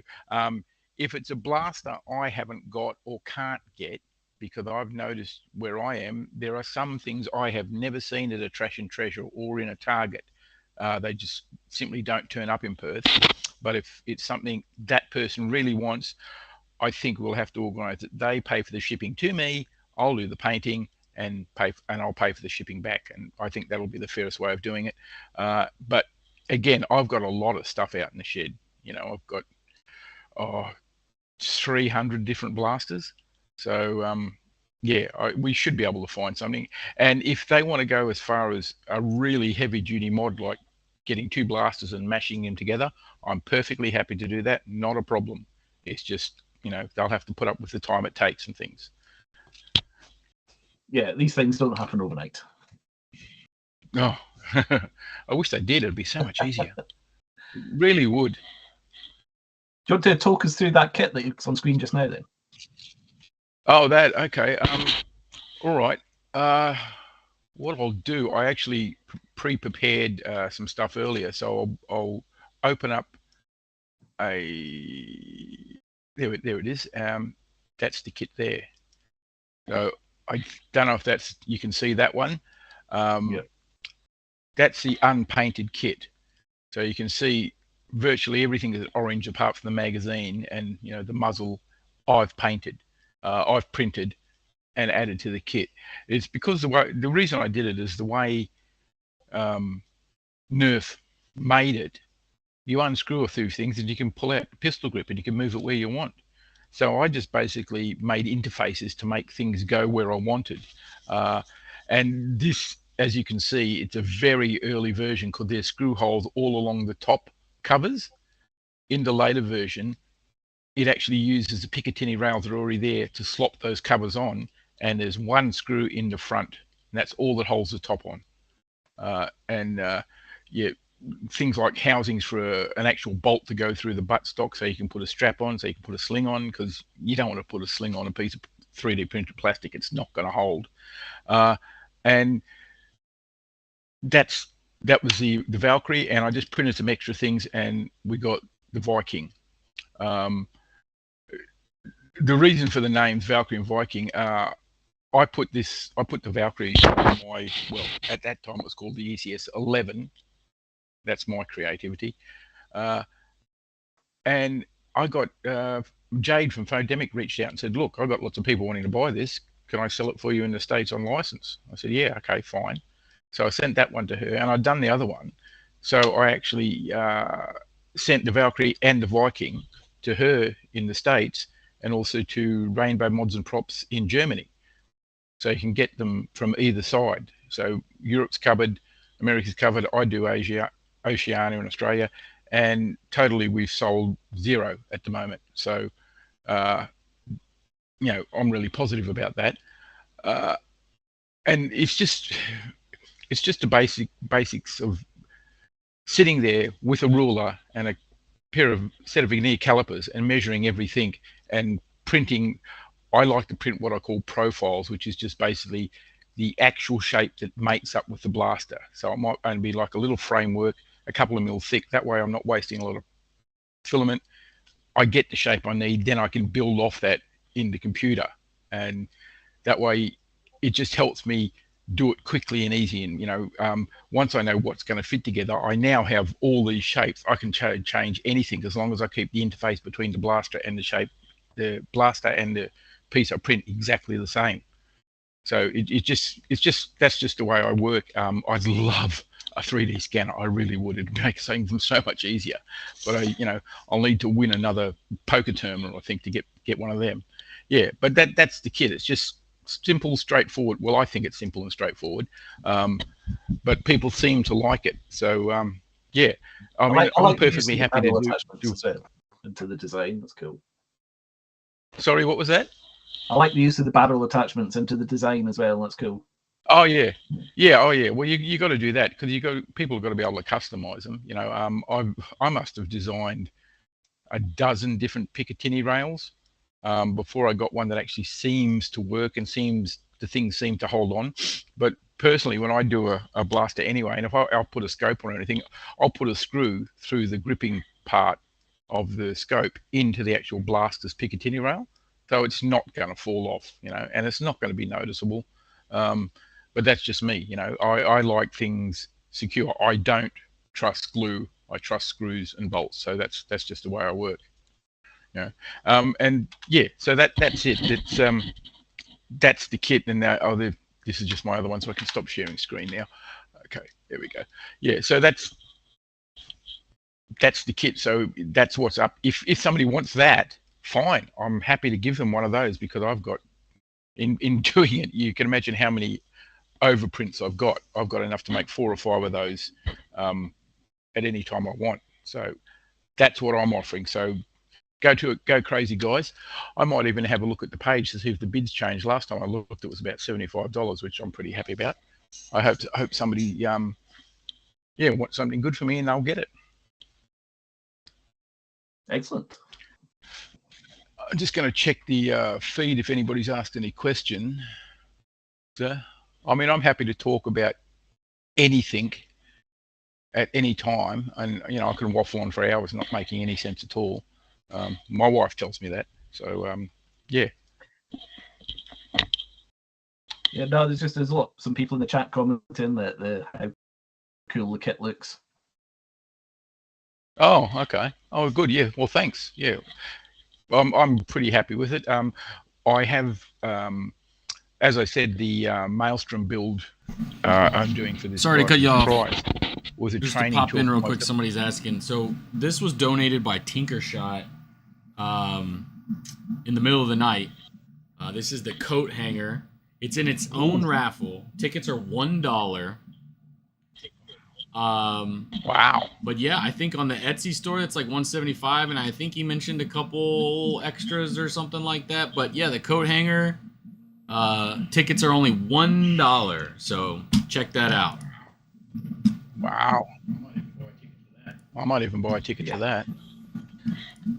Yeah, I mean, there's lots of really cool good painted up. Prizes going for really big price for you to get a chance to win blasters worth hundreds of dollars. So make sure that everyone goes in and checks. Yeah. Let's have a look. Where are we? Nice to see so many different people donating prizes as well. You have a question, Andy. It says, Andy, what types of paint do you prefer using?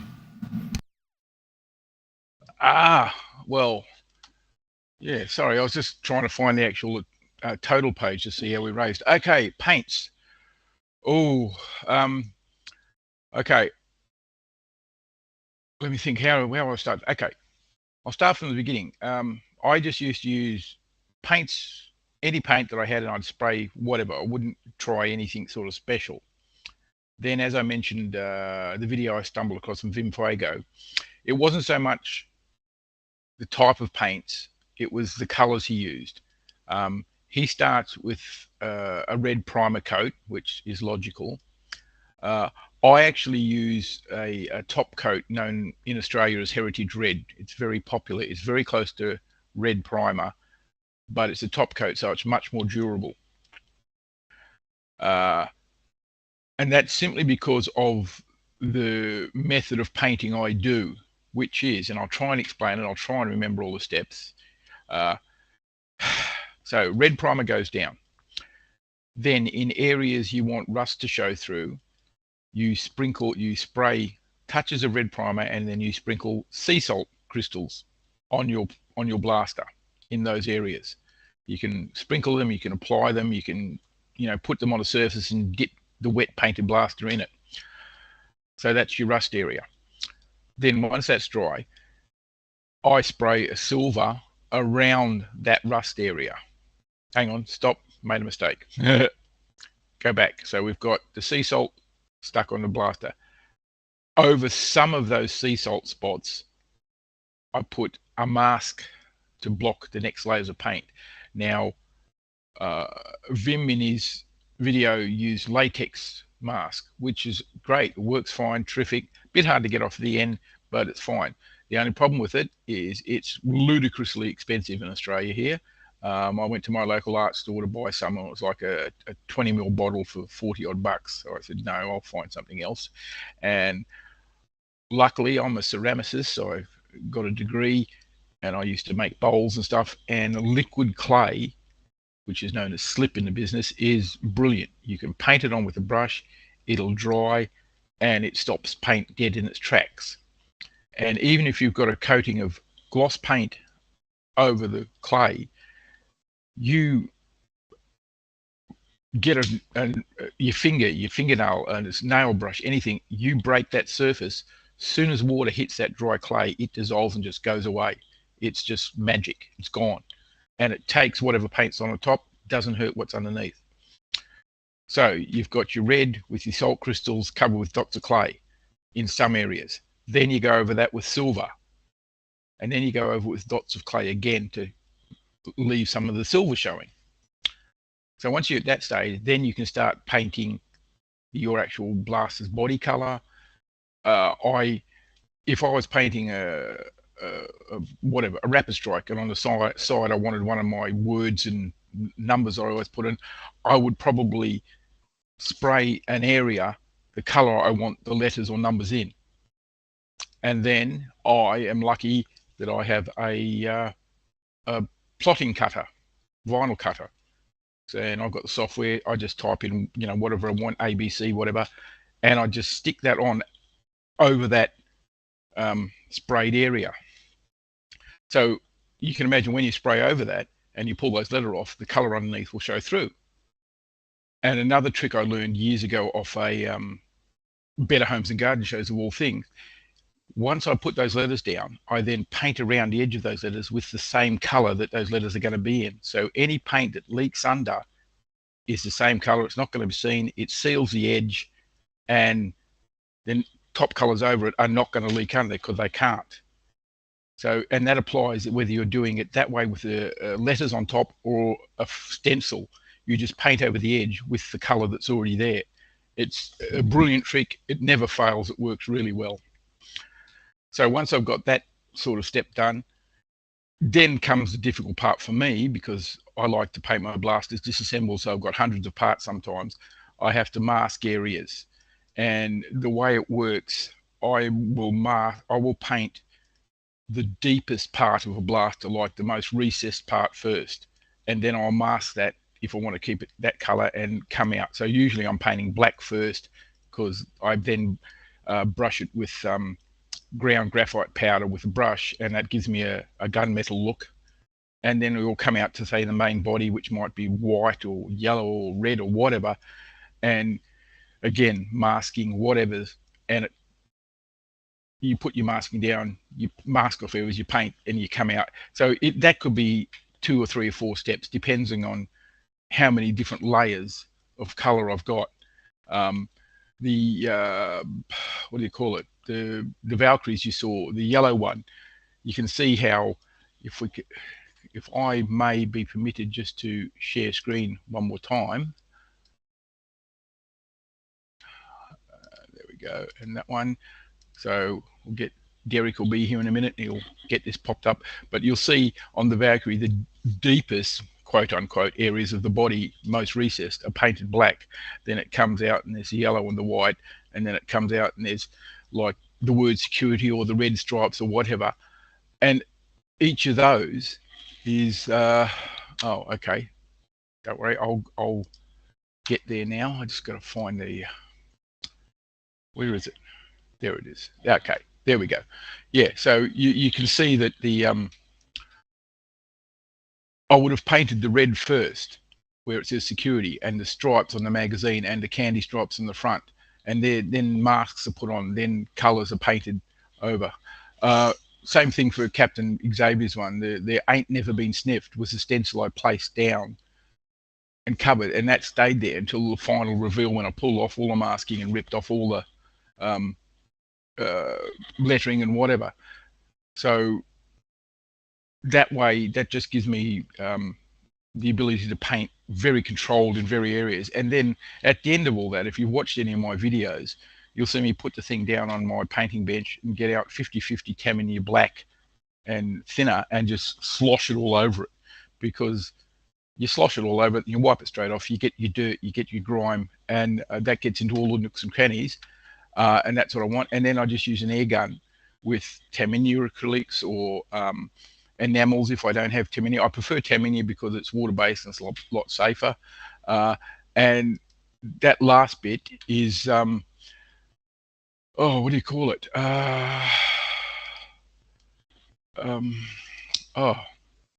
Sprayed on with NATO black and a light brown. I think it's Japanese ground self-defense force brown, because I've actually been in the army and actually fired weapon and cleaned them after I fired them, and you get a lot of brown soot as well as black soot.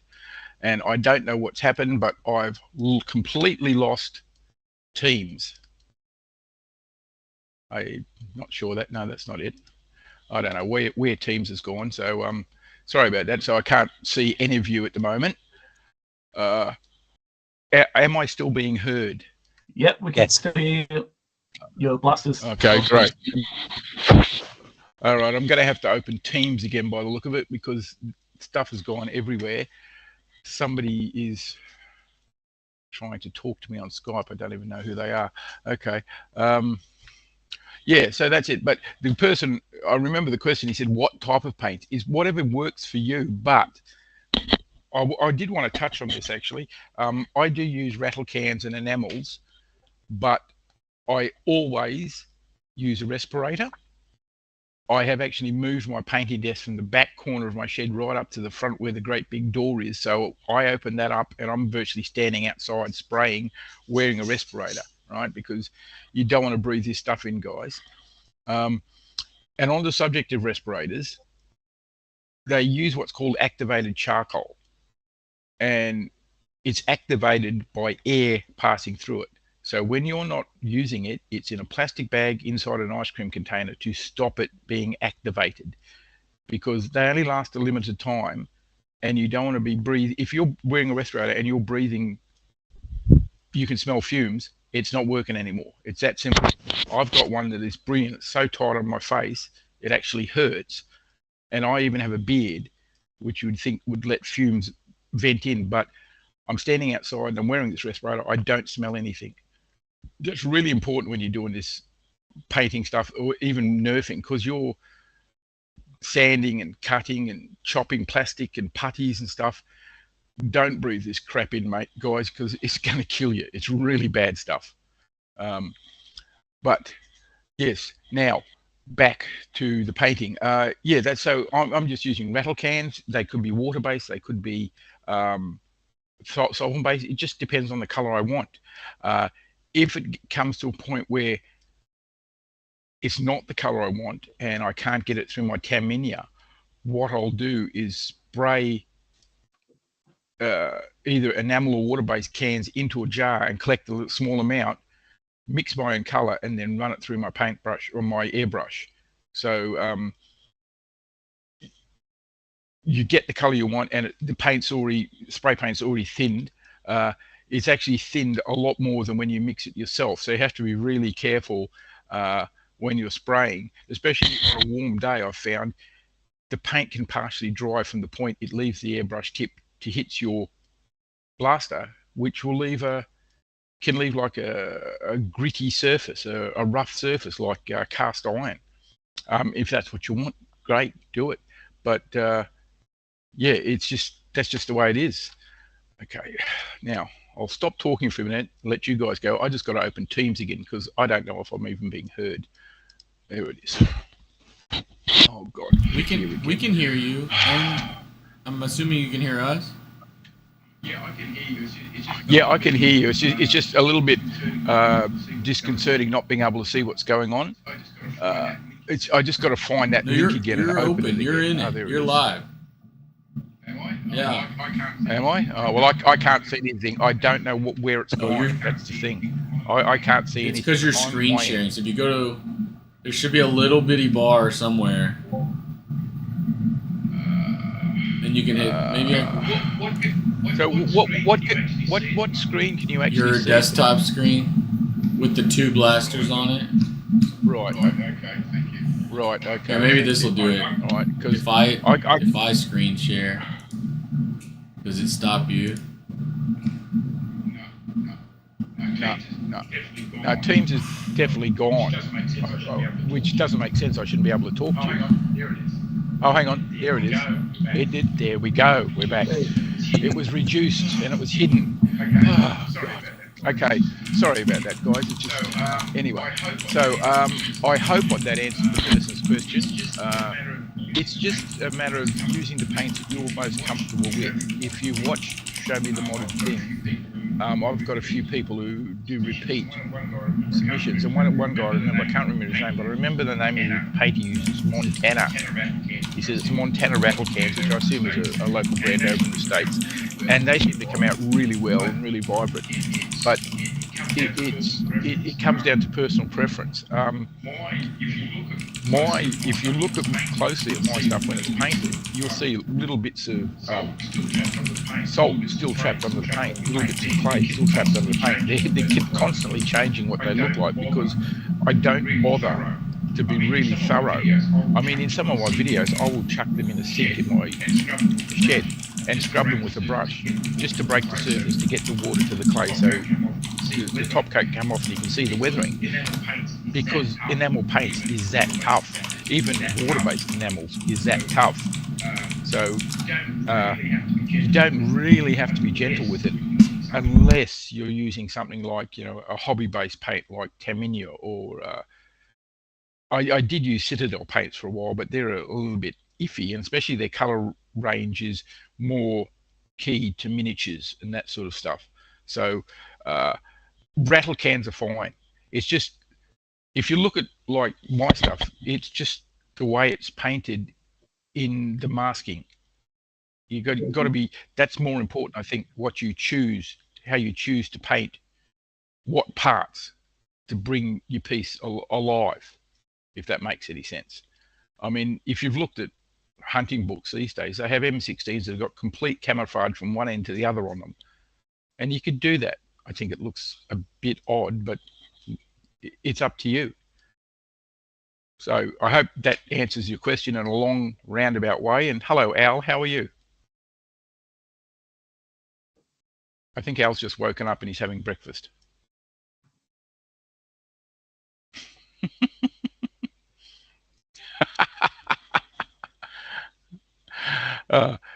Okay, let me see if there's any other questions. If anybody's got anything.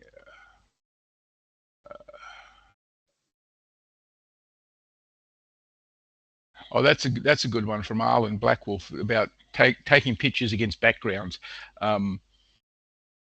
Running the Show Me the Modded Thing as I do, I get an awful lot of photos, and I hate to say this, but I get an awful lot of bad photos, blurred or a black background, that sort of thing. If you're going to take a photo and you want people to see it, you want to show it off, a neutral background, or if you can, a contrasting background. If you've got a red blaster, put it on a green background. Take your time. Take a shot with your phone, because the camera on your phone is probably better than any other camera you got around the house at the moment these days. And just watch your feet. If you can avoid getting your feet in it, that's great. But that's all I'll say for photograph. Just, yeah, a background color. What else? I think when it comes to photographing blasters as well, you can't really beat natural light a lot of the time. Yeah, that's exactly right. Yeah, take them outside, put them in natural light that is not dappled by shadow.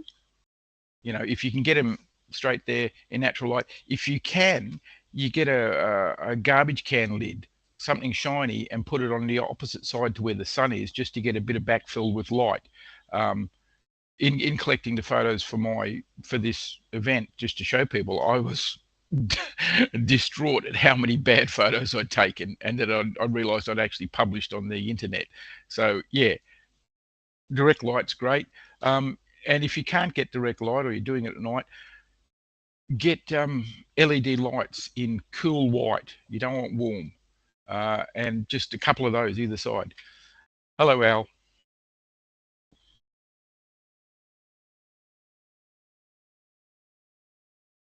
No, not at all. I've just been talking. You've been talking. What, people want to talk to you and stuff like that? Come on. What is this, a live stream or something? I'm amazed, yeah. It is a live stream because it's 1 o'clock in the morning here. Dude, is this way past your bedtime? Are you going to get in trouble? Do I need to write you a note?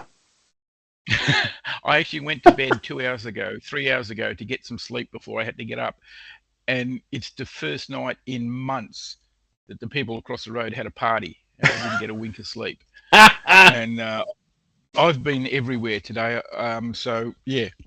But I think I'm past tired at the moment. I'm just thinking about, maybe climbing up on the roof and jumping off or something like that. I think I could actually fly at this point in my life. If you're going to do that, make sure you have a pool that you're landing into or something like that, man. I hear all the cool kids are doing it. And if anything, we'll put it on the stream. So actually, at this point, I'm going to take advantage of it. Maybe you all have been let off the hook. I've been busy. I've been doing my thing. I've been actually at church singing in a choir. So I've been busy this morning. And you guys all had it off, but now I'm back. And again, just to thank everyone that's been on this. You all have been just absolutely wonderful and amazing. I tuned in as much as I could till I had to pass out, and listening to everybody that's been on this stream. You guys are all been so much fun. It's been so educational. You get to learn so much about so many people. And the best thing about it is so personal that I kind of felt like, yeah, we've met, we've hung out. Although some I have, but a lot of you I haven't. Like, example, I've only been to Australia once, and I did not make it to Perth. Although now, next time I'm there, I will figure that out. But in the meantime, like we were saying, if Andy's going to jump off the roof of his building, $500 now, donate $500, and Andy will jump off the roof, but we'll make sure it's a safe landing. So yeah, $500. Let's see the money. You all have been entertained this long. We're nearing the stretch. You know what makes us successful? When you hit goals. Do you not have goals in life? People that are watching, do not set goals and wondering, I know how I'm going to succeed today. Today I'm going to wake up, put on my pants, and actually leave my house. Today I'm not going to get fired. Today I'm going to pass that test. Today, I'm going to donate money so that all these wonderful individuals did not just waste 24 hours of their lives, did not get no sleep, and just been trying to keep things entertained, educate you, and just bring you to the world of foam. This is our goal. This is your goal. Make a donation. Donate something. Okay. My goal is not to break my leg when I jump off the roof. $200, and Andy will not break his leg. Oh, so we get more if I do break my leg. Is that what you're saying? Whatever's going to bring you up the roof. Donate $2,000. Donate $2,000, and I'll fly to Australia, and I'll catch Andy as he jumps off the roof. If you're going to put me on the spot, Al, okay. Who would like to pay to see hear Al sing a choir song? You know what? I'm in. Okay, let's start the bid. Seriously, what do we have? I'll start at $50. We are currently. And I will sing something. We have 2 hours and 15 minutes remaining for the stream. We are at 42.42. 4,242. Woohoo! Yay! It's getting close. It's getting close. It is. So, you know what? 4,500. I'll sing a tune. You know what? If y'all hit 5,000 before the end, later on it's gonna be Captain Xavier and I, and he can sing too. Him and I will actually sing. What's that song from the pirate song, the low bass one? Ebony and Ivory. Yeah, no, not that one, man. Hoist the Colors. There it is. Yeah.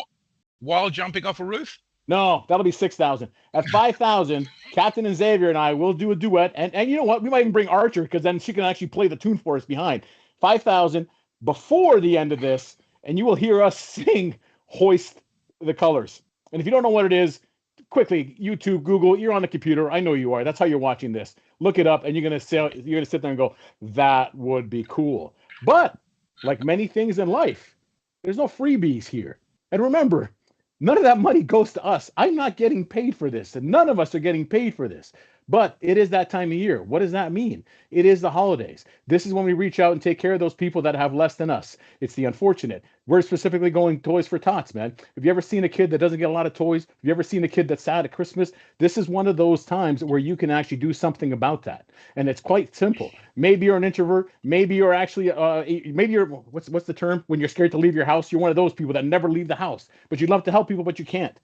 This is why we're here coming to you. Maybe you're sitting in your living room, maybe you're on your couch, maybe you're in bed, wherever it is you are. Donate. Donate. Donate. Thank you. Agoraphobe. See, this is why we're here, for all the agoraphobes out there that want to reach out to people that would love to meet us at an event, but you can't because we have come into your living room. We are here. Isn't that worth something to you? Isn't that worth something to the kids? I don't need your money. People buy other stuff from me. I have a full-time job. They need your money more than I do. Make that donation, please. $5, $10. Buy a raffle ticket. Donate money to punish people. Hell, donate money to shut me up. It's quite that simple. Oh, I'd give so much money for that. I really would. That's going to take a lot of money.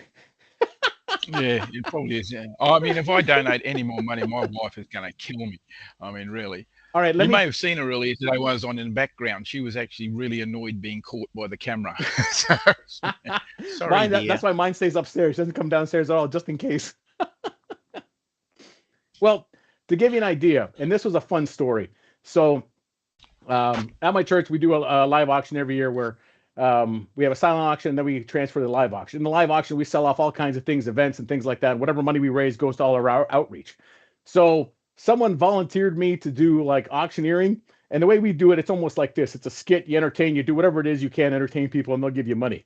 And one of the best ones I had was that we had a family in the church. And at that point, the kids, I think, were like 9, 7, and 4. And for $15, these 3 kids were going to go to the local strawberry patch and pick a fresh basket of strawberries and deliver it to your house. How cute is that? How awesome is that? That's for $15. How much do you think I sold that for? Take a stab. 350. Higher. Okay. 700. 1,500. I wish one of these years, no. $600 I sold it. $600. And this is why. Part of this is like, yeah, you can buy things. Yes, you can like win things. That's all great too. But sometimes it's digging down into what this is really about. Those strawberries with those kids, someone's paid $600, and I told them, I said, this is what's going to happen. You're giving money not because you need strawberries, not because you believe in child labor and making children go pick berries for you because you're too lazy to do it yourself. What you're bidding for is the idea. The fact that an adult auction, we're all adults here, that these 3 kids are probably spending an afternoon doing something, picking berries and bringing it to you, and they're doing it for a cause so others can actually benefit from that. That's exactly what you're paying for. And when you're paying for this, you know what makes it memorable? The strawberries? No. The kids dropping it off? Kinda. But you know what usually is memorable? When it's something ridiculous, or especially when it hurts. Because on Monday, I told that person, this is what's going to happen. You're going to go into work. And people are going to say, how was your weekend? And you're going to shake your head and say, I just bought strawberries for $600. You're going to shake your head and kick yourself in the butt, but then you're going to laugh and say, I just spent $600 on strawberries. And you have made a moment in someone's life.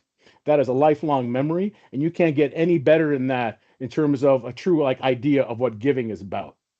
So when I say that, this is what I mean. It's drilling down to that feeling. Yes, having this would probably make you feel great. I do. You know what makes me feel better, though, is when you see those people that need it. You see those people in situations where the littlest things you do makes a big difference. You know what? You'll forget about this master key until the next one I make and the next one I make. However, you know what you're never going to forget? That somehow you paid $600 for this thing, but it went to a bunch of kids, and you know what? You'll probably implanted a memory for the rest of their lives. Yeah, that's brilliant. Right to the core of it. That's what we're about.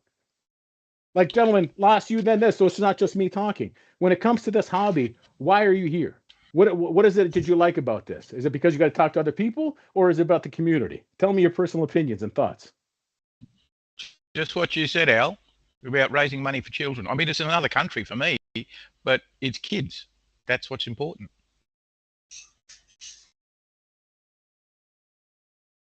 I've stopped talking now. Somebody else can say something.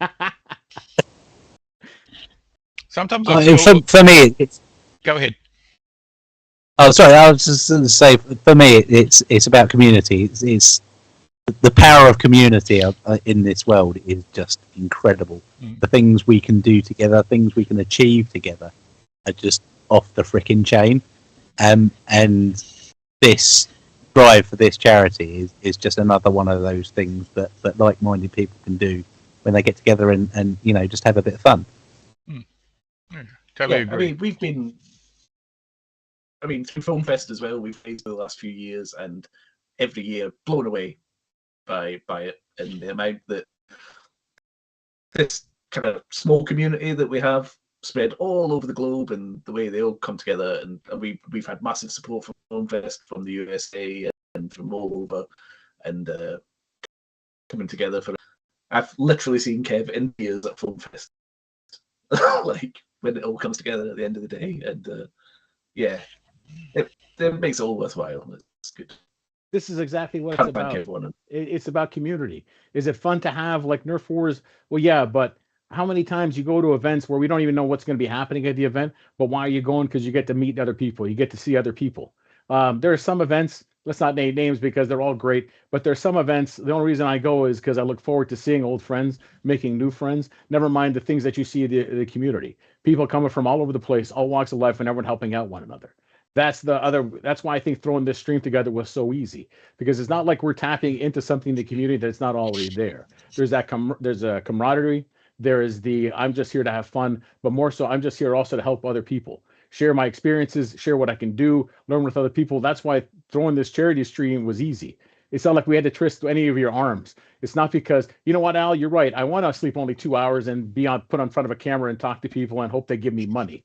Like it taps into what this is all about. I actually hope people give me money all the time. I mean, state of being. If I can just interrupt for a minute, Al. I earlier asked people to ask questions, and there's one here. He's asked several. I thought I'd better address him. Let's do it. Adam Novak. He says, the show me the modded thing. How would you actually go about submitting something? It's very easy. Just send an email to showmethemoddedthing@gmail.com. By the 13th of every month, the movie will go up on the 15th. And if you send it to me and it doesn't get in, it means I've got a lot, and it'll get put in the next movie or the next movie. That's all you have to do. And he's also asked a couple of like tips and stories, backstories. I do a lot of backstories because I'm just crazy like that. You don't have to have a backstory. You can just say, this is a blaster I built. This is all I want to show you. That's fine. And taking pictures, we've talked about that. Direct sunlight. If you can use a reflective surface for backfill, no feet, please. That's all right. And if when I say details, he's mentioned, you know, they might have a lot of internal upgrades. That's fine. If you want to tell me all about them, I will rattle them off. I do not understand what they are because I'm not an internal person. I have no idea what a cage was until a few hours ago when somebody asked me to print one. But that's all you need. You tell me as much as you want or as little as you want, and I'll try and fill in the blanks. The only thing I would ask is when you send them, the photos, a lot of phones, when you send them from phones, they label every single photo the same, unnamed, unnamed, unnamed. If you could just change them to 1, 2, 3, 4, it just makes it a lot easier for me because I've got to download them, rename them, sometimes clean them up, you know, and it just makes more steps for me. So that's the only thing I'd really ask anybody to do. Just send me numerically numbered photos. And that's it. I hope that answers your questions, Adam. It's pretty simple and straightforward. I think at this point, if you want any more information, you have to make a donation. Otherwise, Andy's not going to tell you. You got enough free stuff.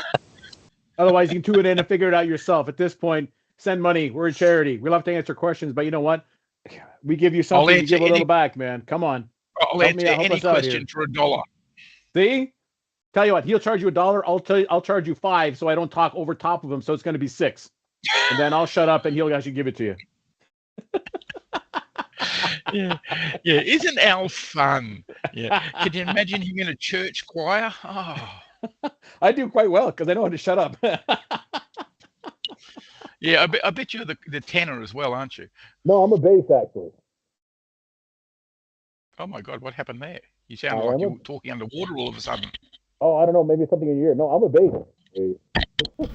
Al, something happened. It sounds like you're underwater. Oh. How about He now? We is. better? Still underwater? It's different. Now It's it sounds like clearer. you sucked in helium. Yeah, hi, I'm Al. Hi, what's going on? How about now? It's a lot clearer, but a minute ago it was really weird. Let me just went check on my the... earpiece. Anybody got any other questions? Oh, they even said it, commented on your mic in the chat. Can't imagine why. BotsNBlasters. Somebody donate $20 now can buy a new microphone. See? Yes, exactly. You know what? It's about time we make them work for us, right? We've been working for them enough. Come on, people. Help us out here. This is a community effort. This is not us just yelling at you. You know what I mean? Make it happen. Make us sit here. Otherwise, I must be talking to the wall. Wait, am I talking to the wall? No, maybe. Anyways, you get what I mean. You know what? Actually, Do you get any good... Go ahead. I was just going to ask Al if you got any good answers from the wall. Yes, silence. So sometimes that's a good thing. Other times it just looks at me like I must be wrong because it's just ignoring me. Oh, okay. Meantime, here he goes. While I'm talking, maybe I'll do this. I'm not going to mention this, but I know what you're doing. You're staring at this, looking, wow, this is cool. Wish that was me. Well, it could be you. You know what to do. Figure it out. Make a bid. In the meantime, I would just hold on to some of this. Because you know what? If you don't bid, it's not going to be you. And all you're going to have is a picture. Why just have a picture when you two can be this? And you don't even have the shirt that says Al the Geek. You can say whoever your name is holding the same blaster. It's that easy. Come on, people. Yes, do as he says here, or I'll come around to your house and be nice to you. Kill him with kindness. Okay, where is it? I'm trying to find a link to that page again. God, I hate computers and all this stuff. We have noticed, Andy. Don't mind me. I'll just sit here like this. Nothing's happening here. All right. Okay. I'll see if I've missed any questions, if I can help anybody else. I mean, oh, actually, that's one thing I wanted to talk about. If everybody's prepared to put up with me rambling on about epoxy putty for a little while. What kind of epoxy putty do you use? I use, okay, what I don't use is the stuff that you buy at Aldi because I tried it. It's really, really good when you mix it, and when it dries, it's really hard, and then the next day it falls out. So don't use that stuff. I use, I don't know if you've got the same brand in the States, Sellies, they're a big one here in Australia. I've done some experiments. When you get the putty, you get it in a long tube, and you get a central core surrounded by another color, which is the hardener. Yeah. I've seen blasters made, and you can see thumbprints in them when people do them, which is fine. If that's what you want to do, you just want to get it functional, great. If you want to finish it off, I've done some tests. You take that surround, the hardener, cut a third of it off, and then mix your putty up. The putty takes longer to harden. And as it's hardening, you can use craft knives and little spatulas and stuff, and you can smooth it out. You know, because one thing I despise, I hate, is sanding stuff. I don't like creating dust, especially chemical-based dust. So I do all my smoothing, if I can, when the putty's soft, malleable, workable, if you will.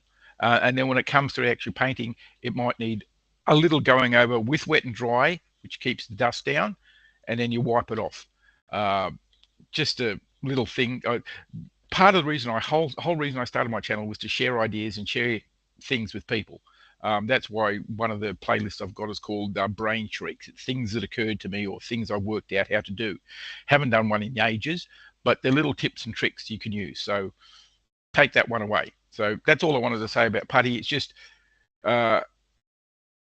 if you want a functional blaster straight away and you're not worried about thumbprints, that's great. But if you want to make it look a bit more professional, just use something hard to smooth it out. That's all I'm saying. It's up to you guys. Okay, I've had my say. Start making noise again, Al. I can make noise, that's for sure. So if you look to the chat, I already have someone that's willing to offer money to keep me quiet. The beautiful thing is that's my wife, so that tells you everything. I thought I already offered money to keep you quiet. That's 2. See, this is a thing. I'll outbid her. Hey, actually, is she looking for a place to stay? She can come here if she really wants to get away from you. I will let her know that that's an option. Okay. Okay, there's a post in the chat by Builder BB. He's found the Vim Fuego GKR card tray painting tutorial. That's the one I'm talking about. That's where I learned my entire painting techniques.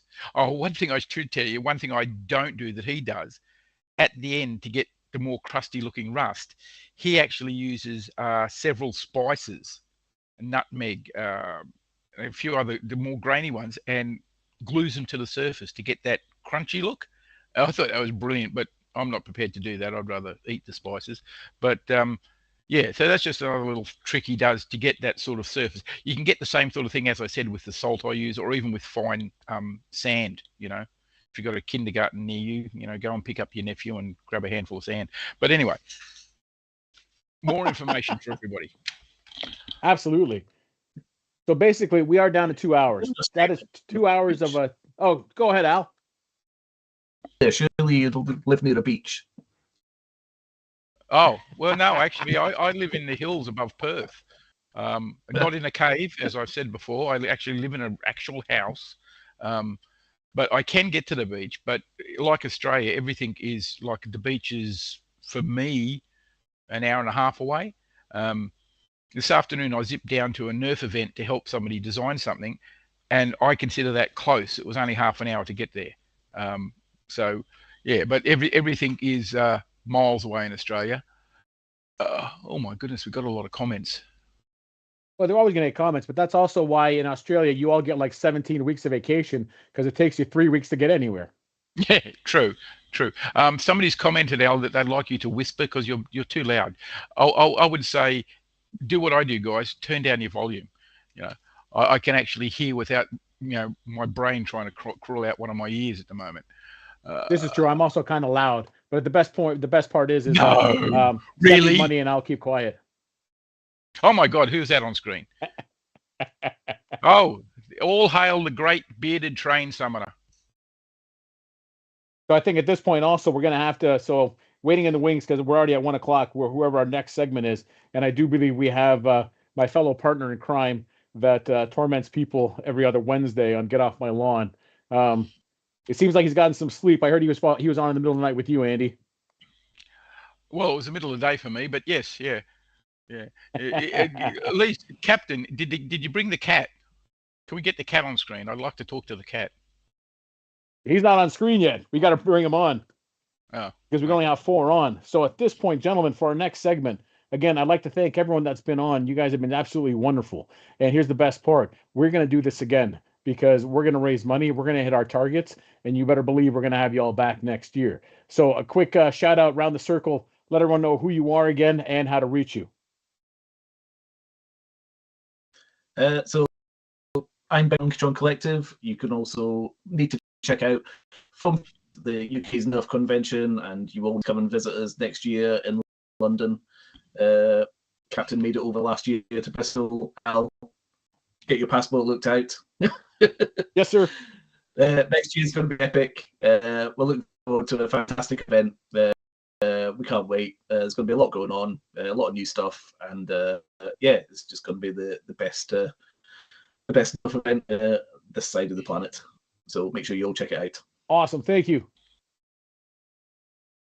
I'm Kevin. I'm UKNerfWar.com, the UK's biggest foam blaster shop. Admin to the BritNerf community, co-founder of the BritNerf forum, and director of FoamFest. So yeah, thanks a lot, guys. Thank you very much, Andy. Yes, I'm AndyWerk. Excuse me, guys. I'm just getting links to post in the chat. I'm AndyWerk. I'm on YouTube, Facebook, and DeviantArt. Pictures, mostly videos here and there. I do Nerf mods, cosmetic stuff mostly. I'm working on the internals. Yeah, come and visit me, and I'll put all my links in the chat as soon as I get off air. Gentlemen, thank you again very much. We appreciate it. Again, you know how to reach everybody. We're going to go head on to our next segment now, where we're going to have 2 more mooks that you'll recognize. Again, thanks. Thank you. Thank you Thanks very up, much guys. for having us.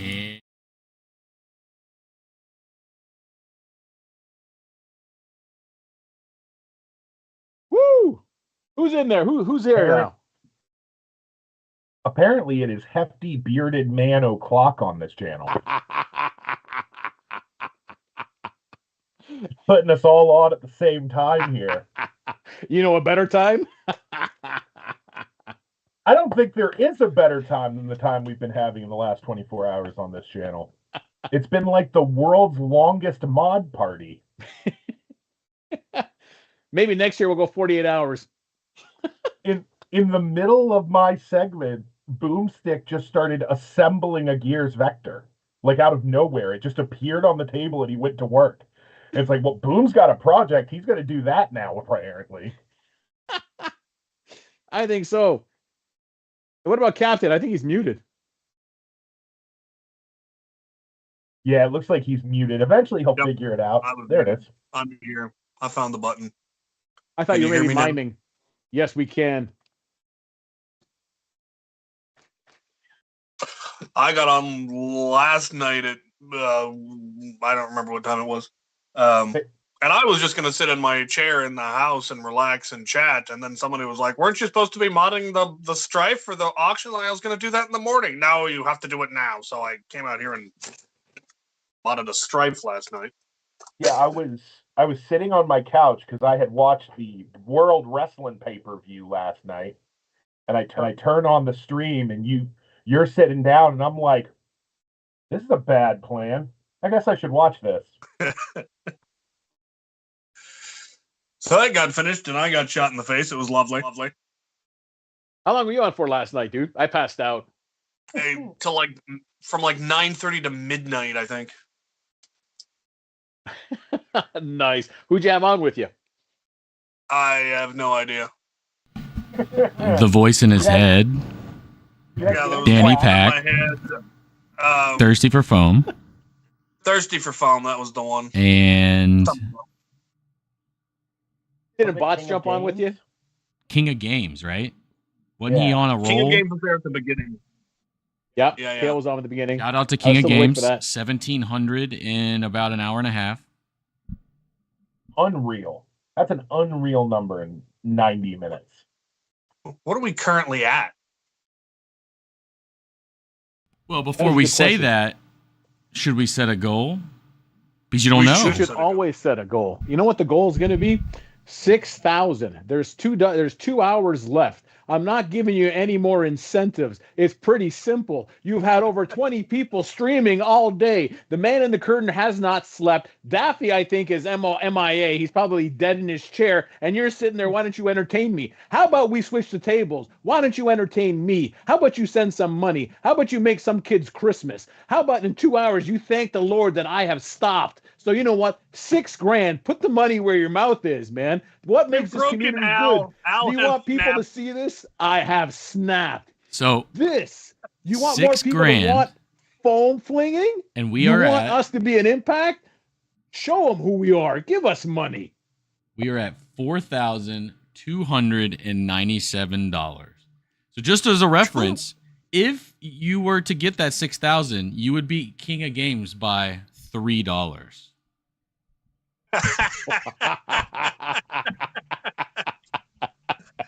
Well, all I have to say about that is that's how Dad did it. That's how America does it, and it's worked out pretty well so far. So let's get there. Let's be able to say that all three of us managed to beat one dude in a Nebula B car. Because for the record, he gave away a Nebula B car, a Nebula snapback cap, I think, and a misprinted shirt. Yeah, and got $1,700. You know what? I'm gonna get a little salty. 3 things he happened to have got him $1,700, and Al's still sitting at $250 on that freaking master key. What are you people doing? Well, I guess that was raffle tickets. So that was a bunch of people buying chances to win it. How is that better? you could just give Al $350 and just have it, right? It would just come to your house. Plus shipping. And you don't have to pay the shipping. Oh, they have to pay the shipping, or do you have to pay the shipping? No, plus shipping. I ain't Amazon. Oh, yeah, just buy it. The shipping's probably $3 anyway. That's my thing, man. Every time I go to ship something, I'm like, how does Amazon afford to do this for free? Monopolies. There it is. Also, I would like everybody to admire my very favorite How did this turn into the angry old man hour? What's going on here? I thought we were supposed to be friendly. We're going to be. We've now vented. But anyways, ladies and gentlemen, just a reminder, this is the World Foam Alliance. If you haven't yet, go to worldfoamalliance.org. Don't forget to register. The big thing, right, we're here. We're not, we're having fun. We really aren't mad. But we're playing into the whole grumpy old man theme. Otherwise, you might think better of us. So worldfoamalliance.org. Feel free to register. Let people know. The more you register, the more we know where you are. When we know where you are, it's easier to actually find other people to play with, find other ways to form groups and communities. So don't forget to register. Also, please, if you haven't already, subscribe to the YouTube channel. The more we grow this, the more we can actually do for you. Our goal is 1,000 subscribers. But those are the. Don't forget to do that, please and thank you. Also, let's give the shout out to Jaeger having stayed up for this entire live stream. Though I am concerned about their mental, emotional, physical health having stayed up for the entire live stream, good on you. Well done. Well done. Yeah. That is Get something some else. rest. Seriously, I that don't is feel great. good for you. He is absolved of donating because wow, that's a lot of time. It's like one of us, right? You've donated your time, your attention. In my case, I think like $200, and I'm the current winning bid on the Seagull. Nice. Fun fact, I was like, I'm going to end up buying one of these for review anyway. And just see if I can sneak in there. We were told we weren't allowed to buy the prizes, or I would have also. I'm not the core 4 people who weren't allowed. I was like, I'm going to get in here. Exactly. You don't have the insider information that we would have. It would be a terribly unfair situation. There was a period of time there in the middle of the night where I was the winning bidder on like 4 different items, and I was like, oh God, people bid. If I get all of these, my wife is going to stab me. Speaking of wife, I just made $25. Ready? Jabroni. There we go.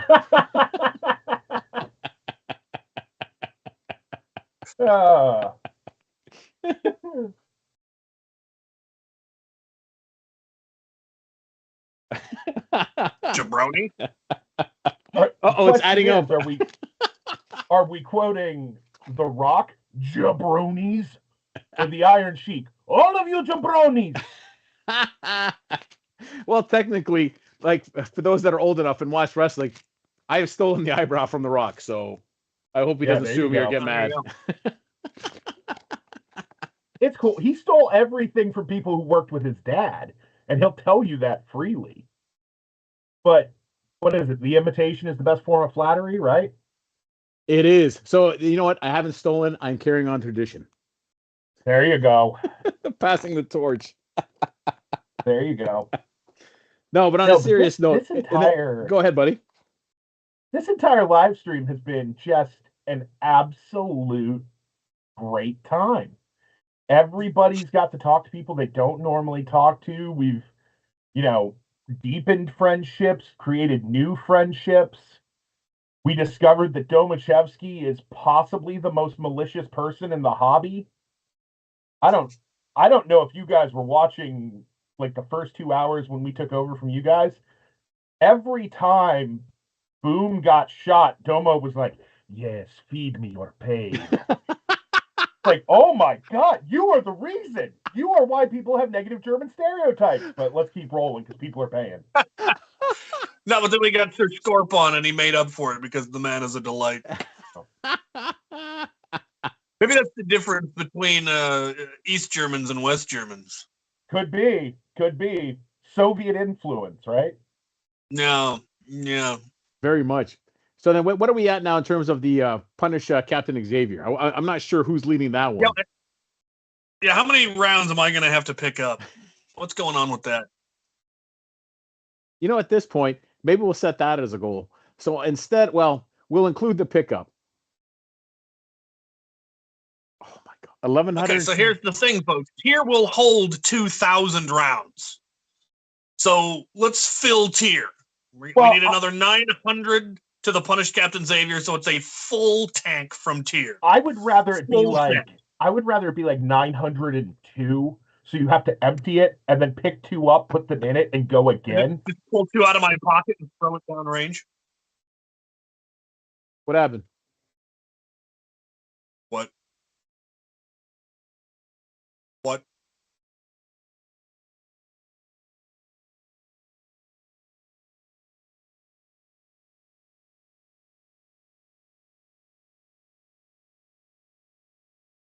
All right. I mean, he qualifies for our hefty, aging, bearded man demographic this morning. He does. Afternoon, Yeah, we'll allow whatever it. time it is. But we won't let any of them slick-chinned folks in here. They'd ruin the ambiance. No, we're fulfilling your last Q&A. We're casting this. Who would be the dwarves from the? Oh yeah. Yeah, we're figuring it out this morning. Right. So I was going to add a caveat, but we might wait until Andy comes in with the whole how many rounds, because so for us to hit 2,000, that means what, 900? We need like a $900 donation. So if let's do $901 donations, whatever it is, and they might have to wait on it, but it'll be worth it. If you all can get Punished Captain Xavier up to $2,000, Captain Xavier up to $2,000, he will fill tier up with 2,000 rounds. Here's the slight difference. He will also pick up the rounds after. However, I will be the target that he empties 2,000 rounds at. But that could be a while. How do we know when you're going to be back out here? Hence why they need to give us $900 plan it and prep my health care. There's a video out there of what it's like to have tier unloaded on you. It's called Nikon versus tier, and it's a brutal video. That's how committed I am. All right, Andy, welcome back. What do you got, buddy? Hi guys. I was listening online. I'm up anyway. Al raising the price to $6,000. So I've decided to do something. This is my gold-winning medal plasma rifle. Yeah, I'm going to offer it for sale at a fixed price of $1,000 to anybody who wants it. It's a fully working, functioning, full auto blaster. It is a long strike body, a Ultra 2 at the front, and a hyperfire in the back end running the pusher. So that's on the table right now. Anybody wants it, they can have it. Dude. For $1,000. I'm going to throw in there too that if you're a malicious person, he's got to ship that to you from Australia.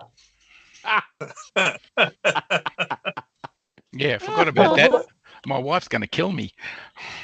It's a group thing at this point, I think. Mm-hmm.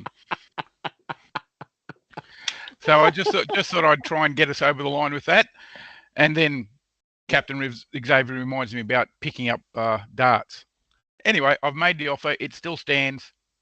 You want it? It's yours. Right. $1,000, guys. Come on, somebody reach Andy, out. that's amazing. That's all right. I'm quite happy. I mean, I can always print another one. Not an issue. I mean, that's a tremendous deal if someone is willing to put down that ching-ching. Mm. Yes. I mean, yeah. I can tell you a little about it. It's just the scope is 3D printed out of resin. Got lots of details all over the place, bits and pieces. I don't know if you can see it. It's even got a little brass plaque there I printed up.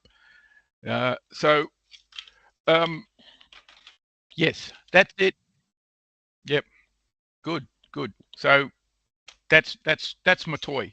I mean, this is the blaster that's been sitting in my house on a shelf on display. It's not the one that's with all the others in the shed gathering dust. So you're getting a bargain. Here's the best part. Go ahead, Ben. It's a stunning display piece, right? You're getting it ready to go, ready to put on your shelf, and ready to be, where did that come from? Well, let me tell you about how I made a bunch of hefty bearded men smile one morning. Oh, that just sounds so bad. Oh, dear. But that's the best part about this feel donation. dirty. Go ahead, Cap. I feel dirty now. I mean, if you're sitting at home for some reason, think we're just getting rid of stuff that we don't want, we don't need. If you don't think we're not committed to this, if you don't think people don't believe in it, or the idea of the season of being charitable, like it's $1,000 blaster that's like most of you, I'm guessing, that are watching this probably have something at home that you treasure, and you're probably sitting in the room with it. Look back up at it. Think if you do the same thing that Andy just did, and tell me it isn't worth every penny, and then ask yourself why you aren't donating to it, man. This is the core of what we're doing. I wonder if we should clarify. Are we talking 1,000 US or 1,000 Australian? Probably 1,000 US. Yeah. US. Yep. Okay. Fine. Canadian. So $1.50. Oh, so I'll have to pay somebody. Is that what you're saying? Yes. Canadian, the maple buck. You're going to be on a loony and a toonie. You're just going to be ruined. Yeah. Is that the one you put on your pancakes as well? Oh yeah, the joke is that Canadian currency is entirely backed by the price of maple syrup. Yeah, I heard that. Yeah, I heard there was a big robbery years ago when somebody stole $3 million worth of maple syrup. I mean, yeah, there was actually a while ago. Yeah. Yeah, and how do you fence that? You know, These days? You eat it. Yeah. Well, look at what we do. People pay me to make wicked shoulder pads like this. You know what I mean? Everything's for sale. Nothing's off the table. Oh, I thought that was just a normal Where's thing they wear. Maritime Foam when we need him to defend his country? I just thought that was a normal thing they wear in American football. You actually made that, did you? Oh, okay. Well, oh yeah. He's a big road warrior, the animal guy. Oh, you should get out here for Pox Eclipse next year. You really should. There's a big Mad Max cosplay in the desert out here. You'd love we have one out here too in California. I haven't made it to it yet, but it's on my list, and I got to make sure that whatever I bring doesn't melt.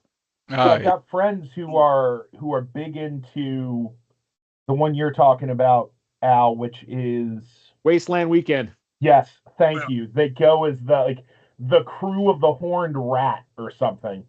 But 5 or 6 of them made this elaborate plan to go to Australia, and then COVID happened. Oh. And no.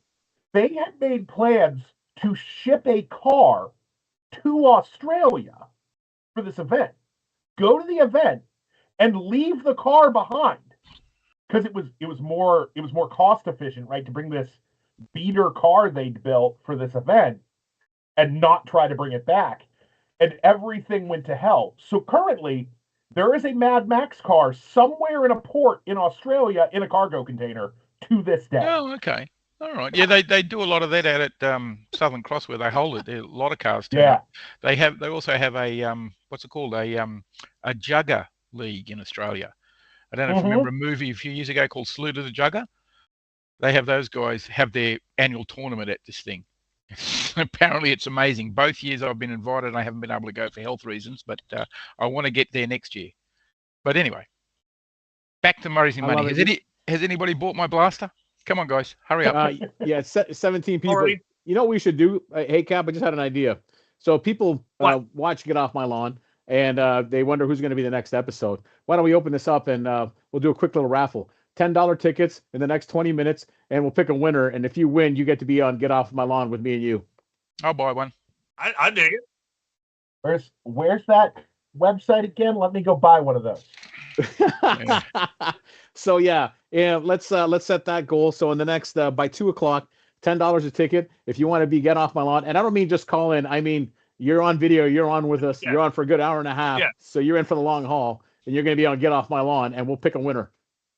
Top of the hour. Okay, cool. That sounds good. And if it's not somebody we know, we will pretend like we have always been friends. And take note, I've already been invited on, but I'm still paying $10 to try and get on. So you guys too. I have not trying been to jump on, the so queue, huh? I have not been on, so I'm going to buy a $10 ticket to see if I can get on, because then I will be able to say there you go. that I've completed the bingo card of both shows. Yes. Excellent. See, And if some people think that we're unreasonable in our requests, no, we're not. We are. We are. Yeah. Being also it is Hooray! live. Being a guest is live. Being a guest on Get Off My Lawn, $10, and you get to be like us and listen to people or tell them to get off my lawn. I'm really excited about that part. Hey, Cap, should we I'm break going it? to throw an incentive out there. Go ahead. From now until the end of this segment, for every $10 that gets added, I will put on a different hat. Now, if excuse me, I'm going to go drag some bins of hats down. I will.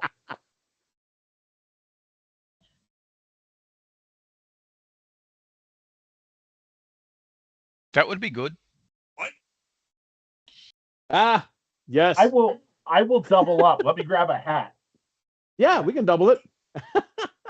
I would get a hat, but I don't have hats. We don't have hats here in Australia. They're illegal, actually. You're supposed to. That's illegal.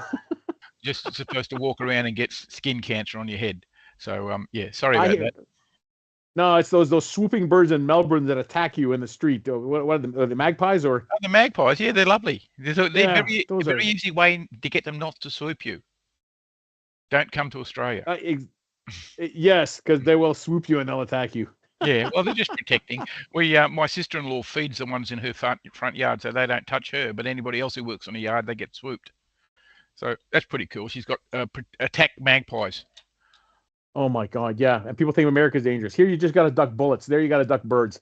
And the more birds than bullets. Then again, depending on where in the U.S. And don't forget. But anyways, that's right, kangaroos. Yeah, kangaroos. I've killed Skippy up here driving at night. Silly bloody things.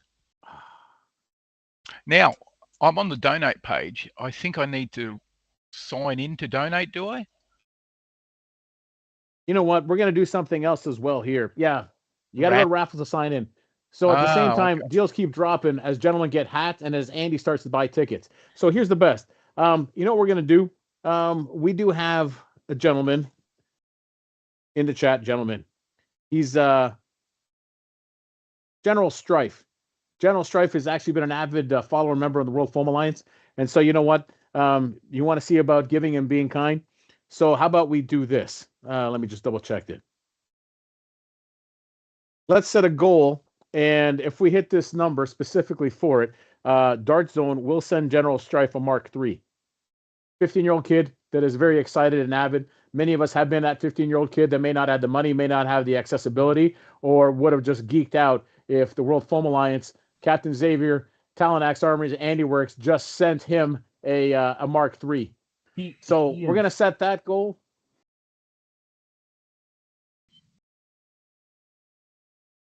He is so at 5K. As long as we hit 5K, General Strife is getting a Mark III from the World Foam Alliance. I mean, sorry, from Dart Zone. And if it comes to the right hands, maybe a couple of us will sign it too. But we'll get to that point. Let's hit that goal first. He's got a YouTube channel. And he's doing some pretty good work over there. Like, tell us about it. He's doing some what he calls vintage reviews, which, oh God, they make me feel old because to me those aren't vintage. But like N-Strike blasters? Are we talking N-Strike Elite blasters? How not vintage? And a little older, but it's like, to me, it's like that's not a crossbow. That's not a secret shot. What are you talking about? But he's doing good work. He's got some great thumbnails. He's doing his own news stuff. It's good stuff. Nice. Good on you, General Strife. 15. He's technically a kid. Again, we're not diminishing you, buddy. You're technically a kid, which means that what are we doing? We're raising money for kids. So this qualifies. This is just another avenue. You still qualify as a tot. You can get the toy. Oh God, yes. All right.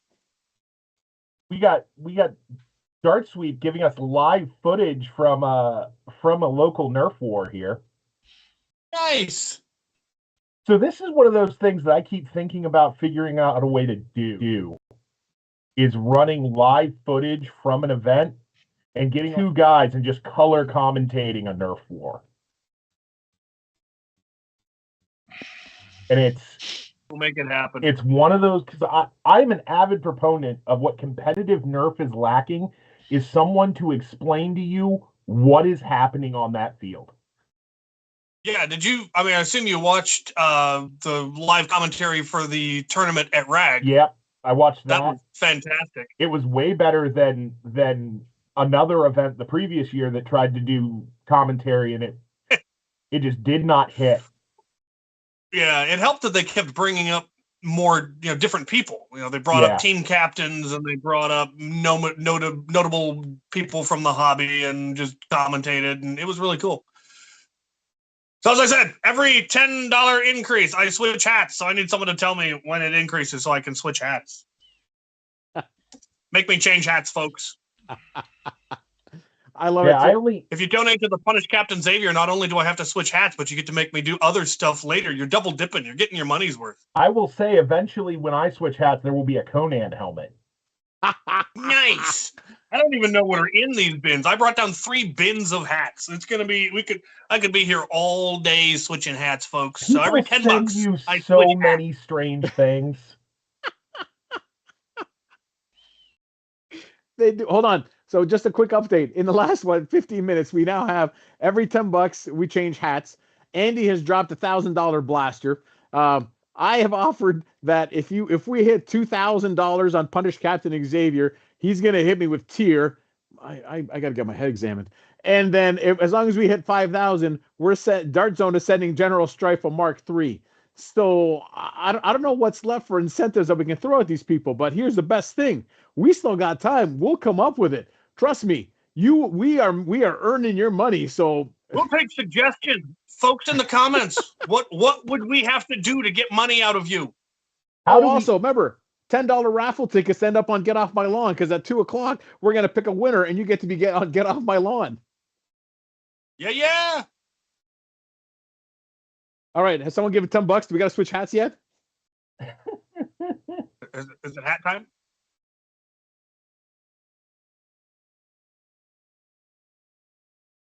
Yes. Change your hat. That's definitely a hat change. It's got to be a hat change. Change your hat. Fish hat. Quick, add more. Make them change hats again. Especially if you don't like fish hats. Oh, look, we have. Oh, there it is. Yeah. Nice. I bought this for a theoretical event that never happened.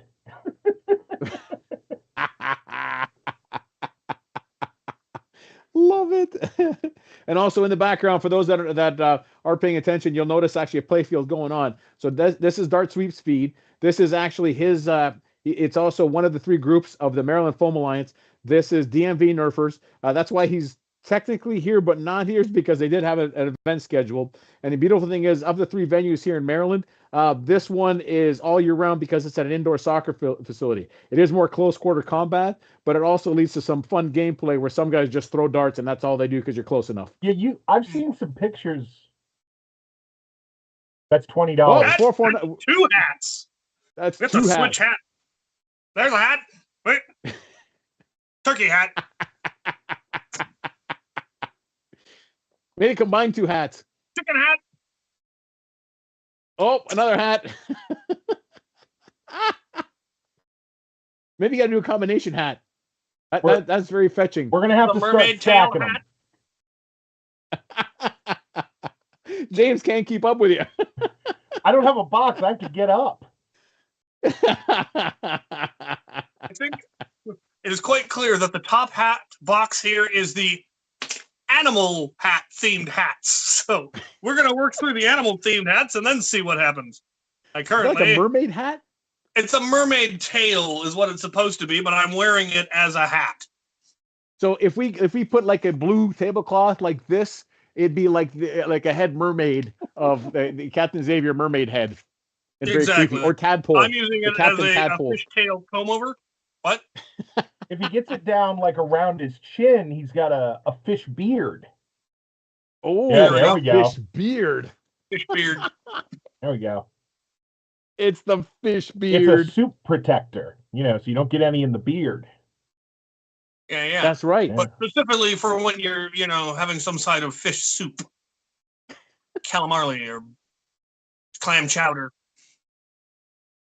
Someone donate $50 and hashtag Captain Xavier, and he'll wear that next time he goes out to dinner.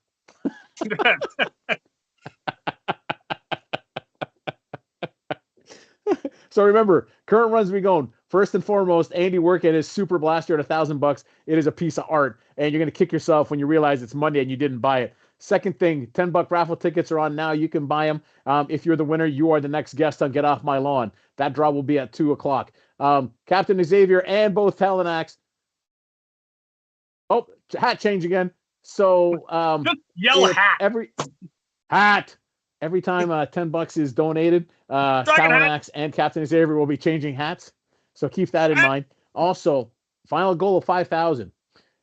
We are going to send General Strife, also a kid, a brand new Mark III. Dart Zone has offered that because they realize the importance of giving back to the community and making sure everyone feels involved and welcome, especially this time of year. Or just, and also final, punish Captain Xavier. Punish Captain. We should change that. Make Captain Xavier punish Al, because if we hit $2,000 in that, more. If we can reach 2,000, I get to shoot Al with it 2,000 times, and that just sounds like a good afternoon to me. And I mean, then the picking up is enjoyable, right? Also, I will say, if we reach $5,000, I will put on the biggest hat in the room, and it is. Is it one of? I wear a size 8 hat, and it is bigger than my head. Oh man, I got some pretty wacky hats around here. Well, but we won't know. My head's not as big as yours. My work in progress Mando helmet is pretty huge. I think he can use it as a punch bowl. I don't know. My Sultan hat might beat that, but I'm not sure where that one is. I also have a horse head hat somewhere. The horse head I don't hat. have a diving helmet though. Somebody send me a diving helmet. That's something I'm missing from my collection. That is my handmade diving bell from a past life. Nice. Yeah. Cool is that? I have a hat that doesn't fit me. I think we all have a hat that doesn't fit us. See? Was that a trade? That's how I normally get things that don't fit me. Donate $10 and I'll take this dumb hat off my head.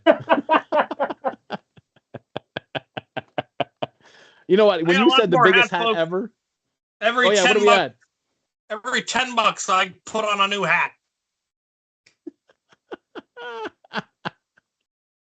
So I almost kind of. Not only did I mod the blaster that I will be giving away, or that'll be auctioned off, you could win this Strife, lovingly made by Captain Xavier last night. It's got Maryland Mayhem wheels in it.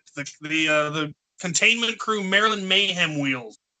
It's a 2S Strife. It's got Michelle 2 motors. It's wired for 2S. Whoever wins it will get to pick what size battery door I print for it, because I don't know what size battery.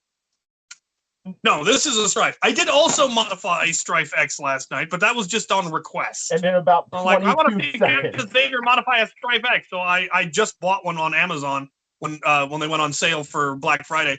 And I hadn't opened it up and done the trigger mod on it yet. So I went ahead and did this simple trigger mod that makes it just the snappiest of triggers.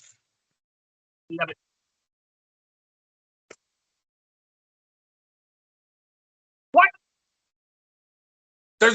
What? I never said I was giving away the Strife X, but I absolutely will. Because I don't need two of them. Now I'm getting robbed. Next thing you're going to know, I'm going to be auctioning myself off. I mean, if it Which gets reminds us me, there, our next auction. Right, back over to OnlyFoams. So remember, Al put his body on the line. I've already shot myself in the face. Can I switch hats yet? This crab hat is I'm starting to worry about this crab hat. You got Cap, you got crabs. Just the one. You got crab. He got crabbed. He was freed. He was freed from the gulag yesterday, only to be crabbed today. I was assassinated in a gulag yesterday. Nick Fury is back. The return of Nick Fury. You're muted, I think he's muted though. Can you guys hear me now? Yeah, we got there. It is. Yar! How Nick is it? Fury. We're having a great time. Good, yeah. So hanging out, fantastic. How are we doing on our goal? So We're slowly you getting asked that. there. We're making more and more offers. Apparently, I'm giving away a blaster I didn't realize I was giving away. Okay, so I don't have to. what's our numbers looking like?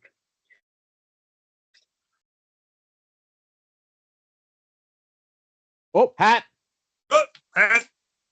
Nice. Are we playing strip poker? What's going on? Oh, They're for every changing 10 hats. buttons, I switch hats. White hat. That's awesome. Well, we're about to get started on one of our game types here at DMV, so I'll just switch the camera, but you should be able to still see me. There we go. Oh, cool. Let me tell you something, Andrew. You listening? Yo.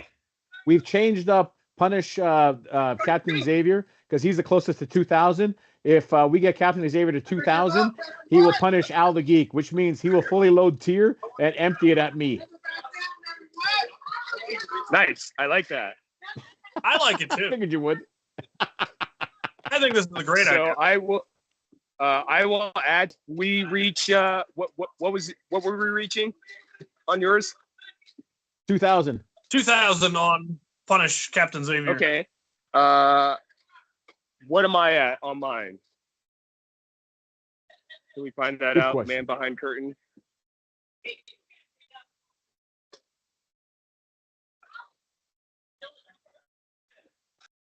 The dramatic pause while he looks it up.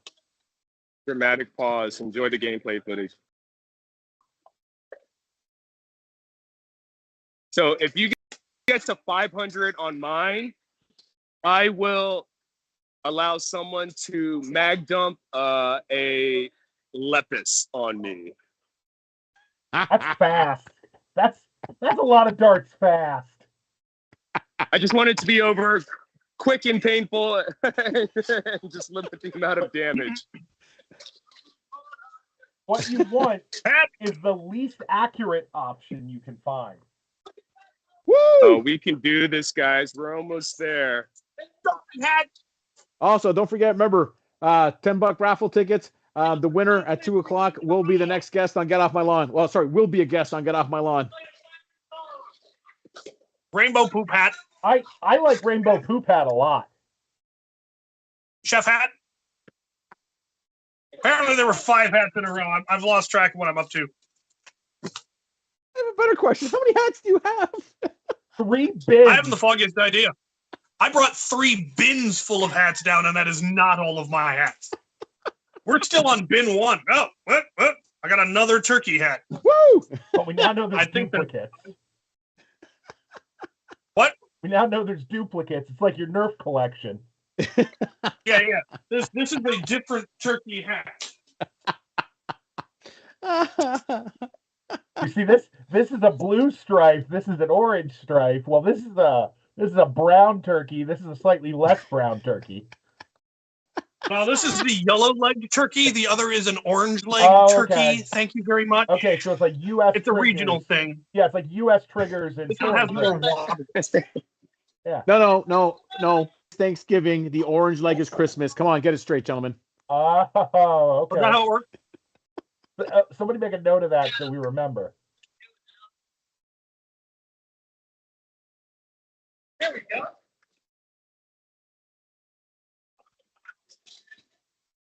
Here's the best thing. If someone actually were to drop, like, this goes back to the story I told earlier. So he is 835 away from dumping tier at me. Here's the best thing. If you dumped $834, when you just say that, they're like, wow, that's a lot of money. But forever, you would be the person that can claim, and we will not deny it because we will videotape the whole thing, that because of your $834 donation, you made Captain Xavier dump tier on Al. That is priceless. You made Al the Geek cry. You made Al the Geek cry. What is the single person donation that gets them the ability to aim tier? They don't get to fire. Aim tier? They don't get to fire. They just get where. Nothing but a. This is very Christmassy.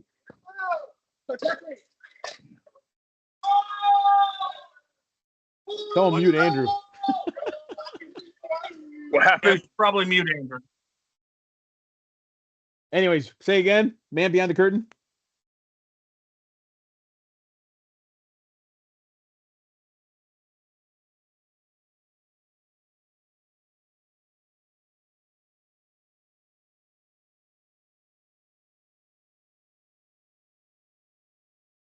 Every one of these. I'm holding one right here. Here's the best thing about this. It's a gold Mark IV. Go to eBay now. One that hasn't been signed to anybody is $1,200. There are what, 28 of these in existence, and you're telling me $250 is too much? You know what's going to happen by next week? You're going to sit there and say, man, I could have bought that and should have bought it. It's been autographed by 20 other people. This will never come back again. Trust me, Dart Zone's never making it. Why? Because as cool as it is, they realize how much it costs for them to make it, and it's not worthwhile to them. What does that mean? That's it. No more. Done. Don't be the guy 2 years from now that says, I could have bought it, but I didn't because I was dumb. Yeah, since clearly you could buy it for, $300 here and flip it on eBay for $3,000 tomorrow. I may bid now. My big thing is every one of these modded blasters is going for less than the cage, wheels, and motors cost right now. Seriously. Like, this band blaster bolter is going for $80. As someone who has built more than several band blasters products and probably shouldn't be buying this many cages, this is criminal. This is ruthlessly undervalued. Every one of these upgrade kits from Foamdemic, all of these are going too cheap. Again, having bought most of these, and I had to put them on blasters I bought. I didn't get the blaster with them. In fact, you know what?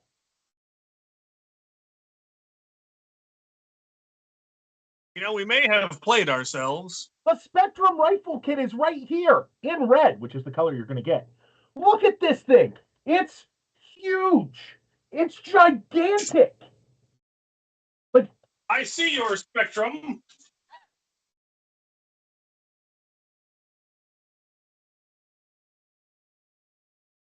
Oh, y'all are amazing. Keep it going.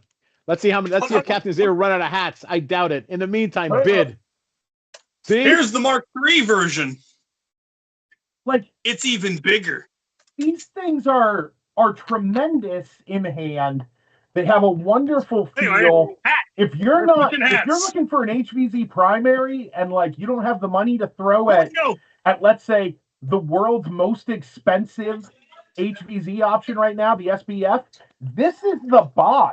One of these is tremendous. And both me and Cap can attest, and Al, you can attest. If you need more than 3 darts to stop the zombie, you're using too many and you're not playing the game right.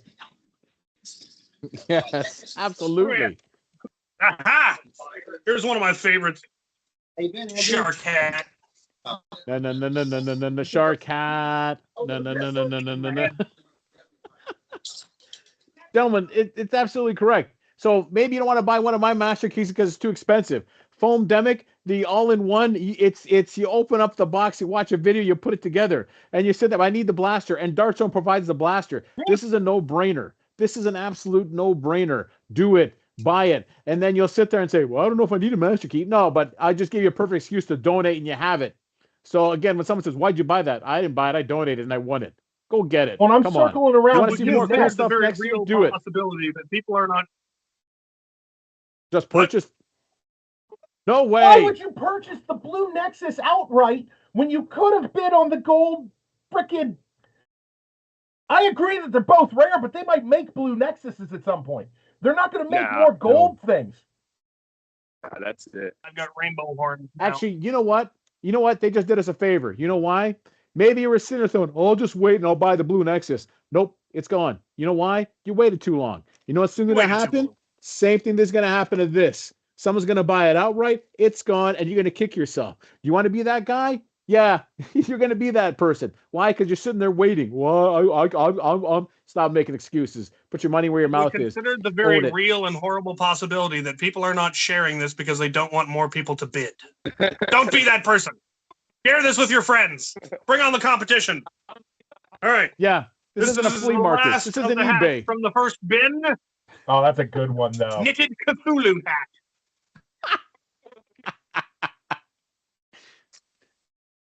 You look like a cosplay burglar. Somebody Somebody bid so I can take this hat off.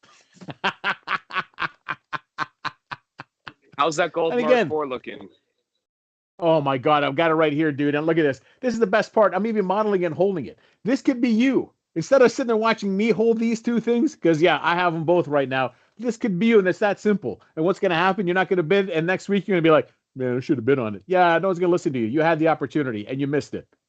What happened Don't to miss the, it. I don't want you to feel what bad happened for the yourself. strike build that Xavier did? Oh, it's for sale. It's still up, man. I mean, that's worth it alone right there. And also the bolter that Thirsty for Foam did. That one's another one. It's beautiful. It's only $80, man. We just James just said, Talonaxe just said, it is $80. You can't even buy the internals for that thing, and you think $80 is enough? And it's a bolter, a strife bolter. Like, come on, that thing is amazing. I want to bid on it, and I can't. I need you to. I need to live through you people. Buy it. Like, I built one of those this year. It cost me more than it is currently up for. Come on. Exactly. Yeah, but that's why it's charity, man. We're not trying to make money for ourselves. We're trying to make money for the kids. I agree. Think And of the kids children. deserve you to pay market price. The kids want you to Technically, own these. charity, we should be expecting you to pay more than market price. That's how these things are supposed to work. Like, the kids want you to own these. The children want this. Do it for the children. Wait, is it hat time? Get What are we at? $10. Get this hat off Captain Xavier's head. This thing smells funny. Also, Tentacles. I tell you, don't forget, you can buy raffle tickets. Raffle tickets at 2 o'clock. We're doing a draw. Go ahead. Hat. Oh, you know what that also means? We are $91 until General Strife gets a Mark III from Dart Zone. $91, man. That's it. $91 and Dart, I would and he tell gets the hat. If we get the $99 also in the next half hour, I will unload that. 5 minutes, never mind Nice. half an hour. Now. ooh, that's good. He's gonna get run. He's gonna get unloaded on by Alexis. Yeah, I don't know who Alexis is, but might be worth it. He's gonna get hit by a car while the person's shooting an Nerf gun at him. A drive-by nerfing. Drive-by nerfing. This is a very fancy hat. I like That is this a hat. fancy That's a good hat. one. Look at that. It looks like it's the early 2000s, and you have to meet your friends at a rave. Yes. Or you put 2000, you put 1999 on it, and it's just before the what did they call that year where they thought the world was going to end, but then it just happened. Everything was fine. Y2K. Y2K, man. That's what it's a Y2K hat. You're buying a piece of history. That was fun times. Oh my God, yes. All right. I'm about to enter the field, and I'm going to unload the Lepus just at the camera, just so people can see what they're getting into. Do it. Nice. Do it. I'm about to enter. Tell me when Remember, you can see me. we I have can see you. Can anyone We have call? There you are. Can anyone call someone there to unload at him while he's doing this? There we go. put out the call. Everyone ambush dart sweep. If you're listening at DMV Nerfers, everyone ambush dart sweep. I repeat, ambush dart sweep. If you know who's there, message them. Tell them. Put out the word. That's free. Put out the hit. It's free. We won't ask you for money. Go whack Dart Sweep. We're trying to get 5,000. We're almost there. What did we agree we would do with 5,000? All right. General Strife gets a blaster that Yes, he he very does. much deserves. I put on a big helmet. Every $10, I switch hats. Tell your friends. Tell them to come donate so you can make me switch hats. Yep, hat. Right. We are now Russian. This is Russian charity. Charity is communist.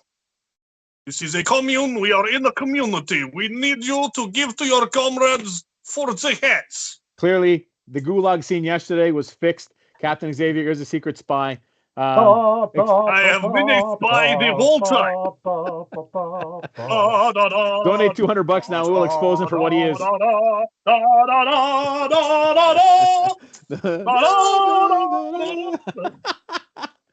What? Why does Russian sub-captain have Irish accent, Scottish accent? I do not understand. Only the best captains do. That man is cowboy. That is one of the finest bits of comedy by Craig Ferguson. Yes. Where he's talking about Sean Connery in movies. Yes. I'm a Russian submarine captain. Look, you know it, I know it. I'm Sean Connery. You're lucky I'm in this piece of shit movie. It's one of the greatest. It's one of the greatest lines in the history of comedy because he goes on like 6 or 7 Sean Connery roles and then he gets to Red October. And it's just like, I've always wondered that. 5 more minutes. Get off my lawn. 5 more raffle. minutes. If you want to be the next guest on Get Off My Lawn, there is a raffle right now, $10. You could be a guest, not just like get to call in. No, you get to be on the show, and Al and I will pretend like you have been our friend since high school. We will be buddy. It'll be great. You'll get to tell people to get off their lawn. You'll get to be an honorary grumpy old man, even if you aren't a grumpy old man. If you are a grumpy old man, you'll get to be a double grumpy old man. We will give you a pass to be just mean. If you're 15-year-old kid, we'll mail you a beard. Man. They'll We will issue mail you a cane you and a I think shotgun. I have a knitted beard somewhere in these hat bins. We'll Let's mail see, you a 'cause it's beard. hat time. It's hat time. Is it hat time? Hat. See, I am a That would captain. Proof. I have a He's question. U.S. sub-commander. No, I have a better question. Was it a 3-hour tour? I need a pipe. I need a pipe and a long coat so I can be that little carved statue you see in every antique shop ever of the shipping boat captain. Have you I got the considered? beard for Have it. you considered you and Deplorable showing up to an HVZ with you in that hat and him in a little bucket hat as Gilligan and the Skipper? Ooh. We might have to consider that at some Or point. just pack them, and instead of doing Posh Zombies, everyone put on a Gilligan's Island hat. I have stumbled across the most fantastic, the most 3-hour fabulous tour. hat in my collection.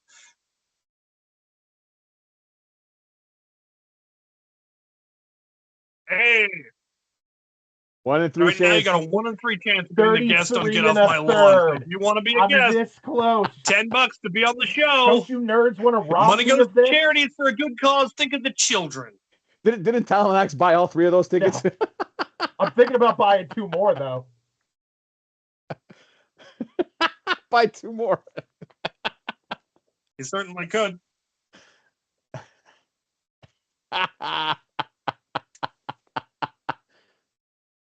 I guarantee you the next. I'm not shaving, but I'll be ginger. You know how we'll know There are when some pretty amazing hats in this bin. You got to donate. So every $10 I switch hats, and there is a fabulous hat in this bin, and you definitely want to see me in it. So keep I was gonna donating, suggest donating that. for the cause, donating for the hat. Give money to punish Captain Xavier, because if it gets high enough, it turns into punish Al the Geek, and that just makes me happy. Hat, Yeah, it's actually 3 in a row. hat. that's Talonaxe buying a raffle ticket. Hat. Hat.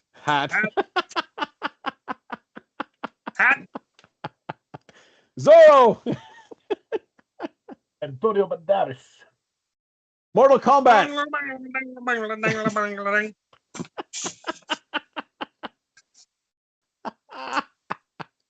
Yar. Arr.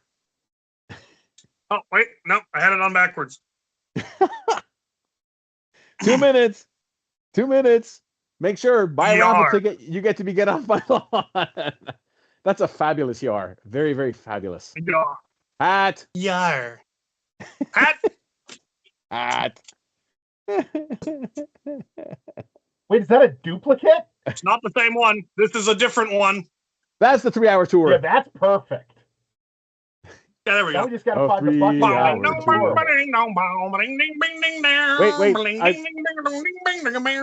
I have a question, Cap. 1 minute to be the guest. I have a 1 minute to question. go, folks. What? Was the weather getting rough? It was. It's miserable weather here. Whoever wins the raffle for Get Off My Lawn, not only do you get to be a guest on Get Off My Lawn, you get to decide what hat I wear during the video. Of the ones that have been shown on screen so far. What?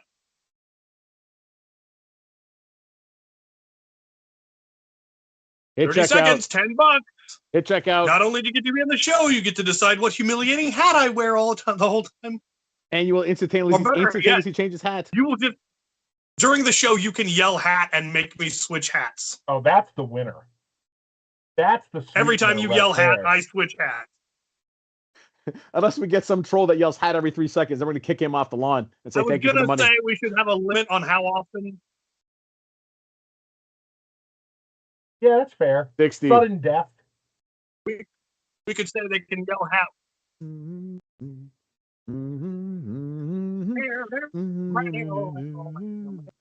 Wait, while the 60 seconds is counting, how close are we to 5,000? What are we at? Are we at hat switch yet?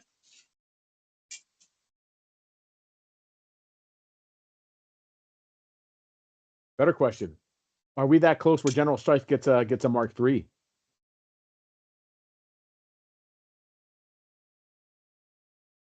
What is the current tally? How many more hats do I have to go through before we hit that?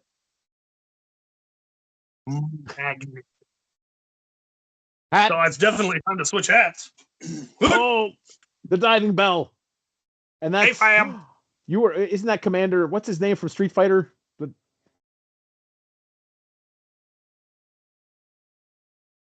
Boom! Woo! So, let's pause for a second. We got a couple things to announce here. First and foremost, you all are absolutely amazing. What does that mean? In our first ever charity live stream, we have officially made $5,000. We had no idea what we're gonna make, but we did it. So first and foremost, thank you all. Now we're gonna keep on going, but right now, just to stop and say thank you, thank you, thank you. Now, second thing. Amazing as a community. This is why I love this hobby. Tell it, preach it, brother, preach it. Second thing, General Strife, you just won yourself a Mark III, my friend. Dart Zone, Dart Zone, Dart Zone, Dart Zone, Dart Zone. Notice how I said Dart Zone? You probably heard it. But in case you haven't missed it, Dart Zone is sending you a Mark III. This is a charity for kids. He's 15. He's a kid. He's never had a short dart blaster. Now you will. Congratulations. But again, don't thank us. Thank everybody else because they made this happen. Thank you, Dart Zone, and thank you everyone that's contributed that got him a Mark III. Now, next, do we have a winner on who's Get Off My Lawn? Is the 60 seconds up?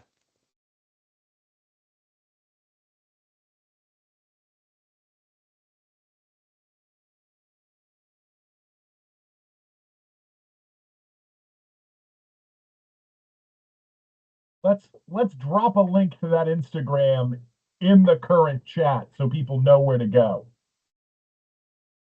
Yeah, wait, my turn. Talonaxe, you sound like you're underwater. Yeah, things got real echoey all of a sudden, right? Dude, that's awesome. I love it. Shame on you. What's most fun about this thing is in the back, that hose and all that equipment on the back. This is actually cooler than sitting in the office. Oh, it's got an air conditioning unit built in. It's got an air conditioning unit like they put in the Stormtrooper helmets. Oh, nice. Yeah, they also put that. Believe it or not, once upon a time, I got to be Smokey Bear, and the head had fans in it, and they gave you an ice vest because otherwise you would have just died. Oh yeah, absolutely. Those mascot suits. Yeah.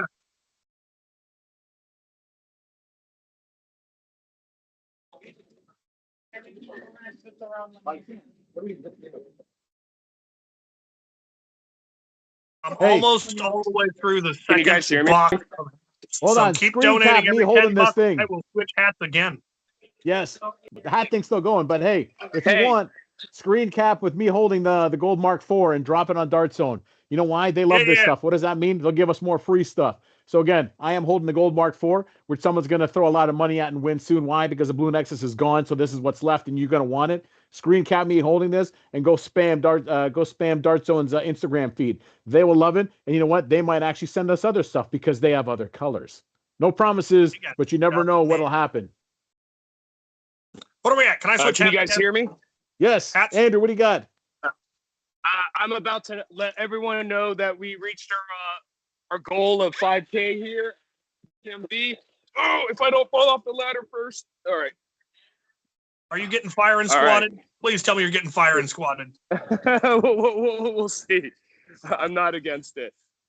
Hey guys, we reached 5K for Toys for Tots.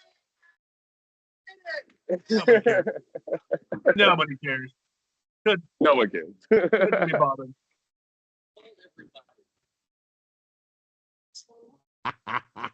Do the. You don't want to. All right, Can I change hats now? I do have the leopards here. Hello.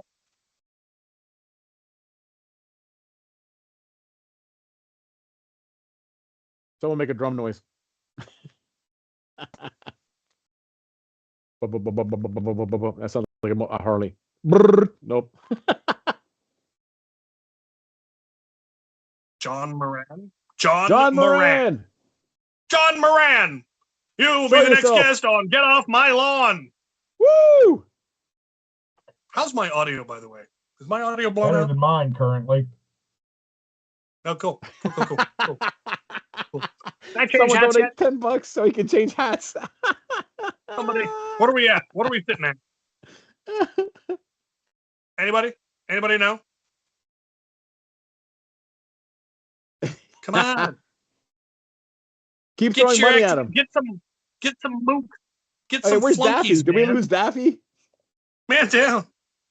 Man down. He probably had to finally sleep. Unlike the man Put behind those the kids curtain to there. work. Don't you have 2 kids? Put them to work. They're not pulling their weight.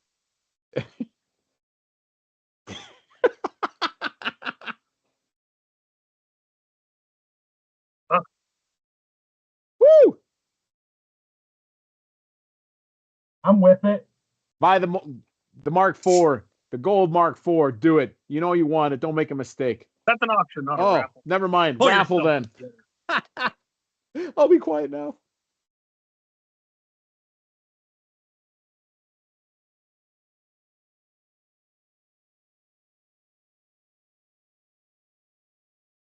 Four.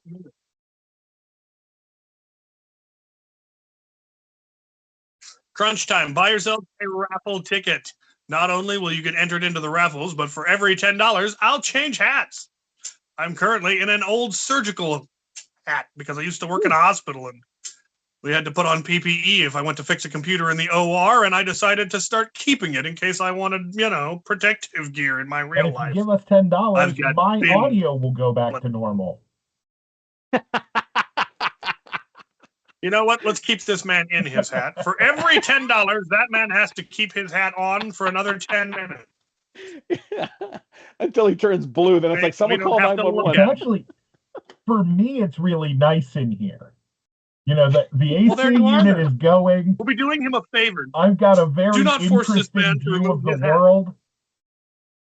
It makes it really easy to focus on the stream. Isolation chamber Yeah, like this. because like Well, outside about the here, next yeah. hat in my bin is my most fabulous hat.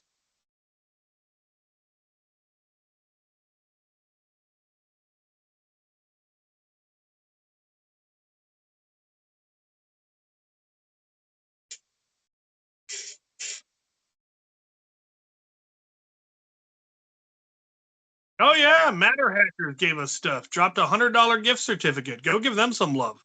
Who's Matter Hacker? There you go.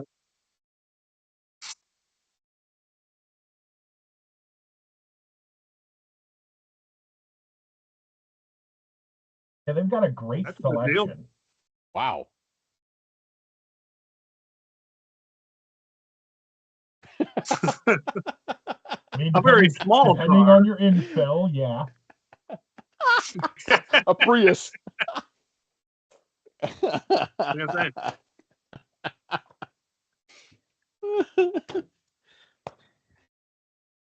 Foamdemic, Oh. yes.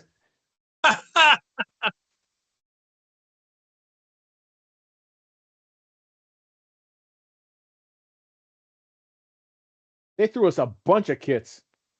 That was unreal. It's like, yeah, here, boom, stuff. It's like, wow, maybe I should give more.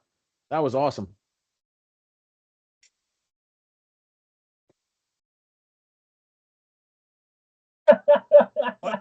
We're just talking to they couldn't ourselves hear at you? this point. We are. I am apparently in a slight twist. The winner of Get Off My Lawn is a member of the auxiliary, so that's fun. Oh, nice. I'm gonna have to be nice to him now. That's gonna be rough. Yes. Raffle's about to go, so make sure you actually buy raffle tickets. You've been waiting, stop waiting, because we got to close that up. Go buy raffle tickets. You win all kinds of things. Much love to Foamdemic. All the kits they actually sent us, man. The Foamdemic. A lot of kits. Go out there, buy them. It's fantastic. Never mind the 3D printing company that actually donated us $100. They do some amazing things. What's the name of them, Cap? Matter Hackers. Go check out Matter Hackers. Drop them a like. Tell them you appreciate being sent the stuff. Also, buy auction tickets. Get the hat off my head. Yeah, no, $10. Get change the hat.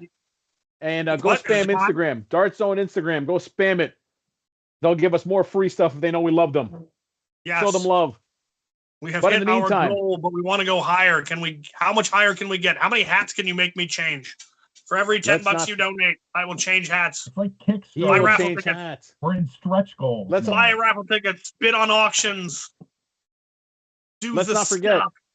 If we get punish Captain Xavier to 2,000, he's going to load up tier, and he was going to punish me. I will take the brunt of all 2,000 rounds. We will film it, and we won't ask you money for that at that point because you're paying for it now. So again, that one's up. You hit 2,000, and I will face the full ire of tier. Get out. You are excused. Can't see it, but I'm shaking my head. We're old enough. We can drop those kind of jokes. If you go over 2,000, of course, you will fill tier's tank, and I will be forced to resort to using higher to supplement. I'm telling you, people, like 2006, 2024. All right. So let's get some of these winners for these raffles. Go ahead. What should we do? Should we do a 5, a 10? All Should right. we do 2 5s and a 10? Should we go 5, 5, 5, 5, 5, 10? What should we do? Let's do a couple of 5s right off the bat. All right. All right, we're going to start pulling raffles. First up. Raffles are Marshmallow going. Blaster. We're picking winners.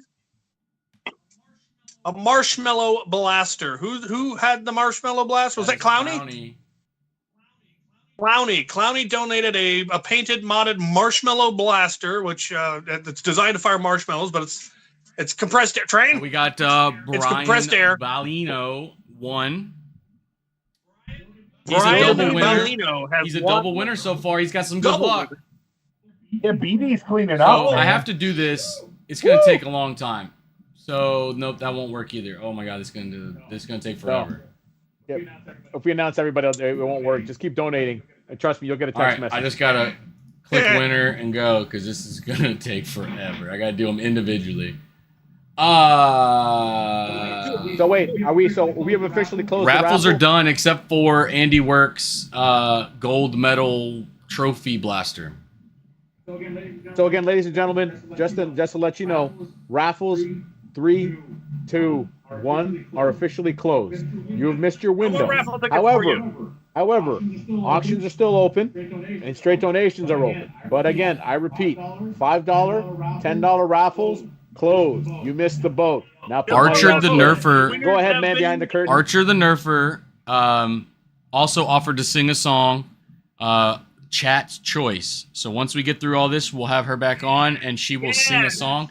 And I think Al also agreed to join in, and Chelo said he would dance. I don't remember what else. I most certainly did not, but I will. Minicap will dance. Hey, can you sing "Hoist the Sails" if we get Archer to play it? Can I I'll play sing it? Is it copyrighted? If she's playing on her guitar, not as badly as we're gonna sing it. All right, so we've got custom Blitzfire. You get to pick the color. Al's gonna paint it. Darshan. I'm gonna butcher these names. So yeah, you are. Just keep going. The people hear you. Yes, at this yes. point? James Fail. You get a custom Blitzfire by Al the Geek. Just pick one, Al. Color's that important. Matthew Enjoy Hale, having something you get a to custom Blitzfire from Al the Geek. Let's change it up here. Let's go Blue Nexus. This one's a bit out there. Man, this is gonna blow. Kelly Wong wins a Blue Nexus. Nice. Eli. Eli. Eli. Probably Eli. Probably Eli.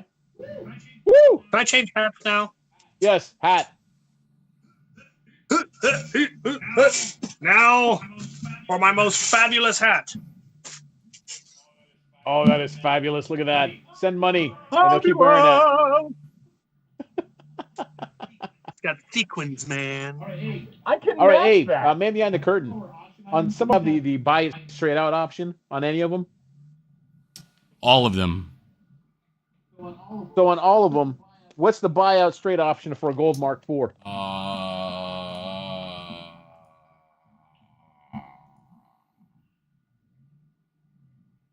don't know. In the meantime, it is a Gold Mark IV autographed by everyone. If you haven't bid on it yet, bid on it. $1,000. If you want to make sure you got it, $1,000. I will cut that in half. I'll cut it in half. $500. If someone buys this straight out for $500, then Captain Xavier is going to empty half of tier at me. We're already over it. No, smart gun. Oh, you want the smart gun? Well, this is a separate one. If someone outright just goes right now and just buys there it, you go. 500 rounds through the smart gun. The smart gun holds 1,800, man. Why are you shortchanging them like that? Because they're shortchanging me. If they want to dump $1,000 on this, then we'll talk 1,800. I see. If they want a deal, we're cutting a deal. That's fair. That's fair. The smart gun hits harder than tier does. No one said how far away I got to stand yet, so. We'll give you a bucket to protect yourself. I'm And I will try to pads fill on the my helmet. I'm wearing a couple of things. Telling you, go watch Nikon versus Tier. It's a good video. Oh my god! But anyways, in the meantime, we've hit the 5. Let's keep on going, and don't forget about the auctions. We have some great items left. Obviously, I'm donating a lot of stuff. We have my Master Key set, and don't worry if you miss it. I will probably list another Master Key set like this in my shop, and it'll be $600 plus shipping. Or you can play less. So no complaints about it. You know you're getting a deal, even though I'm trying to raise money. Don't make me regret putting this in the auction. Make me feel good about it. Make yourself feel good about it. You could have it right now for like $260 would be the winning bid. Like just like that. I might bid while you're not looking. Under an assumed name. Well, I mean, when you Captain Xavier. get into the monetaries of it. Go ahead, Talonaxe. It's a deal. It is. It's nuts. I am. It's insane. The like I was sending it to like my local club and stuff like that. It's like get over here and just buy stuff. These are going cheaper than they should. What are you doing with your time, guys? Yep. What? At times 100. What happened? So don't forget also, AndyWerk has also put in one beautiful blaster for $1,000. What? What?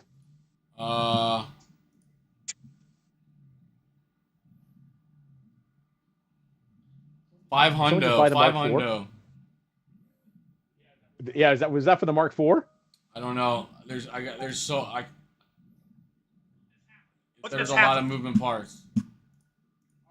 All right, we'll talk amongst ourselves while he figures it out. That's not 100 hats. That's 50 hats. Yeah, but a $500 dono gets like a 2x, I believe.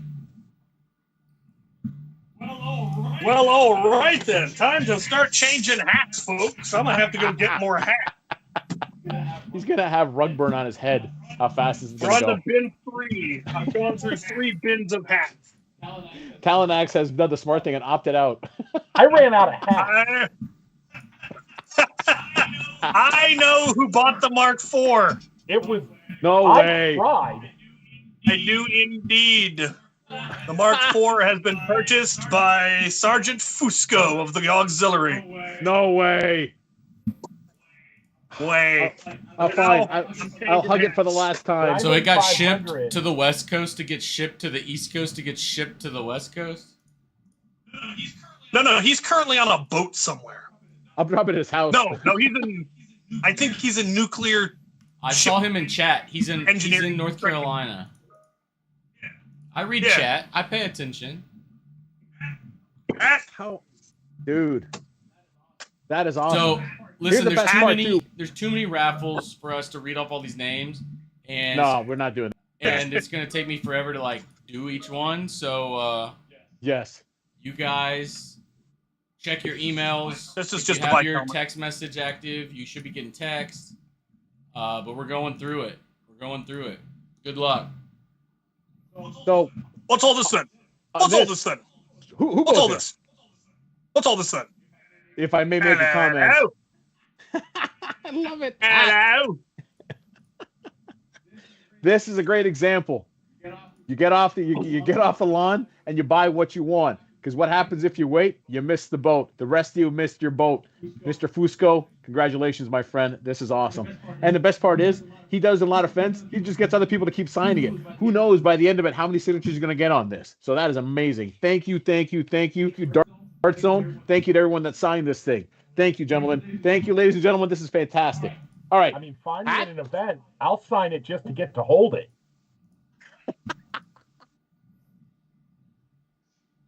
Oh, is that a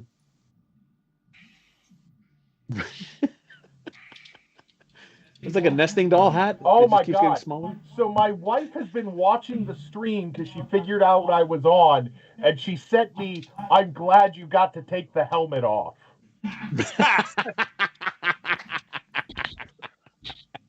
I love it. Our wives are spamming the chat. I love this. Here's an actual nice hat. This one's Yeah, a proper. That's in pretty good shape. I look safe.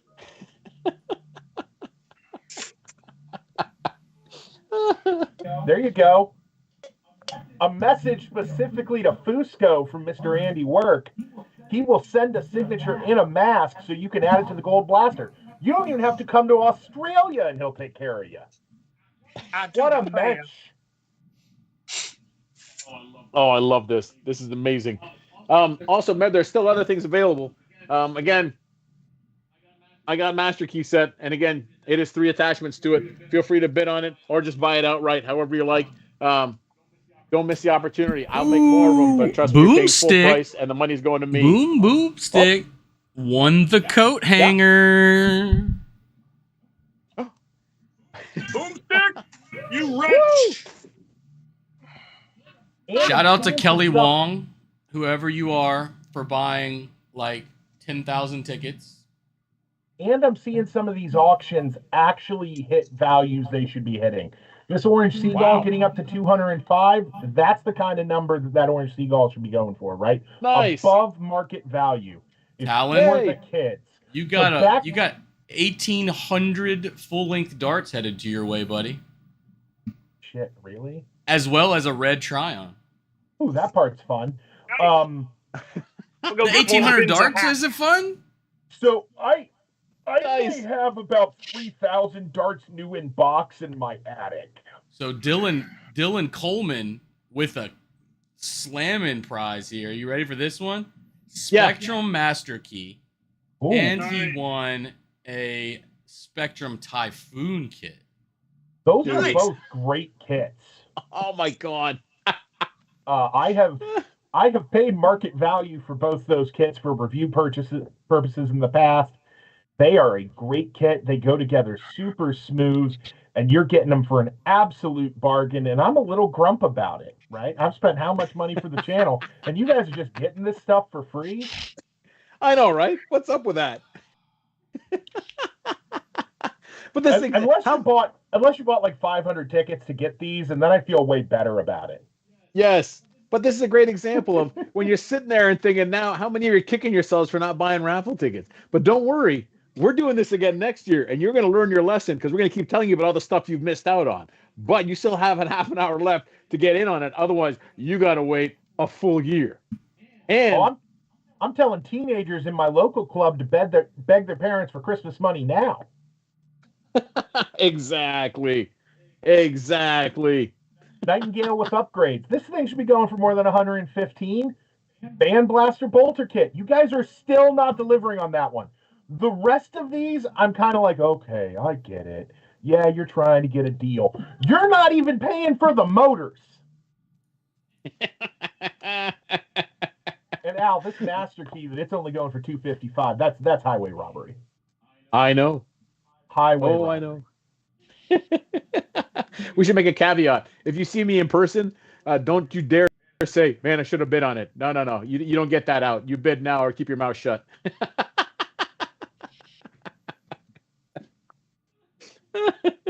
Don't worry. Come to a convention, you'll pay full price. And it goes to me. It's true. He even charges me full price, people. I come walking up to Al at Survival Fest. I'm like, hey, that's pretty cool. I'd like to get one of those. And he's like, okay, this is the price. He just got stares at you. That's a lie. He cut me a little bit of a deal, but that's because it was Sunday. He was trying to get rid of stuff. And I like you, so I'm like, do it. Oh, and by the way, you should come to Maryland Mayhem. Oh, yeah. What, for the record, what is it with Al and trying to get people to go to events in faraway places? Because freaking Al the Geek or Big Al was doing the same thing in his segment. Hitting people up to get them to come to England. It's what happens to name Al. Apparently, it's you guys' thing.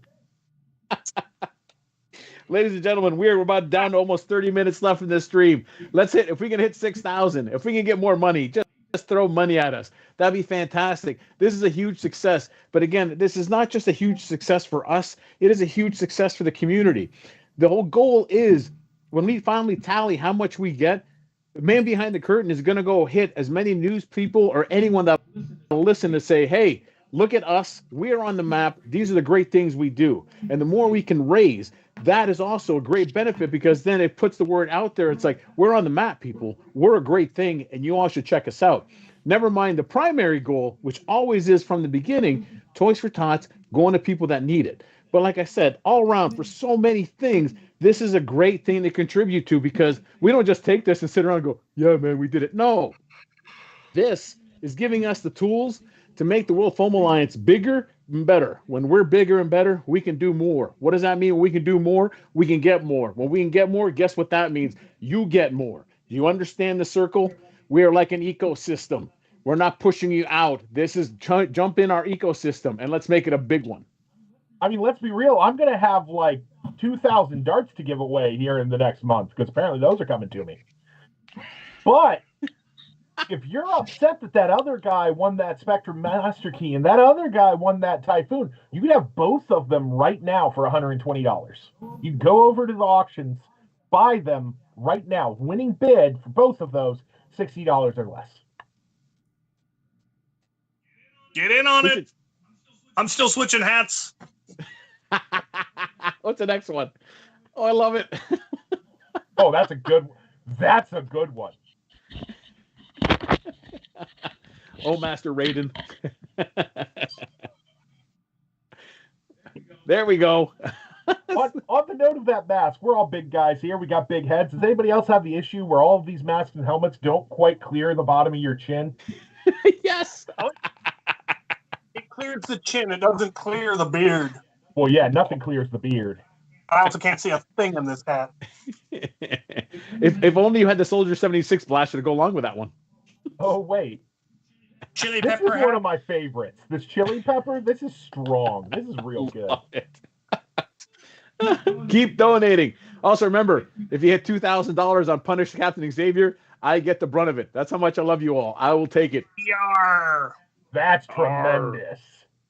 This was the hat that I was wearing at Maryland or at Rraijjar Oktoberfest when the police showed up.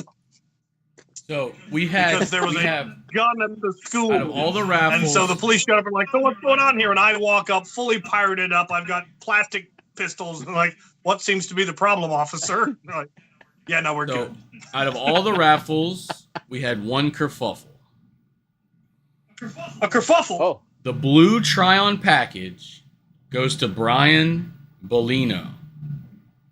But we have two winners, but it goes to the first person, Brian Bolino. Woo!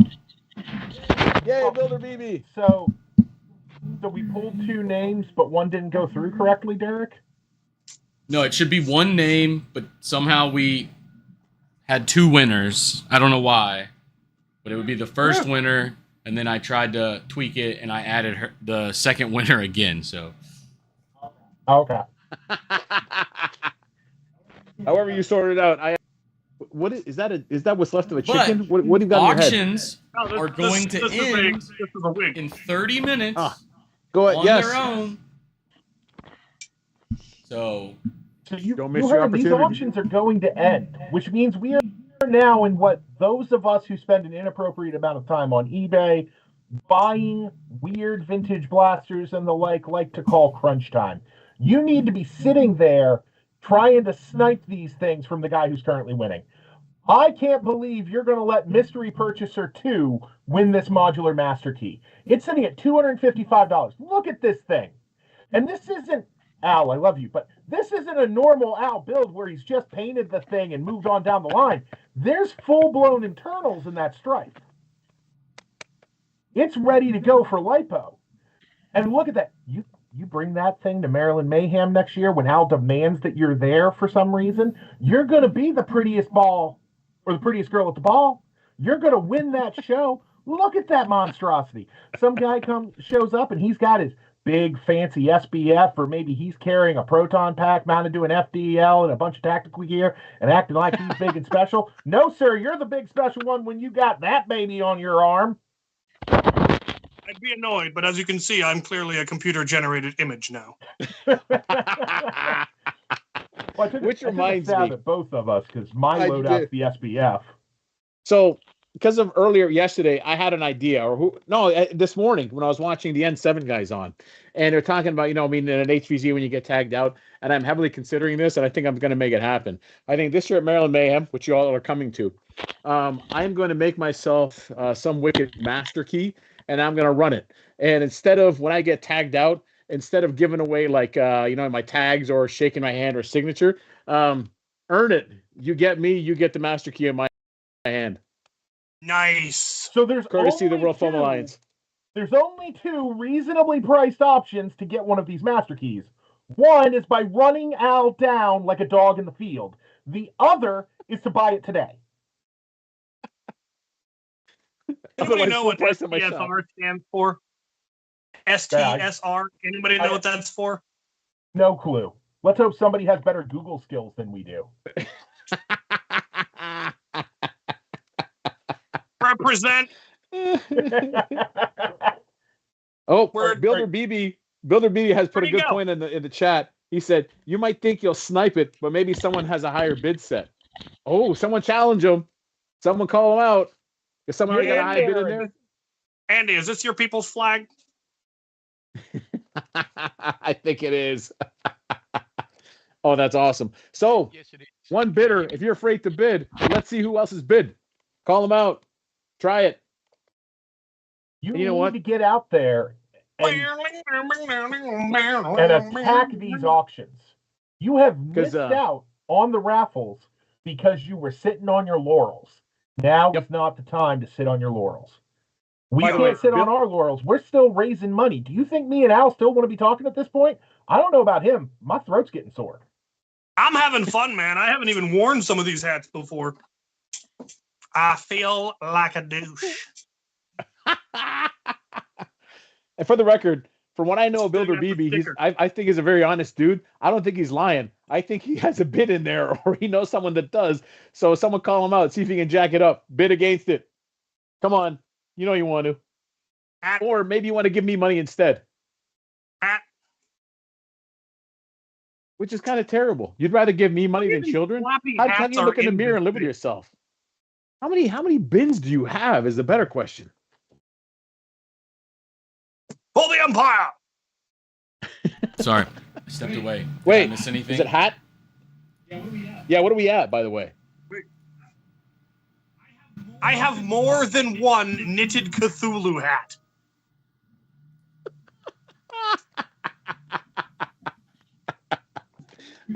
You need more. We are at 5,514 doll hairs. Dude, you know what? Make it 6,000, people. Let's make nice even numbers. I hate doing math. 6,000 is easy. I don't have to tell people I was 400. No, just make it 6,000, so I can just say 6,000, and my life is easier, and it's a little more impressive. This one's for you. For $50, Captain Xavier will send you that hat.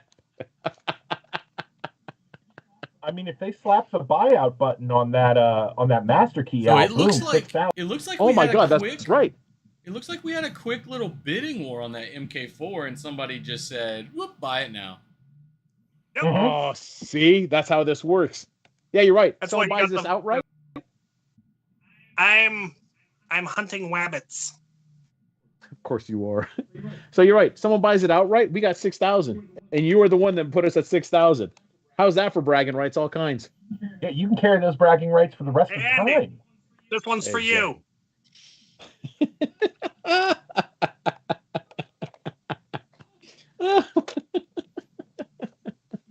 He's over there in Hat World. Maybe we'll create a new channel, World Foam Alliance. It'll just be called Hat World. I mean, I think it needs to be a new show. Extra, read all about it. World Foam Alliance makes $6,000. Every Please don't make a liar out of me. I'm just a little newsboy. Every Friday, it's just 15 minutes of the impersonations based on hats. He changes every 30 seconds. But the backdrop will be in that little room with padded walls. Oh, yeah. Yeah, back to the gulag. Back to the gulag. It is unreal how many hats he has. It's a little nuts. This has God, been yes. 4 of at least 6. Guys, our part 3 only has 45 likes right now, guys. What is that about? Oh Can we my get some God. likes for this? Come on, surely all of these hats are worth a like. Tell your friends to come like it. They don't even have to watch it. Just come like it and then give us $5. Yeah, that's the important part. What are you doing? If You we don't milked have all to your like money, us. You just have to pay us. and if we already milked your money, that's how you can share Pretty too. cunning, Hit don't the you share, think? hit the like button. You know what would go great with that very cunning hat is that master key that Al's holding, because the very best of men tried to kill me once, and the best of them carried this. It's Callahan full bore auto lock. My days of not taking you seriously are definitely coming to a middle. I'm surprised we've gotten that far. Actually, the master key he has in mind, that orange hat would have matched it. It was a long shot brain saw. Yeah, that would look good together. Hit the like and subscribe button, ladies and gentlemen. Come on, man. If you can't give us money, give us some love, give us some support. Hit the like button, hit the share button. We also subscribe if you don't have some subscribe. Oh my goodness. Hello. Hello. Hello. Oh, finally, we have sane people in here.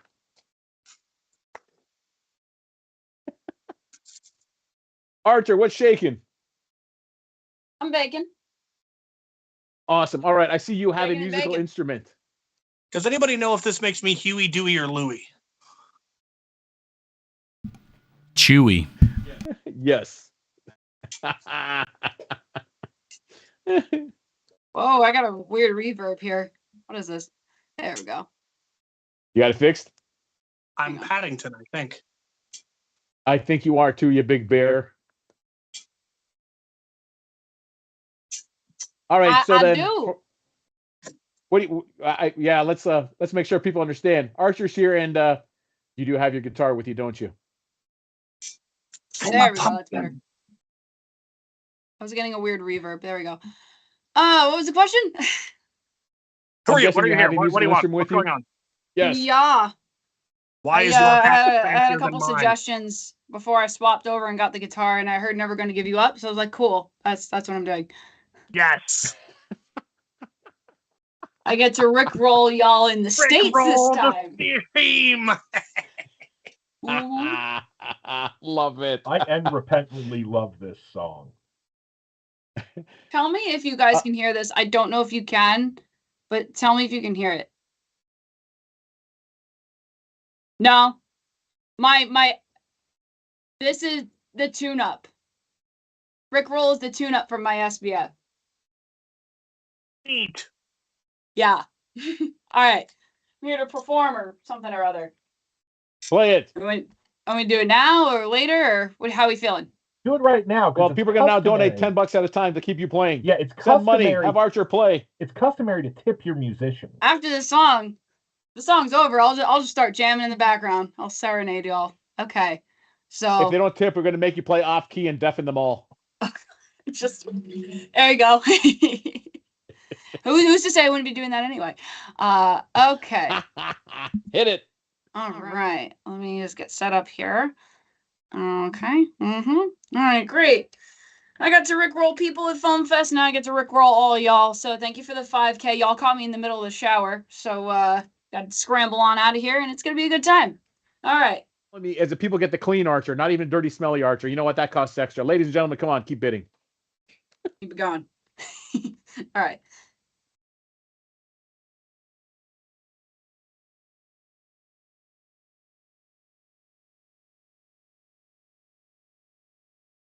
Wait, can you hear me?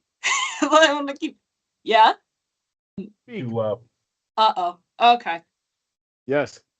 This is what I asked before I start. Might have to do this a cappella. Let me see. No? Nope. Really? No. Uh-oh. Oh, technical difficulties. You know why this happened? Because we haven't hit 6,000 yet. If we hit 6,000, none of this would have went wrong already. It's cool. I'll vamp for time for a minute and yell about this modular master key some more. Because we've now gotten 5 bids, but somehow 5 bids has only got us to $265. So you guys are just one-upping each other. Nobody's really taking it to the house, right? Nobody is commandingly saying, "Look, nerds, this is mine." So what I'm inviting is one of you say, "Look, nerds, this is mine." Joe Fusco. Fusco knows how to say, "Look, nerds, this is mine." He bought that gold Mark IV. He just bought it outright. Am I even still? The man was going to do that regardless. Can you guys hear me? Yeah. Yes. You, but no guitar. Can you hear me now? No we can hear you. We cannot hear the guitar. Are you serious right now? Did you push mute on the guitar? I thought we were going to be getting a professional. Is this going? Is this a prank? Y'all missed my segment. I'm a lighting person. Can you read what the Beret Audio's said? for the rest of y'all to figure out. That is so weird. That's pretty good, Cap. I mean, hey, look, it's Bray. Hey, yes, you can see me. I mean, I'll just snap my fingers. I mean, that could totally work too, you know. Do it. We can just we'll all hum along with the melody. Yes. Yeah. Of course, I don't My know. own little international quartet here. Let me see. Yes. I'm plugging my actual mic.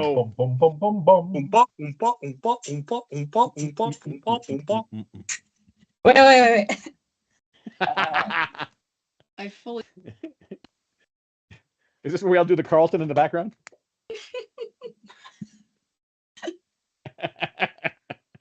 Okay. So you ready? Fabulous Yes, phone do it. flinging quartet. All right. Woo! This is excellent. Okay, I'll start. 1, 2, ready, end. I'll start snapping a bit. We're no strangers to love. You know the rules, and so do I. A full commitment's what I'm thinking of. You wouldn't get this from any other gal. Well, I'm just want to tell you how I'm feeling. Gotta make you understand. Never gonna give you up. Never gonna let you down. Never gonna run around and desert you. Never gonna make you cry. Never gonna say goodbye. Never gonna tell a lie and hurt you. Fancy guitar things. We known each other for so long. Your heart's been aching, but you're too shy to say it. Inside, we both know what's been going on. We know this game and we're gonna play it. And if you're asking how I'm feeling, don't tell me that you're blind to see. Never gonna give you up. Never gonna let you down. Never gonna run around and desert you. Never gonna make you cry. Never gonna say goodbye. Never gonna tell a lie and hurt you. Never gonna make you, never gonna give you up. Whoops. Never gonna let you down. Never gonna run around and desert you. Never gonna make you cry. Never gonna say goodbye. Never gonna tell a lie and hurt you. Dance break, go. This better not be just me.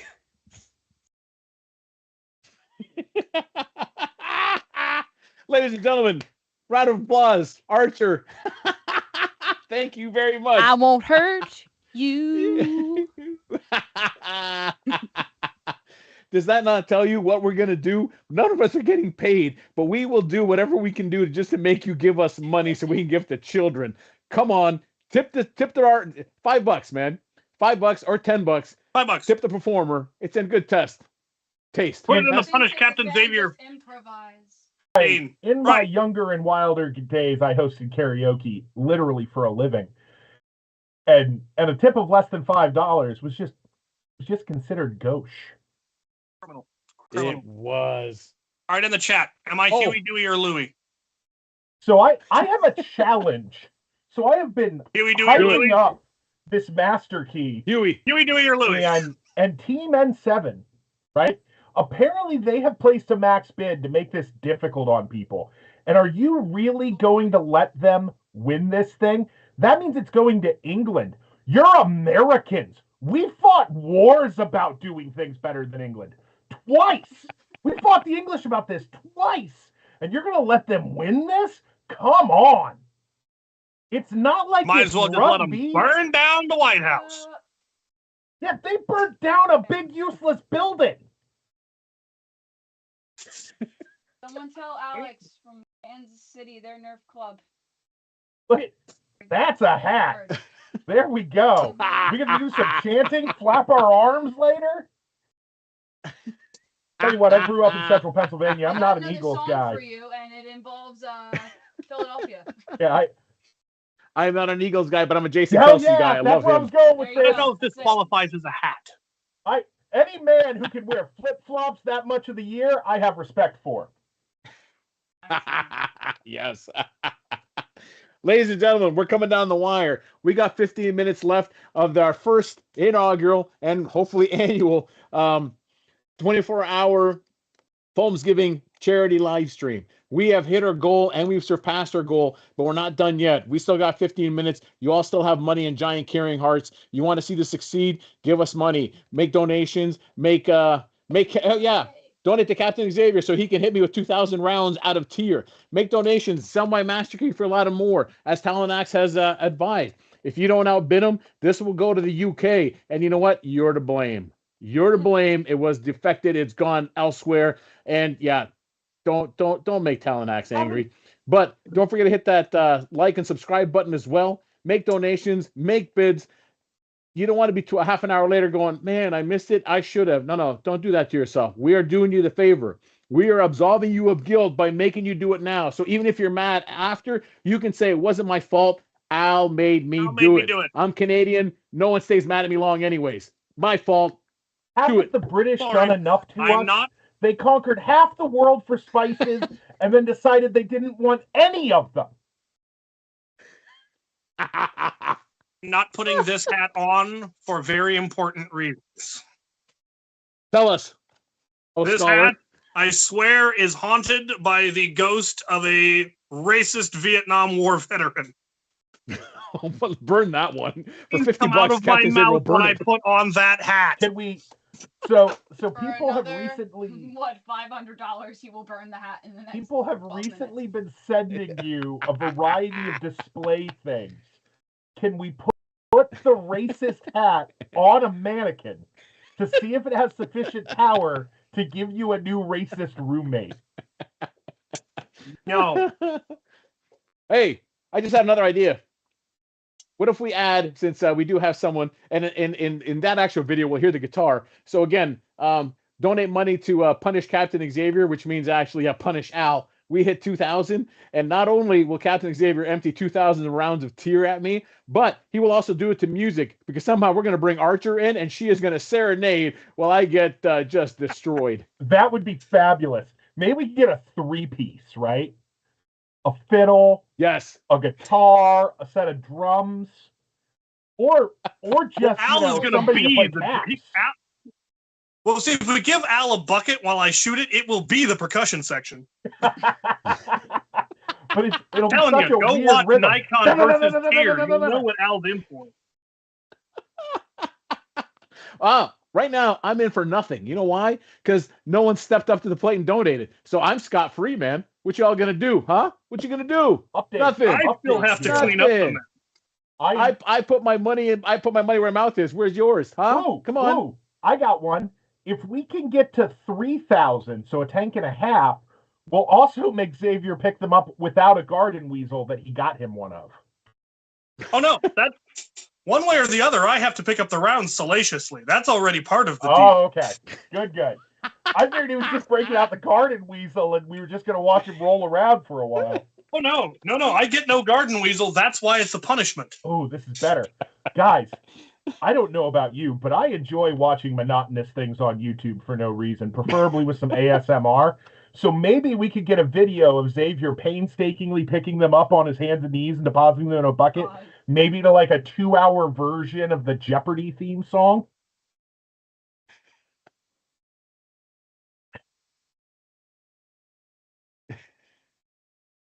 And then Archer will just play some sad ballad behind. Yeah.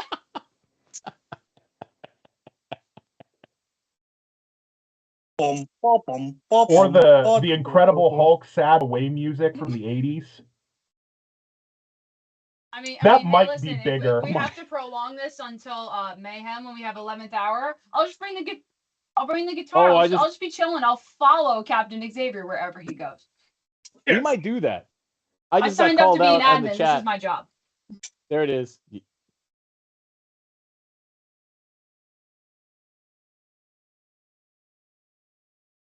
I don't know. Remind me. I had a brain tumor. I can't remember stuff. I seem to recall that. I know. Yeah. I did. I know I did. I did. I seem to recall. And the smart gun hits harder than Tear does because the smart gun's brushless.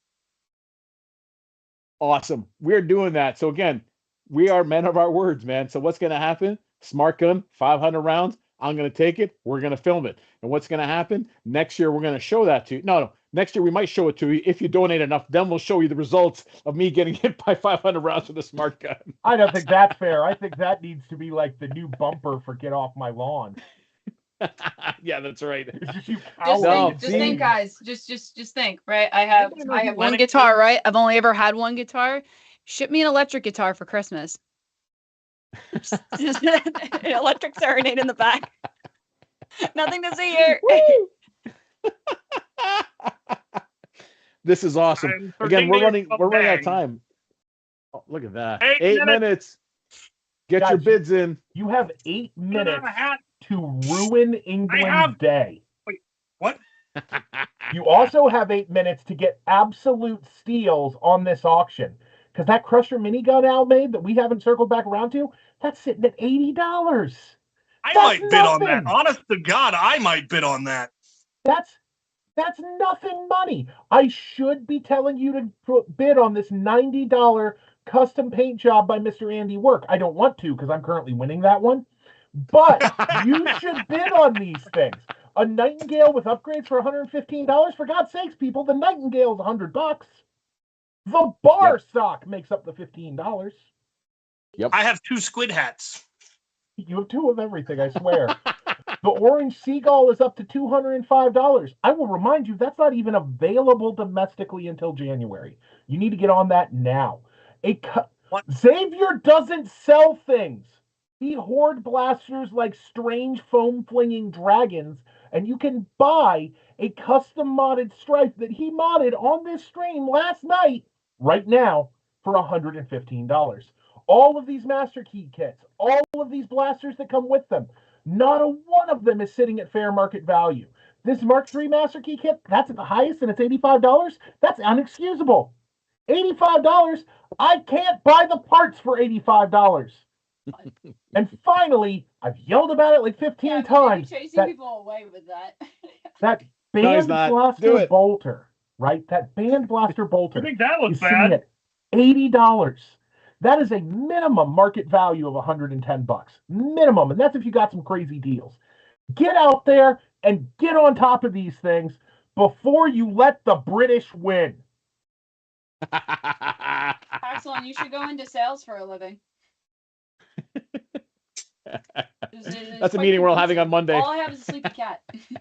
I mean, I will say, it is an adorable gato. It is. And I don't even like cats. 5 minutes. 5 minutes. If someone doesn't You're buy that these patient? options, we're going to let out Hannibal Xavier. Or run away. Good news. 5 minutes. If you're that patient, don't worry. You can wait till next year. And by then, more people will know about this. And guess what? The next crazy master key I'm giving is not going away for that much. I can guarantee that, man. Because this was a success. You can imagine what next year is going to be. Jump on it now. You're gonna, or are you that guy? Are you that person that on Black Friday skips a sale and waits till the 24th and says, "Oops"? You heard him. He's cutting you a deal this year. He's never going to cut you a deal like this again. Today only, he's cutting these deals. Come on, people, get on top of it. 5 minutes left. 5 minutes. Never mind the 5 fact. minutes, folks. 5 minutes. And again, can we hog Andrew at all, or can he not hear us? And again, just a reminder: the focus on this is not just to win free stuff. Say It's not to something. get stuff. It's charitable, man. The donations. Oh, don't go on the all goes to computer. kids. Here, go on the It $600 is for blaster. Have fun. charity. Go. What would you like to do? Hold on, Archer. You're rating on my moment. What the I'm sorry. heck? What? Sorry. What? I'm pulling at Hello? people's heartstrings. 24 hours we did this. We did this just so you can donate for kids, Toys for Tots. Bottom line, Toys for Tots. If you're going to make donations this year, right here, right now, make it work. It benefits so many people. It benefits the hobby. You're watching this because you love this. Show the love. When we do this, we're more successful. The more successful we are, the more we can do for you. And above all else, man, this goes to Toys for Tots that people don't have it. Donate. There are 4 minutes left. Please do. We've exceeded our goals, but we knew we would because you all are that.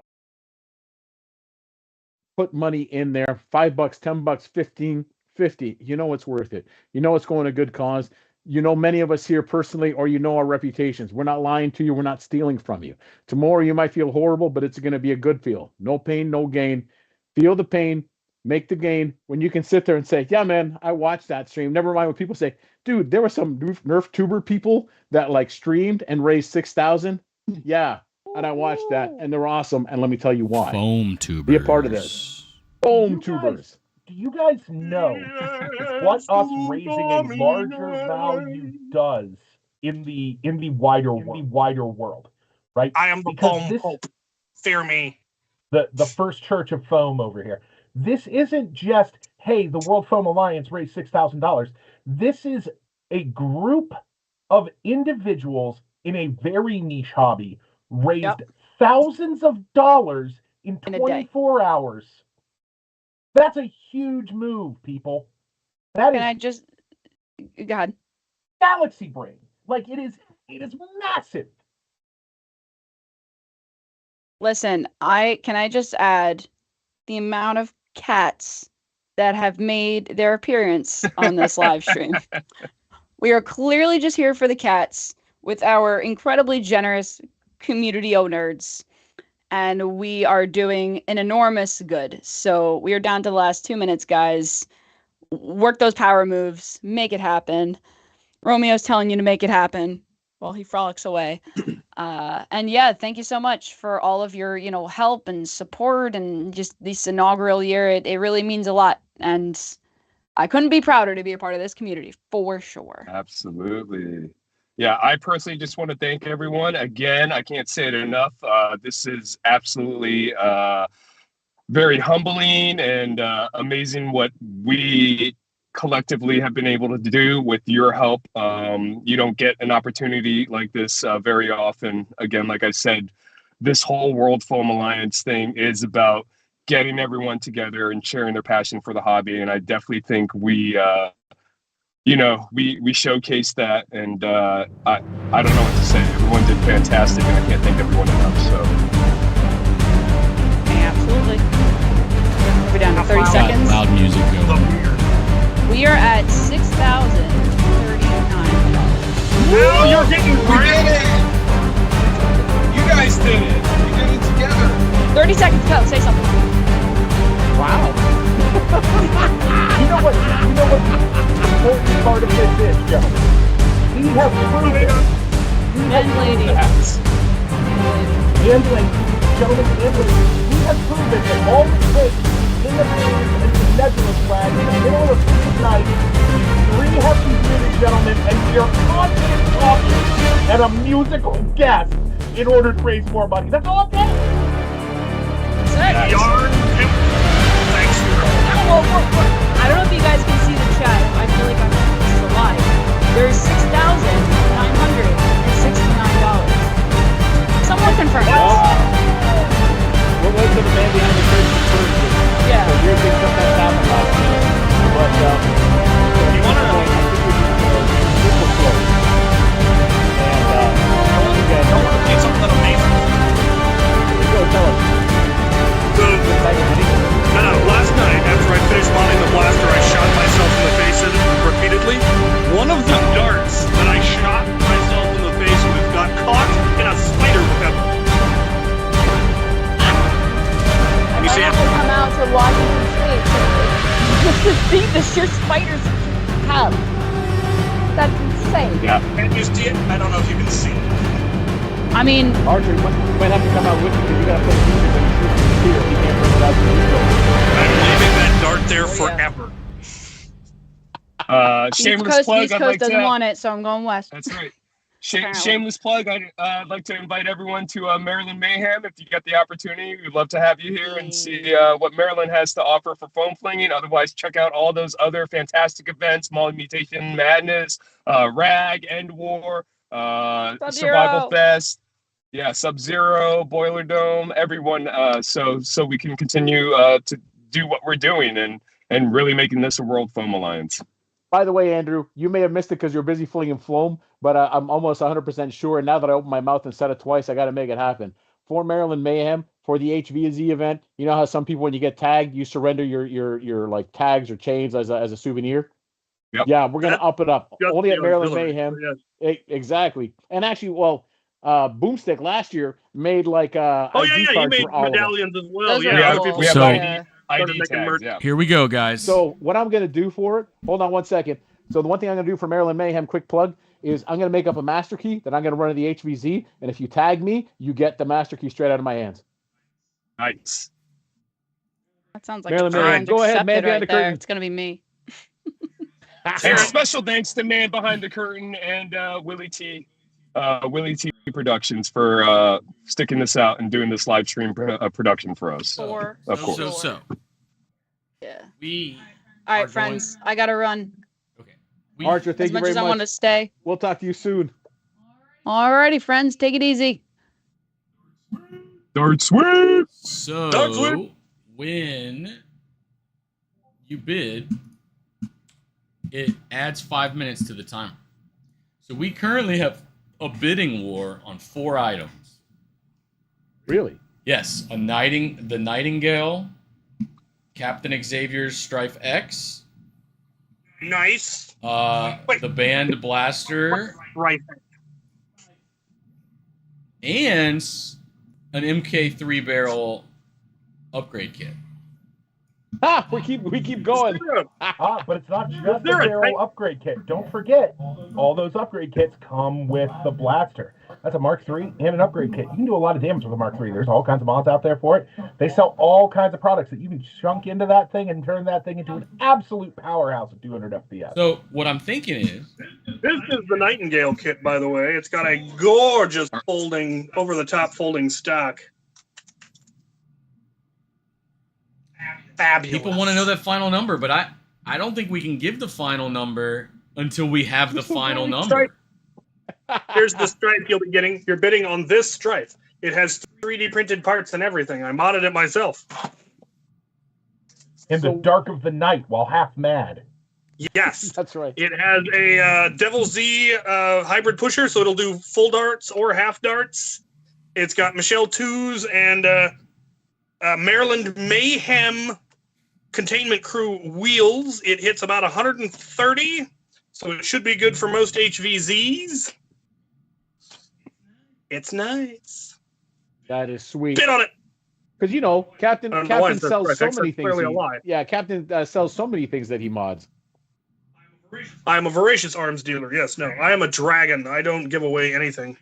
Actually, I give away lots of stuff. I don't sell stuff. So this is your chance to get taken to the cleaners by Captain Xavier. I would argue it's your chance to get something from him without traveling to Vader, Washington. That is the thing. That is what I tell people. Like, can you give me a blaster for free? Sure, I'll just throw it out in the lawn, pick it up whenever you want. Well, I can't get there. That's not my problem. Let me tell you. Lawn, collecting water. You better get out here before it's ruined. Oh, too late. If Maritime Foam can do it, anyone can. So true. So let's just smuggle himself in a suitcase of maple while we're syrup. waiting for these last second shoppers. When you're at Walmart and they say, "Hey, 10 minutes to close," there's always a couple. Let's thank the sponsors and the people that donated. I believe we had something like 30 people donate items. Thank you guys, all the streamers. I don't know, can y'all hear me? Yeah. Yeah, we can hear you. I'm at the chat. All the streamers. Thank you guys. It's not easy to get on camera and be entertaining for 2 hours at a time. I just put on hats all day. That's true. So sponsorships, Dart Zone, going deep, doing all kinds of things. Show them some love on Instagram. Foamdemic coming in heavy with a lot of stuff. Go check them out on Etsy. Out of Darts.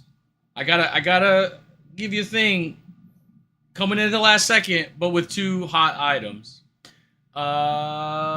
Actually, Matter Hacker coming in even later, but also great item. Who am I forgetting? Who have you said? I wasn't listening. I don't listen when I talk either. Listen, I've been up now for 30-ish hours, so you guys should be the ones doing the talking. That's normal for you, though. You have 2 small children. I do have 2 small children. On purpose, I hear. And a lot of Monster Energy drinks. I do. It is. All right, just to pick up on that then. Again, so much thanks to everyone else. This came together about a month ago. We had the idea about 2 months ago. November 7th, to be specific. That's when it is, when we start to make it happen. And then, many of us here on screen work together to pull it together, but it's not. If it wasn't for the generosity of the community, so many people that jumped in and offered as much help as they could, did whatever they needed to, whatever they were asked for. We didn't have to twist anyone's arm. We had no diva complex. We had no one say, "I will do the stream if you only give me a bowl of red M&Ms." Well, Captain asked for orange ones, but that's not the point. Anyways, we'd like to thank everyone that helped, because everyone was just so generous, so friendly. Everyone just stepped in to do whatever it is they could, as much as they could. And this has been so much fun, but it's also been so reassuring and just amazing in terms of the community, what this hobby is about, and what we want to make sure that this hobby is about. And it falls in line exactly what the World Foam Alliance is doing. We want to be a unifying factor so that everyone knows about everything, and that we all get along, and that we make this hobby great, so many people out there realize how fantastic and how phenomenal this is. With that said, I can confidently say we're going to be doing this again next year. This was so much fun, and it's amazing what we pulled together in a month. You give us a year, look out. You better save money now, because you know it's going to be incredible. You know it's going to be amazing, and the reach is going to be phenomenal, because on this, we reach this many people and raise this much money. I can only, I'm not even going to hope. I know what this community is about. You see everyone that's in here. You see what they'll do. So you can only guess and you know it's going to be huge next year. We're going to break the bank. We're going to go big. This is going to be amazing. And the biggest benefactor of this is the charity that we're giving to, Toys for Tots, to those people that need it. That is what the main goal is. We're going to make that happen. We don't want to be big to say I did it. I don't care. We want to be able to the ones that give them more money. We can do it anonymously. I don't care. Just let's raise it and let's do it. This is what the World Foam Alliance is about. This is what community is about. Don't forget to register. Bring us in. This is what we do. We love you all. Thank you very much. 2 For the record, items left. We have the record that we were going for. Don't announce it yet. Who was the other guy? It's not over yet. Who's the guy? It's not over yet. We're already doing amazing. But on the note of saying thank you, I think I'm going to speak for all of the streamers who aren't in your guys' like core 4 who got invited to come and do this, because this has been an absolutely breathtaking event where all of us came through it and came together to work as a team to get this done. And it was friendships deepened, relationships were made by this event. I had never talked to Silly. I had never talked to Boomstick. I had never talked to Griever. I'd never talked to Brad. We spent 3 hours together yesterday. Right? I've talked to you guys at an event here or there, but we've never spent a huge amount of time together. Al, you and I have been screaming things at each other for the last 3 hours. We came together as a community in a really beautiful way, and I think those of us who came to the event that you guys had to come up with an idea for, we want to say thank you. Thank you for putting this together for the community. Thank you for doing what the World Foam Alliance set out to do. And most importantly, I got to point out, Jaeger has been here as long as Derek has. That's insane. Or at the very least, he's had his computer open that long, but he's been commenting the whole time. I know. We've seen the comments the whole time. It's been amazing. And No, it was incredible. When we started reaching out to people, we put together a list of, okay, people, maybe some of them will get involved, because we thought it was going to be the 4 of us having to do, 8-hour shifts, and we'd all just be dead. And we started reaching out, and not a single person said no, and a whole bunch of them invited people that we hadn't even thought to ask. And when we said, okay, here's the timesheet, we need people to fill in slots. We were hoping we can get 1 person in each slot, and then we ended up with 4 people in every slot. It was incredible. But I have to point out, in my segment, right, yesterday afternoon or whatever, we stated that if anyone could be verifiably on this stream the whole time, I would build them a blaster and ship it on my dime. Right? I made the promise. So, Jaeger, you've got me on Discord. Reach out. Let's figure out what you want. Let's get it shipped. What about me? That's awesome. Derek, if you want something, I'll hook you up too. I'm just kidding. You get nothing, sir. I get nothing. I'm the monkey behind the camera. You get our friendship. You're the mastermind behind this. Be not quiet, you. Prize. Dude, Talonaxe, that is amazing. Yeah, you know what? See? Why? Because he's making money off of this? No. Why? Because this is what the community is about. That is awesome, brother. Thank you very much. That is just amazing. Hey, Jaeger sat here for 24 hours. I remain concerned about your mental, emotional, physical health, having spent this time with all of us. I think you should seek serious medical attention, but or at you least live not in the America. bathroom. Yeah, you live not in America, so it's available to you. So. Or a very well-earned nap, at the very least. At the Yes. very least. All right, hold on. Anthony in spirit could not, so Maritime Foam could not be here at the end of it, but he just sent a message, and you know what? We'll do it because it is Maritime Foam. He just donated $20 because he wants me to shoot myself. So we're gonna do it. Oh, I don't want to go find a lipo, but I still have a operable takedown. So, Anthony. Yeah, big dumb Canadian. Sorry. Thanks for what you do. Go ahead. Yeah, go. Are we good? Yeah. Go ahead. You ready? I'm ready. Ow. Oh, okay. There, $20. Did it. You want to do it again? Throw another $20. Andy. Wait, that's Andy Canadian. Is that asked only 50 cents? To hop on for one more second. You're live, Andy. Oh, hi guys. Can you hear me? Yes. Oh, good. Yes. All right. I just want to What's say up, Andy? thank you for letting me participate. Thank you for everybody for donating. Great achievement. Well done. That's it.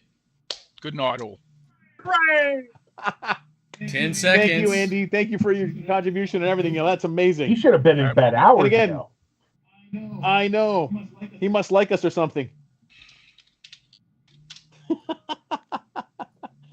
And he offered up his baby. That's $1,000 that you can. Is that thing closed? Is that thing still up? Technically still up. Technically still up. $1,000 for that beautiful thing. So if you're just to the stream and you got $1,000 to burn, do it. Buy it. Done. Do it. Do it. Do it. Come on. Get to the chopper. Take it to the chopper. Are we still active? People still bidding? People still watching? And if so, why? Well, you know what? Maybe it's What's still masochist. being bid on? If you want to keep us going, keep bidding. The longer you bid, the longer we stay here. Fine, you don't want to win anything, but you want to be mean and punish us, just keep bidding and we got to stay here. You can't get back to our regular lives. I want breakfast. All right, so what's a bacon? Supposed to be running a Nerf blaster battle event here, but all right, go ahead. Man behind the curtain. What's up? I think you said can something. we get a drum roll?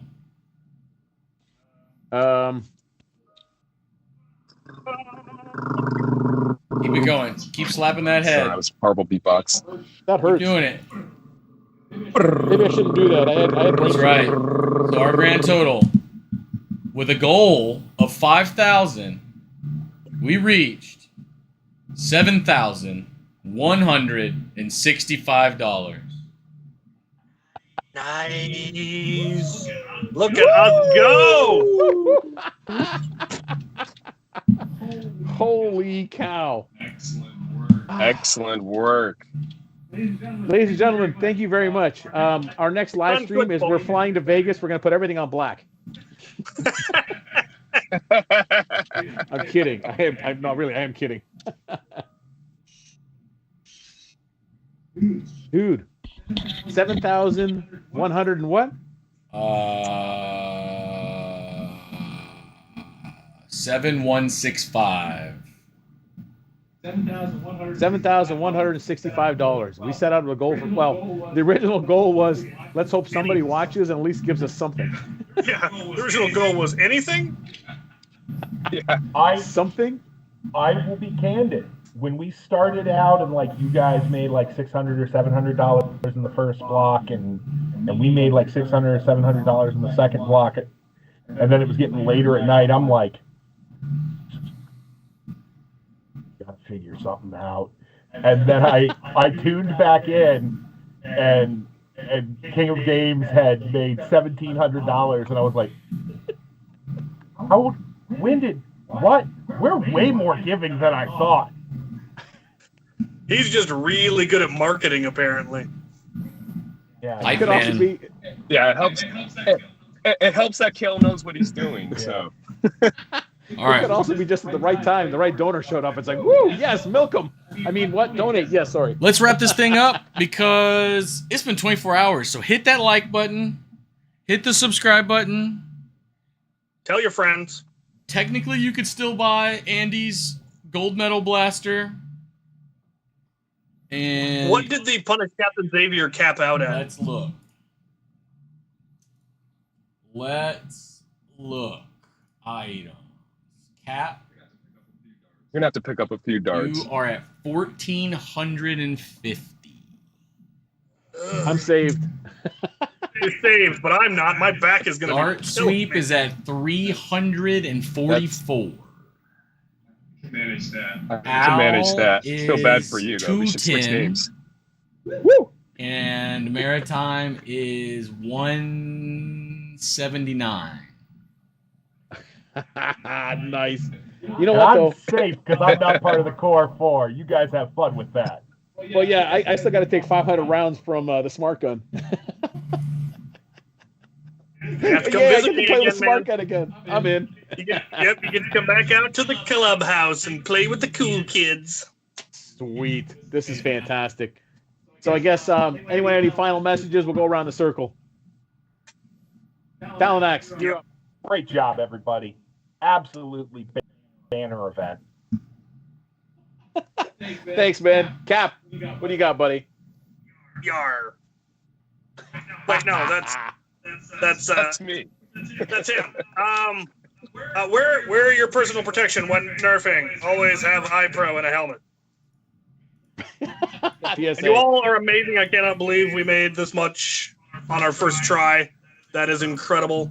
Thank you, everyone who was involved, all of the streamers. I'm going to have to go back and rewatch because I slept through some of the ones I really wanted to see. I really wanted to see what N7s had to say. I really wanted to see what some of the Europeans had to say. I definitely want to see what the Singaporeans had to say about competitive play. I was driving for that one or asleep for some of it. So, yeah, that was incredible. Thank you all for donating, all of the people who gave money, all the people who gave prizes, all the people who were involved. Absolutely incredible. Derek, you madman, get some sleep. No. Andrew, you're up. I don't know what to say that I haven't said already, but again, thank you everyone that was involved. This has been fantastic. We hope to see you at some events and continue to grow this World Foam Alliance together. So thank you, everyone. Ladies and gentlemen, on behalf of the World Foam Alliance, much love to all of you. Thank you again so much. Tune in, keep subscribe to us, follow us. You think this is awesome? We still have so many more ideas, and it's because of you we can make it happen. You've given to great charity. Happy holidays to everyone. Please keep donating. It doesn't have to be to us. Don't forget also the sock drive. Let's plug the sock drive just in case you've missed it and you realize you should have donated more money. Go over. Who's got the details on that before I butcher it? Not me. I got nothing. For the socks drive, someone posted in the chat, please. But go donate there as well. It's not just because they're on this stream. We're all the same. We're all part of the same community. Go contribute there. They also have some wonderful raffle prizes, and I can actually bid on those, and I can win some of those. So yeah, go over there, and you can win other stuff, man. This is good. But anyways, again, go ahead. Containment Crew 2 has a raffle going on too. That's so. the one. That's the same one. Containment Crew, same Yep. one. That's the sock. Oh, I'm so That's sorry. okay. The sock guy. Yeah. So the Containment Crew raffle, make sure to hit that up. Go check them out. Go find it. Please do it there. But again, from the World Foam Alliance, happy holidays. Love you all very much. Thanks again for everything, and we will see you soon. Foam Zone on Tuesday. Happy holidays. Foam Zone on Tuesday. Oh, yeah, wait. Also, on Monday, the inaugural Lightning Hour with Sophie Lightning. Sophie Lightning? Yeah. She would have been here today, but, you know, she just made 30 of 30 list and had to, like, go do stuff. So it's like, congratulations. But Monday, Like Lightning she's got Hour. a career or something. God, it's I don't amazing. get it. Monday, it's Sophie Lightning. I'm going to be co-hosting with her. Go check us out on Monday. On Tuesday, Foam Zone. Andrew's going to have. Andrew, who do you got on? I got Foam Juggernaut and Pink Unicorn, RJ and Bree from the Ohio area. That's going to be awesome. And then we have one last show that's going to be happening December 20th to Get Off My Lawn. It might be just myself and Captain Xavier. But then again, we might feel pity. And if Talonaxe is not busy, drag him out so we can actually do commentary post. Somebody had to have won. Who won the auction to be the next guest? Well, yeah, we can pick when they do it. Oh, that's true. I thought it was just going to be on the next one. Oh, we'll see. Whatever schedule is, we'll check. Well, anyways, we'll figure it out. Get Off My Lawn, December 20th. Yeah, and we'll let you know. Once again, much love to everyone. We're signing off, and we'll see you soon.